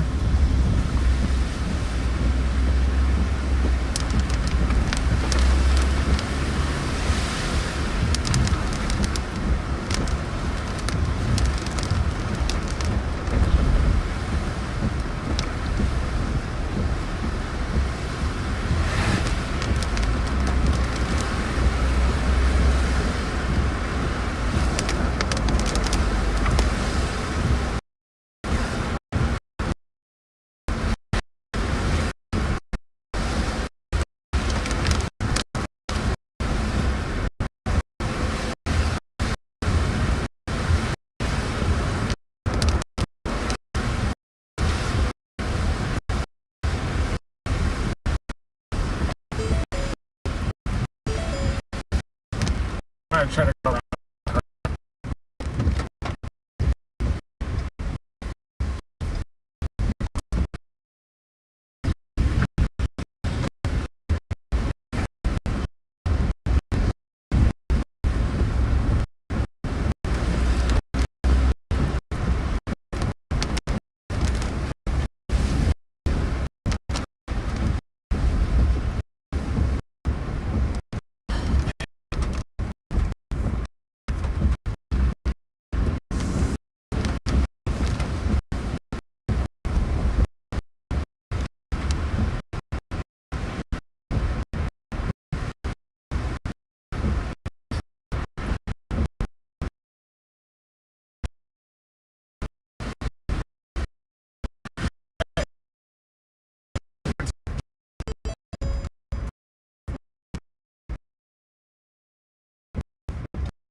Probably gonna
headed into White Plains. More heavy rain coming in.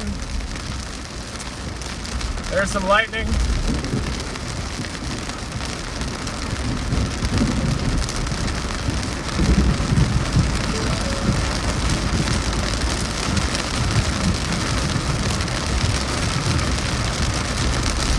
Storm coming in looks quite substantial, actually. It's like another.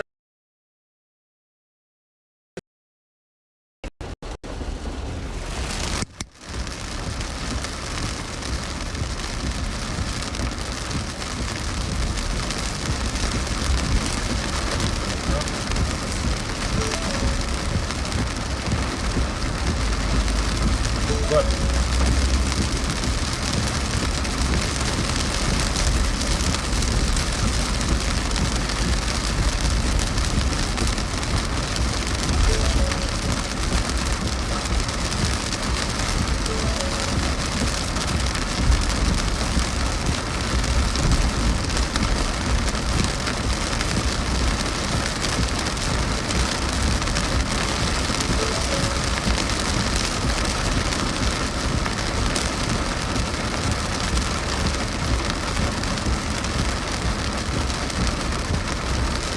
Boom!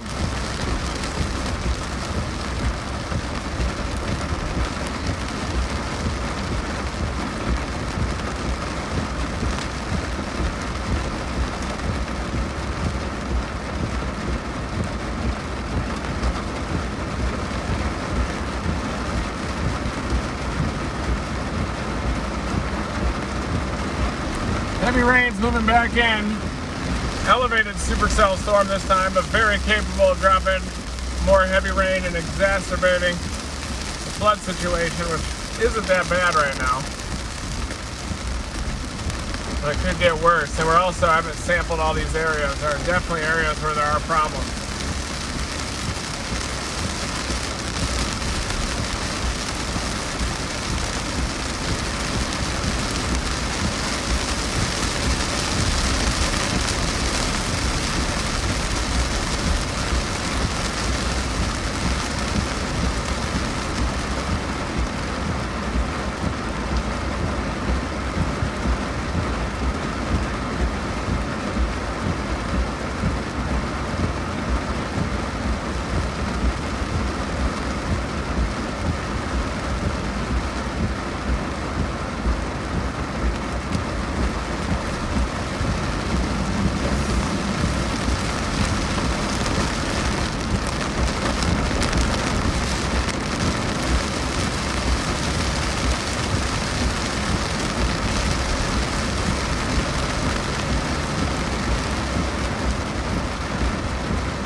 Pretty heavy rain out here, but there might have been enough of a break where it had a chance to run off. And I'm in White Plains, New York, headed to these areas where the roads are closed. See how that flooding is happening there. These are pretty heavy rainfall rates, 2-inch per hour rainfall rates here.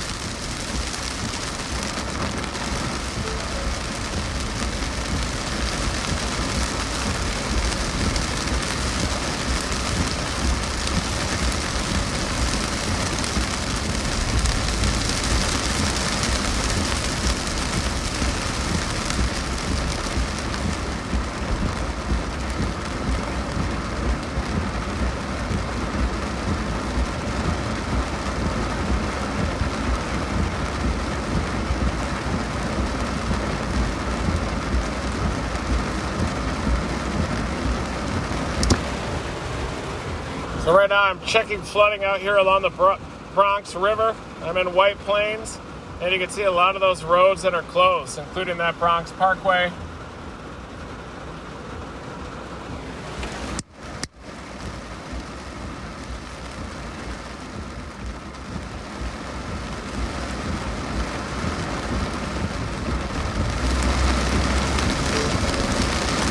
Big flooding in Yonkers, I'm hearing. We're gonna check out this bridge. I think it's kind of a low area down there, so I'm gonna have to look left and right.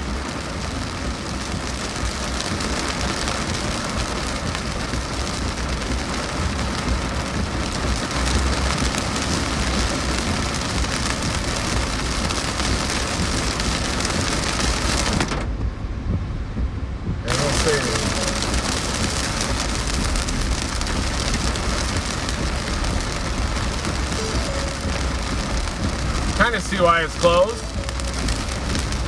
Not really though.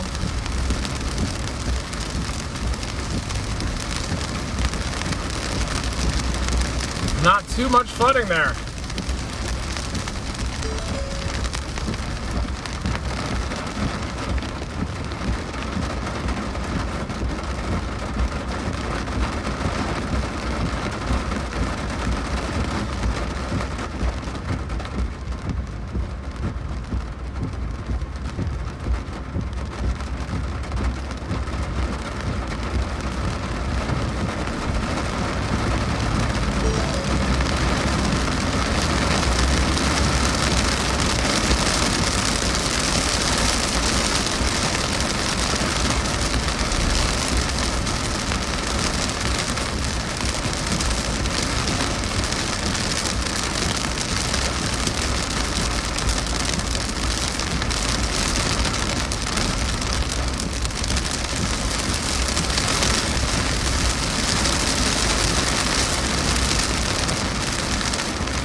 Taking Larry here.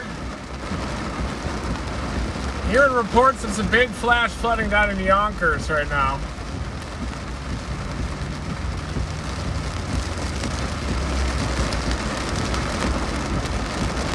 More rain coming in.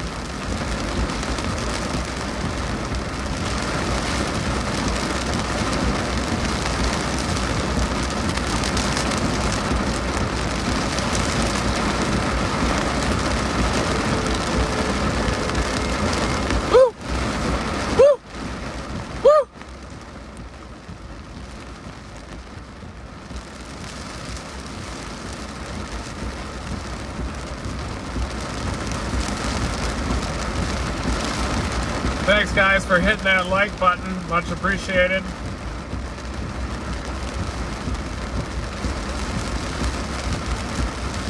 More heavy rain has moved in.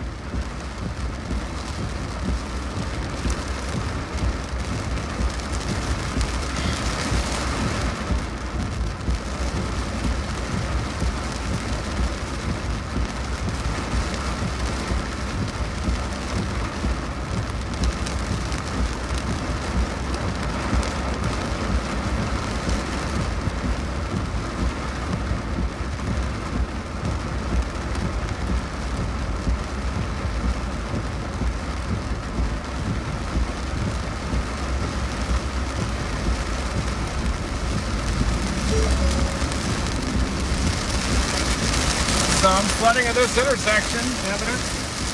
Oh yeah, look at that. Urban flooding.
Definitely some road closures off to the south. That's where we're headed.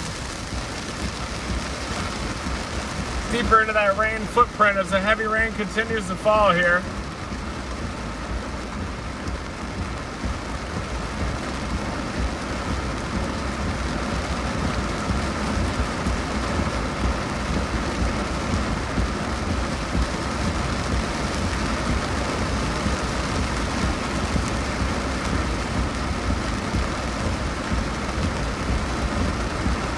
More of those.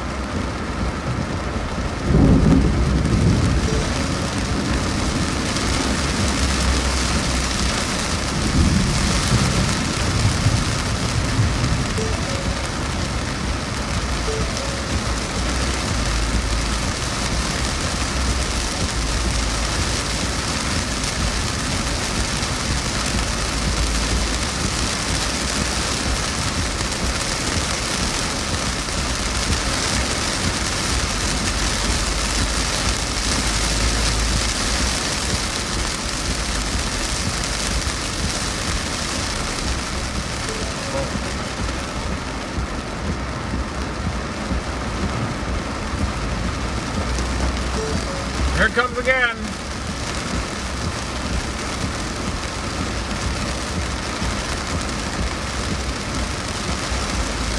A little bit of flooding here. Runoff. Oh yeah. There it is. Oh yeah. Oh yeah.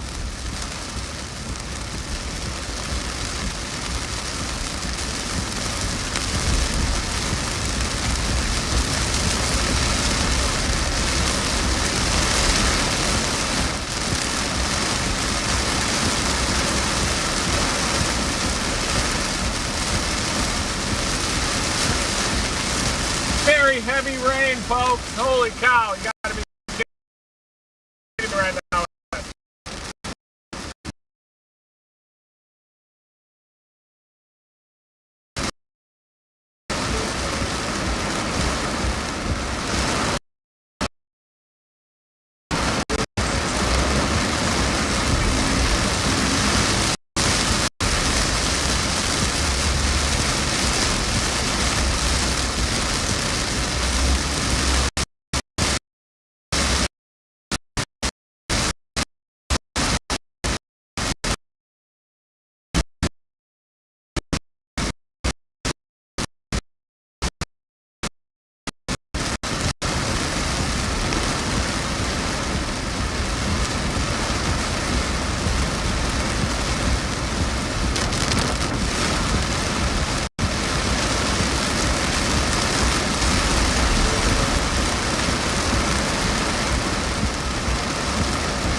Honey baked ham.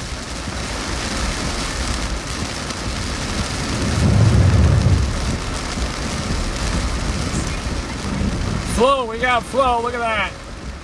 Definitely some water flow happening.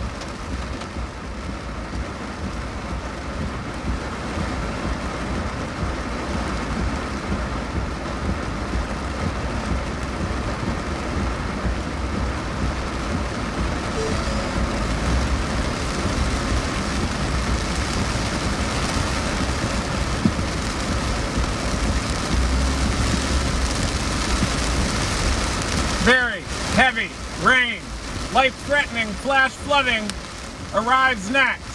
Urban flash flood event here on the north side of New York City.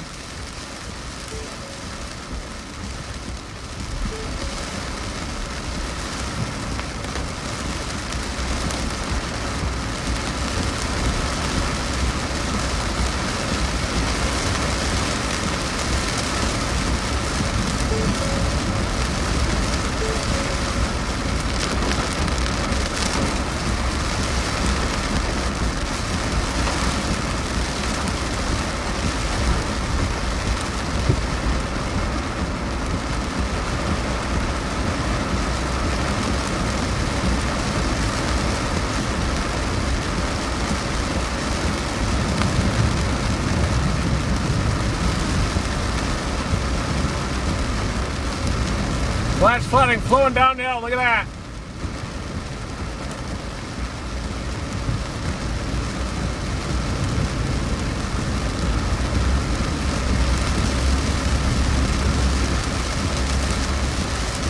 Flash flood happening.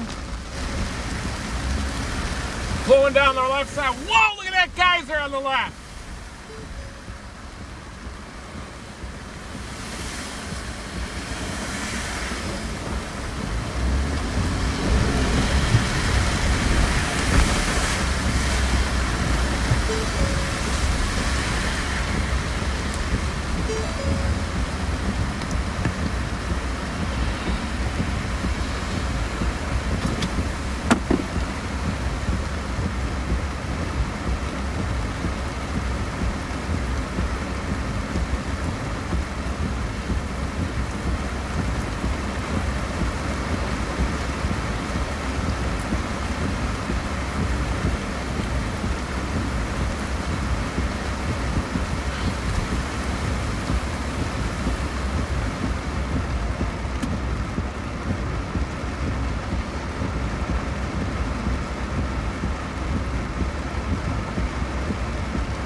Urban flash flooding happening.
here. Obviously, big problems happening.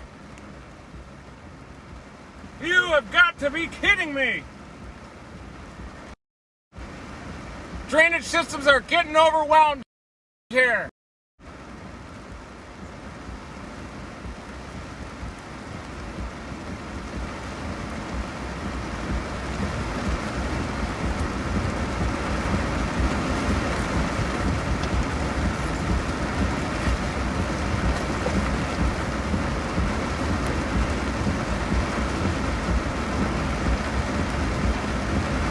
In 6 miles, take a slippery turn.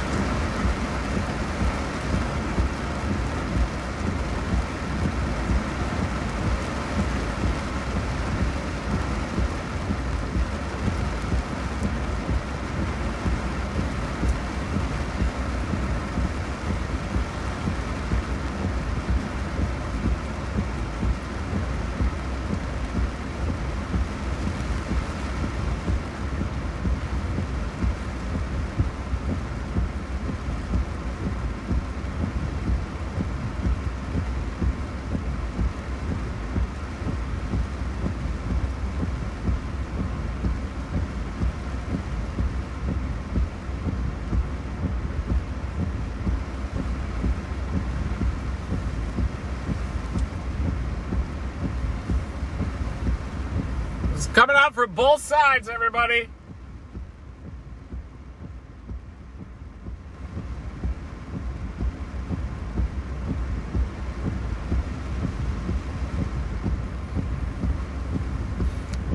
Show you the problem here.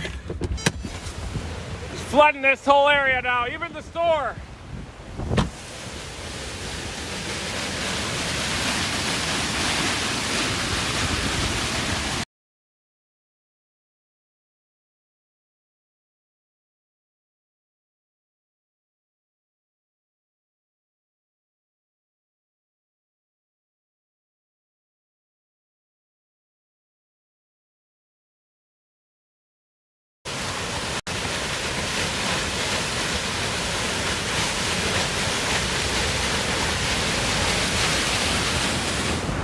Flood coming down the street, folks.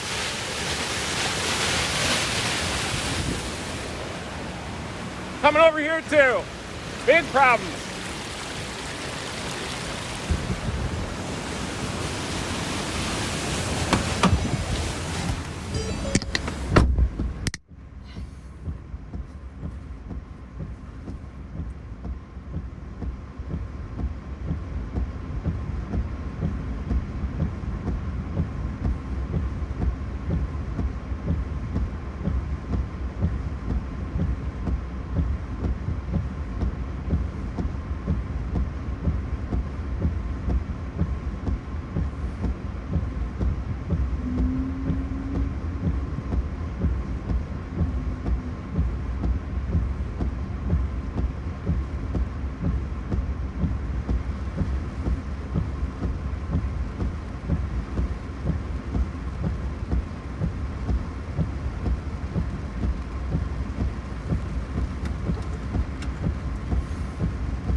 two of them.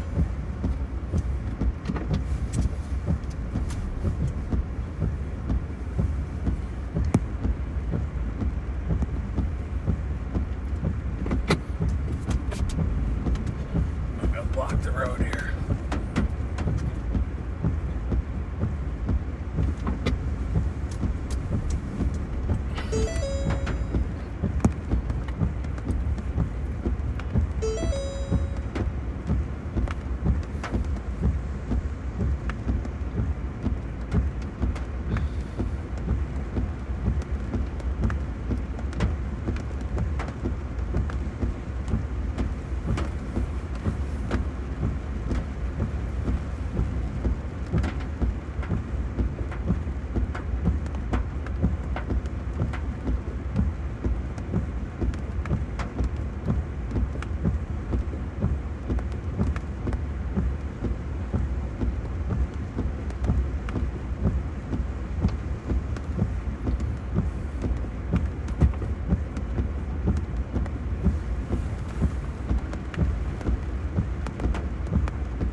About to hit the carpet store, about to be inundated.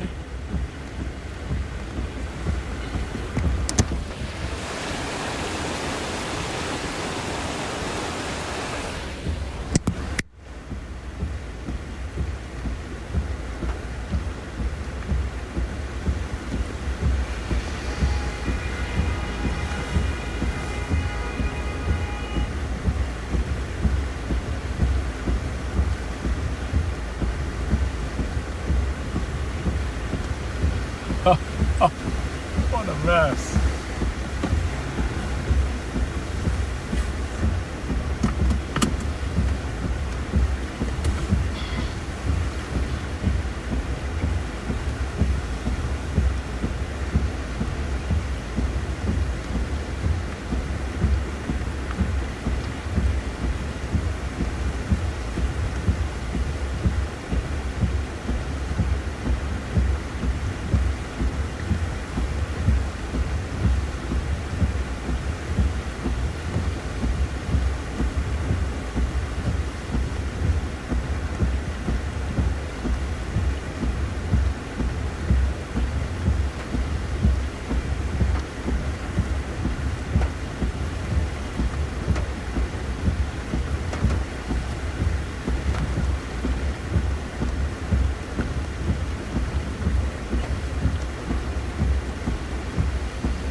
Where all that is going.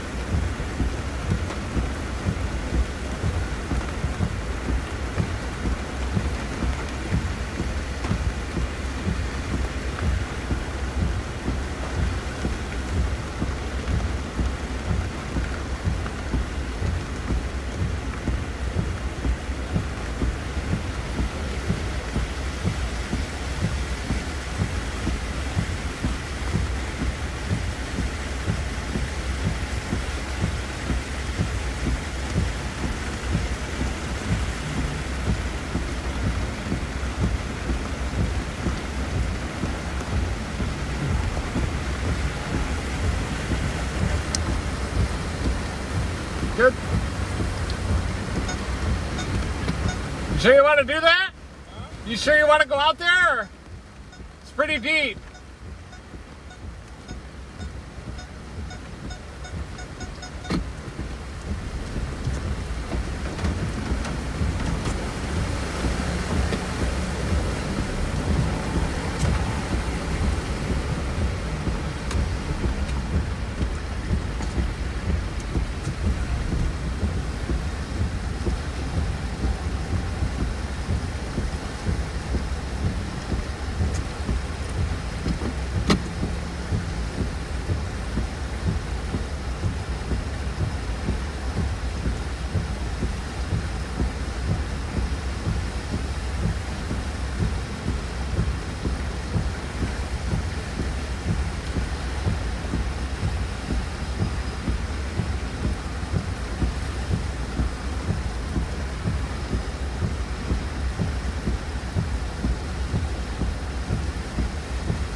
Try to make it.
Lofting the bird, the safest way to cover this flood.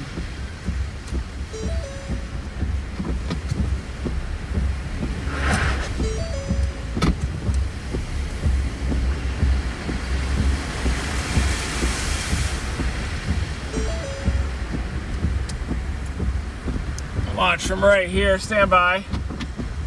Seems to be coming down a little bit.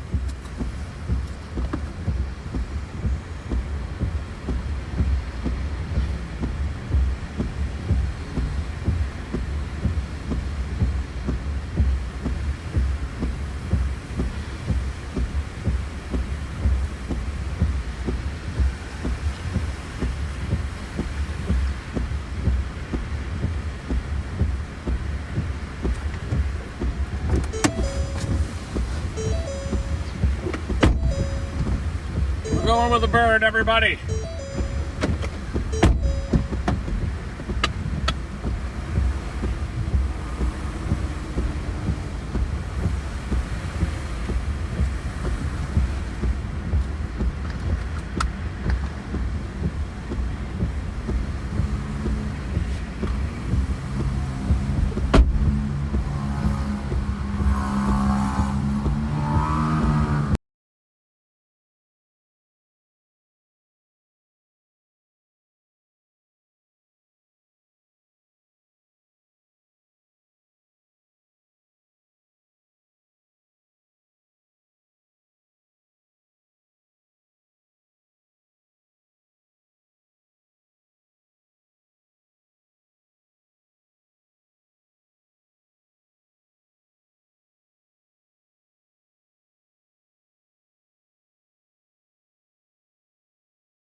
There's a car swamped up there.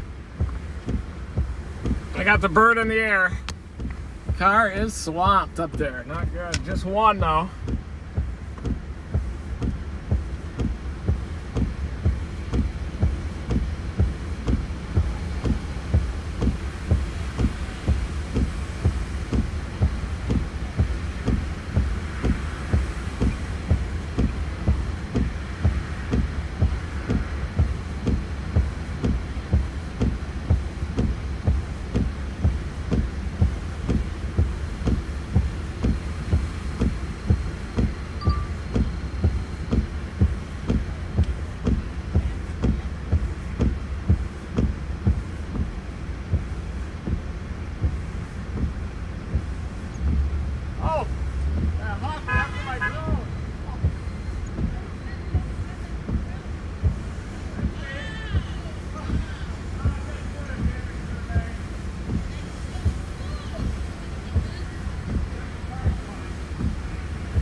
Get out and get swept away, or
have a good one.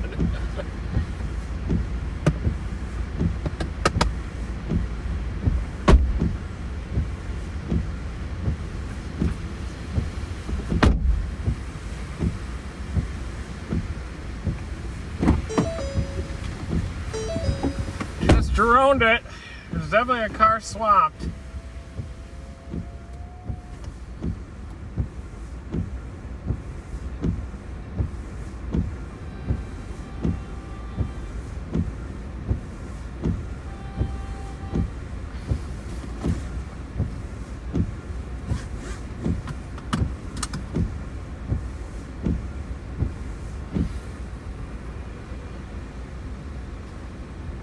Thinking about charging it here, folks.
It is headed toward the river over there, isn't it?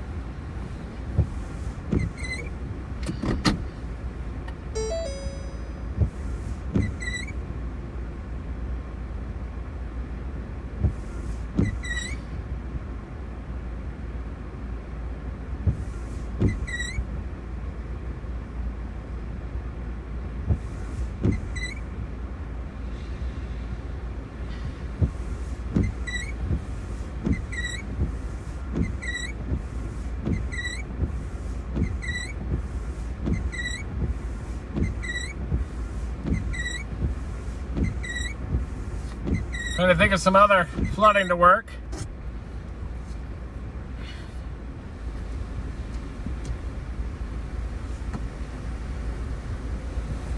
Oh, what an ass. What an idiot.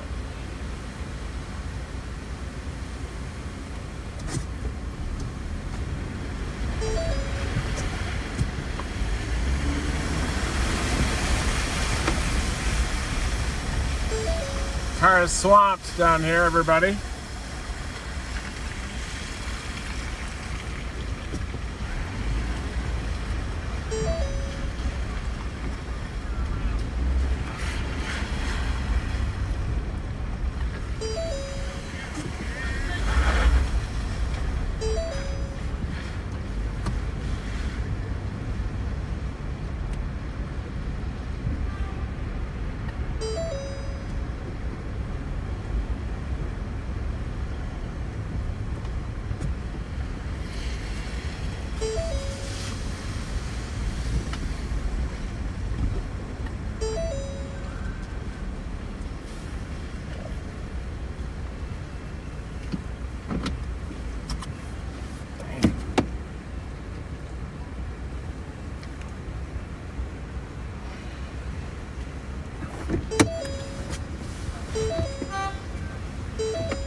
Bubble is still going.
Everybody, we're back live.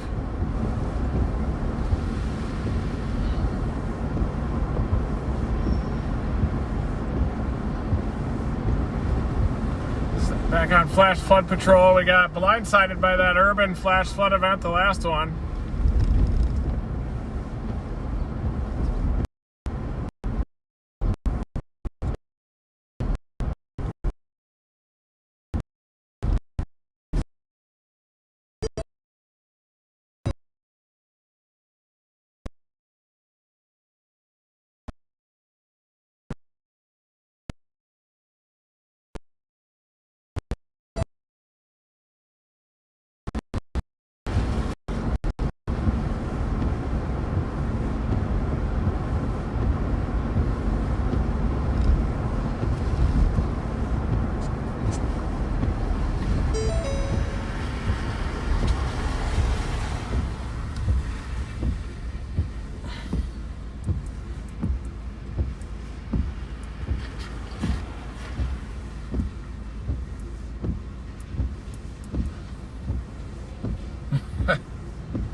Not as much flooding. That one little area where that was trying to flow toward the creek. There is a storm right now that's trying to get going to the east of Hurley that's heading toward the target.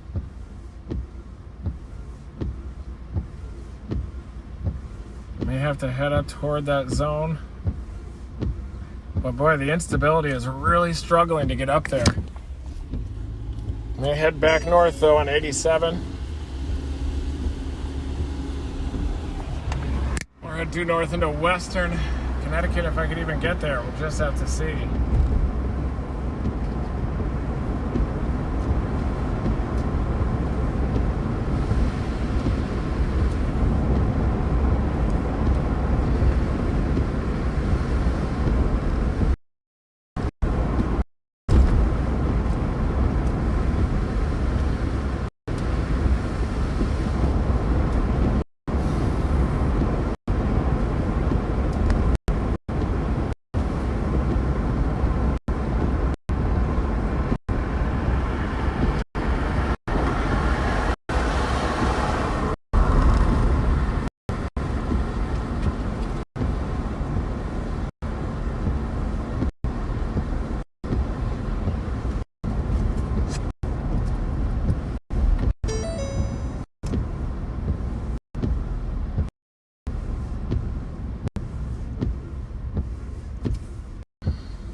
Still looking for floods. That isolated area got hit pretty hard, but not seeing as much now. A little bit off to the south, there are reports of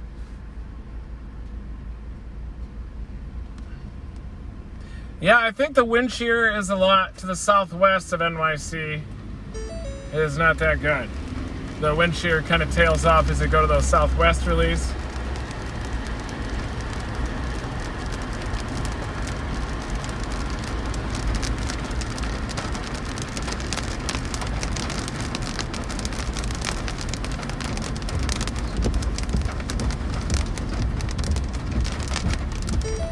Probably a flood up here on the left, I bet. Looks like a closed road.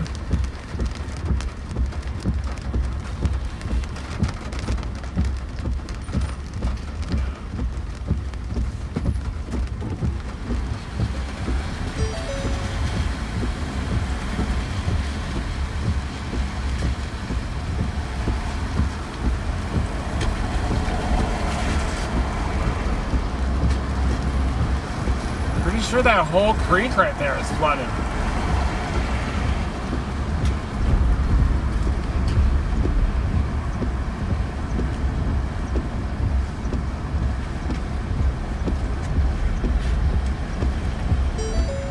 Oh yeah.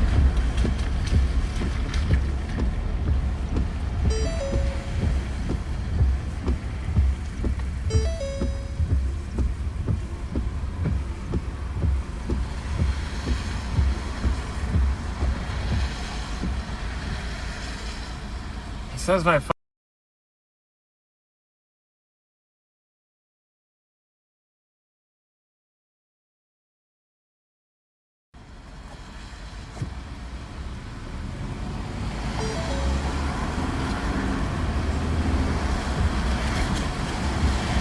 Yeah, definitely ponding of the water down there. Flooding. You pave the interface of the surface of the earth and you're going to have flooding somewhere. It just goes in weird areas. You saw when that last storm went, I knew that was going to be enough to tip this thing over the edge, and then bam! That's exactly what happened. Anywhere these fire trucks are going, there's probably even potentially swift water rescues happening.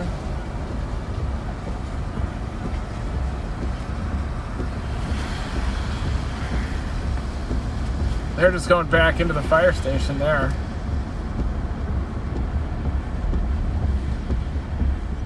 Work complete.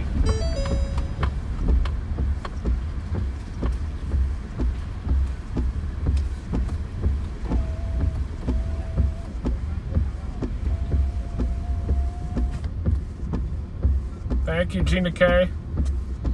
Thank you.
Still on.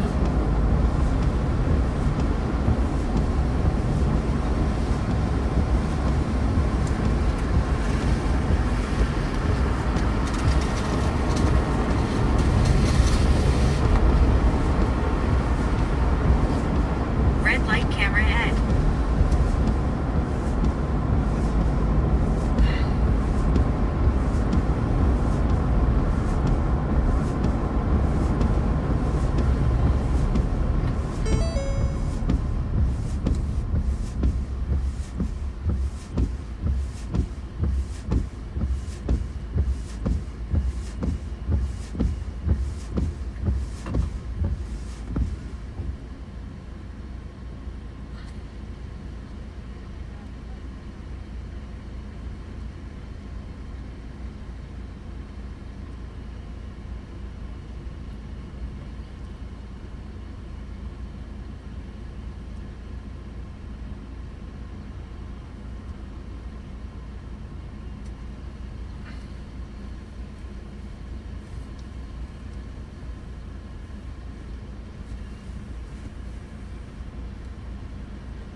Trying to figure out what to do right now with this event.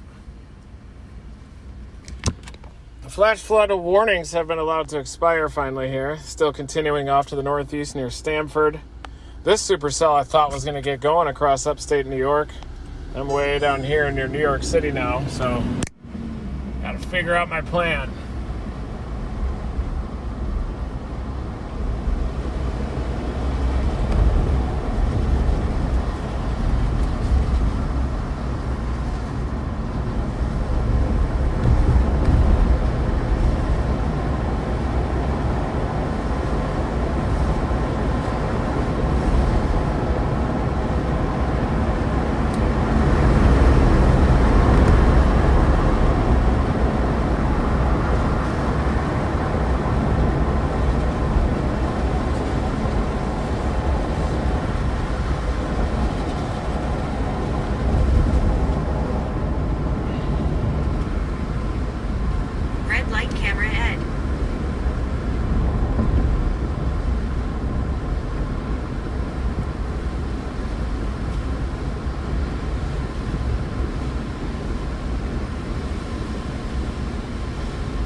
I gotta figure this out.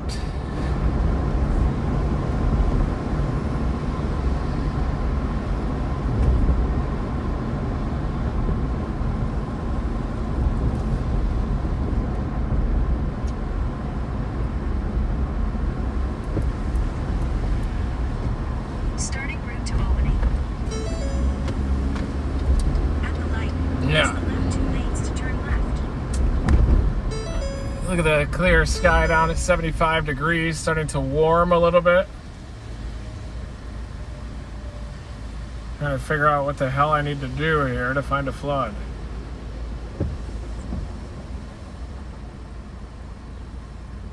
Or a tornado. Severe thunderstorms moving into northern Delaware, but they're all linear.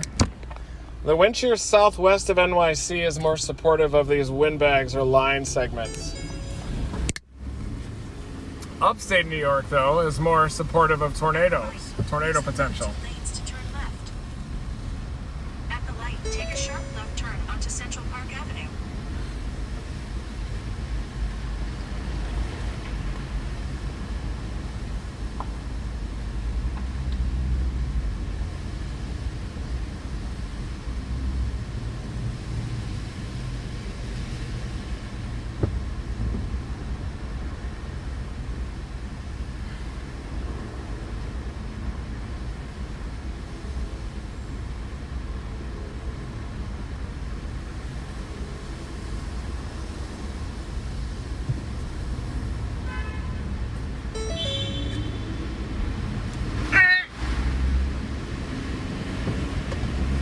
In 3/4 of a mile, keep left to merge onto I-87 road.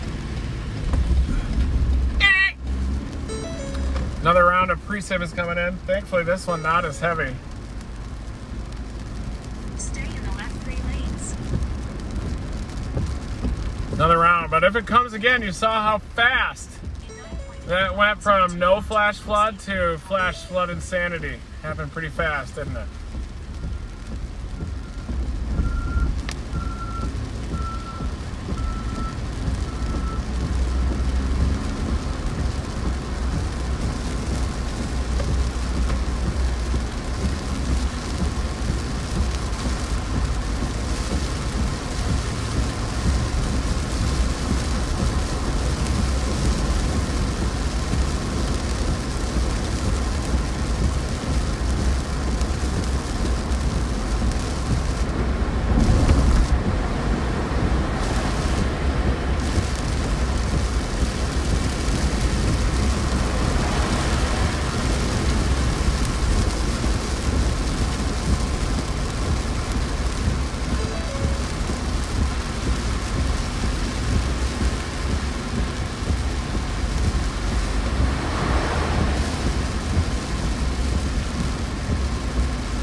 Going up in elevation, so I'm not as concerned, of course, about flooding up here on the thruway.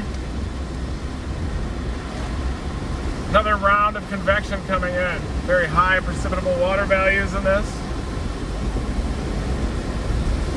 So 1.5 inch per hour rates to do, where it'll only take one more storm to come in to cause potentially big problems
again, more heavy rain.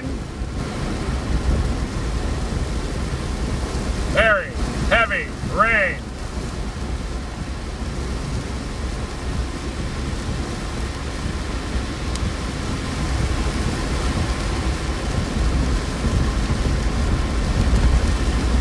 Save 2 minutes via Cross Westchester Expressway.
Blue sky. There's our elevated mix layer.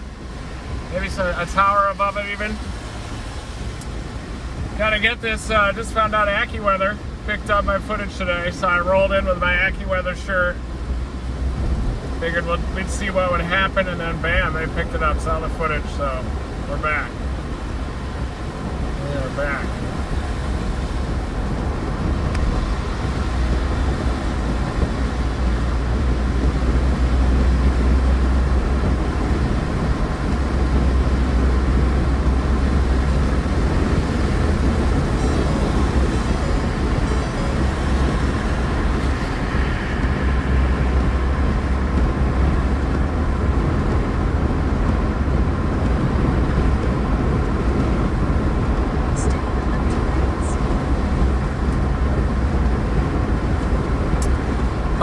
structure ahead. Look at that storm. At least we can see kind of an elevated base ahead.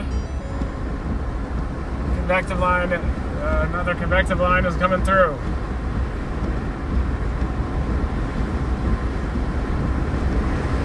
Crash reported ahead in a quarter mile. You're Kind of still a on the rounded, fastest- shelfy looking base. Look at that.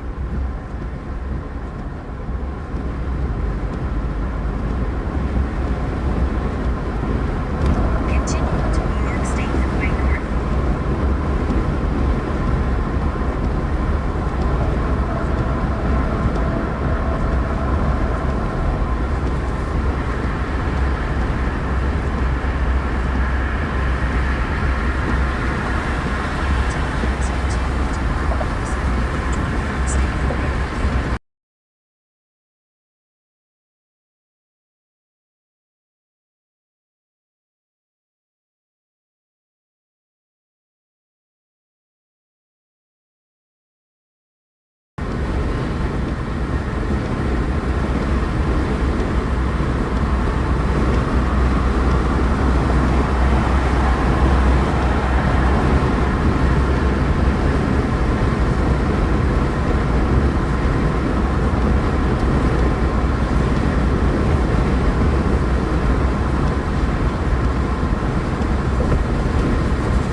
Wouldn't be surprised if there was a water spout on that.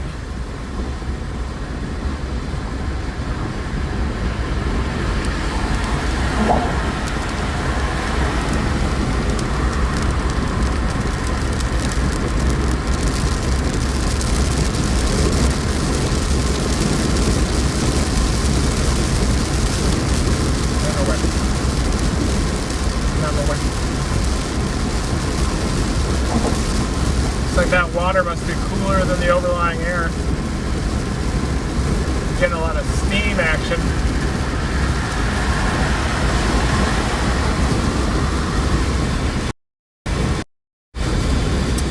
Alright everybody, I'm thinking that this live stream is starting to come to a close here. I could just keep dragging this on, of course, keep trying to work floods, but well, there are some new storms that are trying to get going upstream. Keep an eye on those. Including one upstream of Manhattan, trying to show some supercellular characteristics. But I think that the shear has ejected across upstate New York, western Connecticut, western Massachusetts.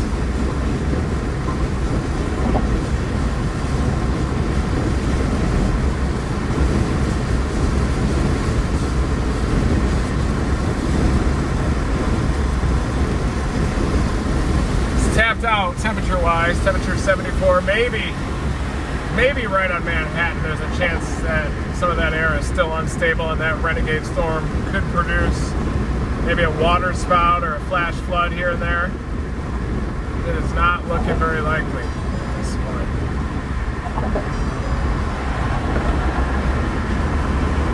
Flash flood threat continues across coastal Connecticut, Stanford area. Stanford has that new flash flood warning now.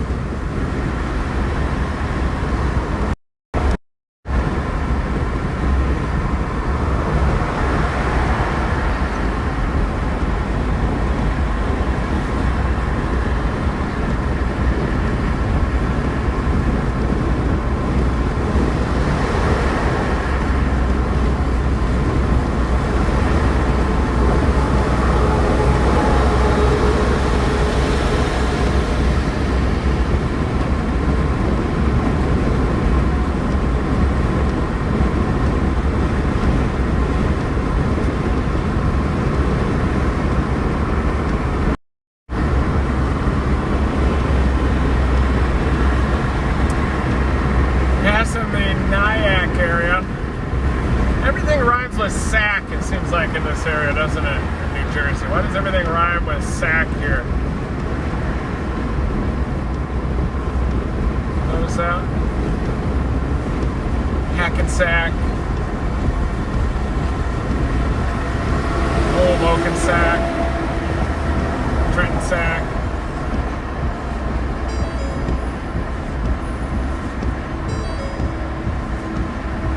Nyack.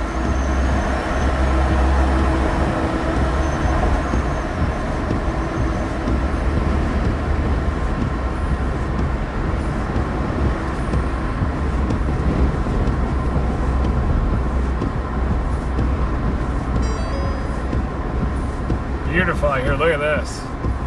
Hudson River Valley. Got those sharp, kind of shiny rocks on either side.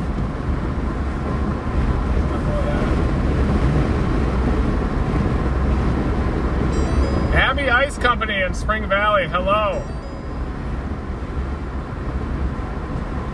Hi, Abbey Ice Company.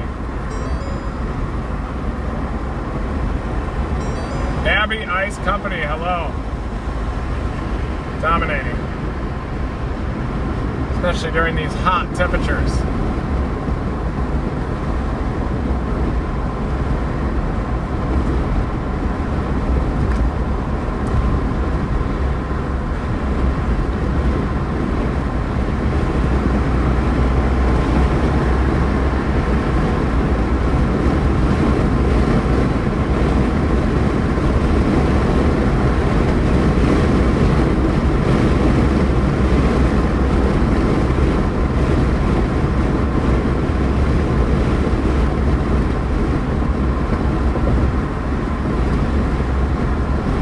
Tool.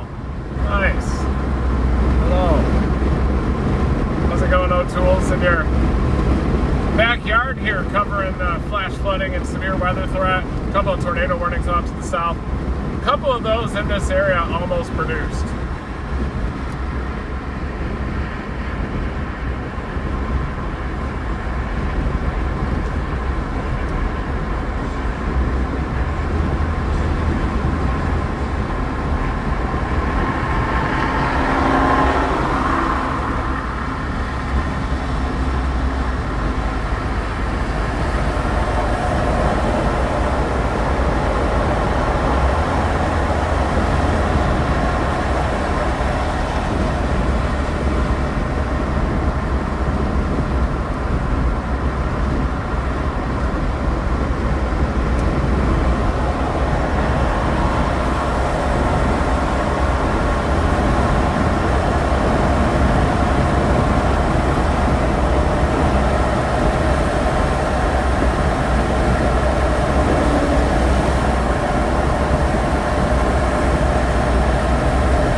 shut down this stream. Thank you, everybody, for tuning in today. Save 4 minutes via I-287 East. Never stop chasing. Use the right lane to take exit 90 onto I-87 South and I-287 East toward York Upstate Freeway South. All right, guys, I'm going to shut down the stream. Thank you for joining me. More storm chases to come as I am getting my tenacity back. Chasing hard from here on out.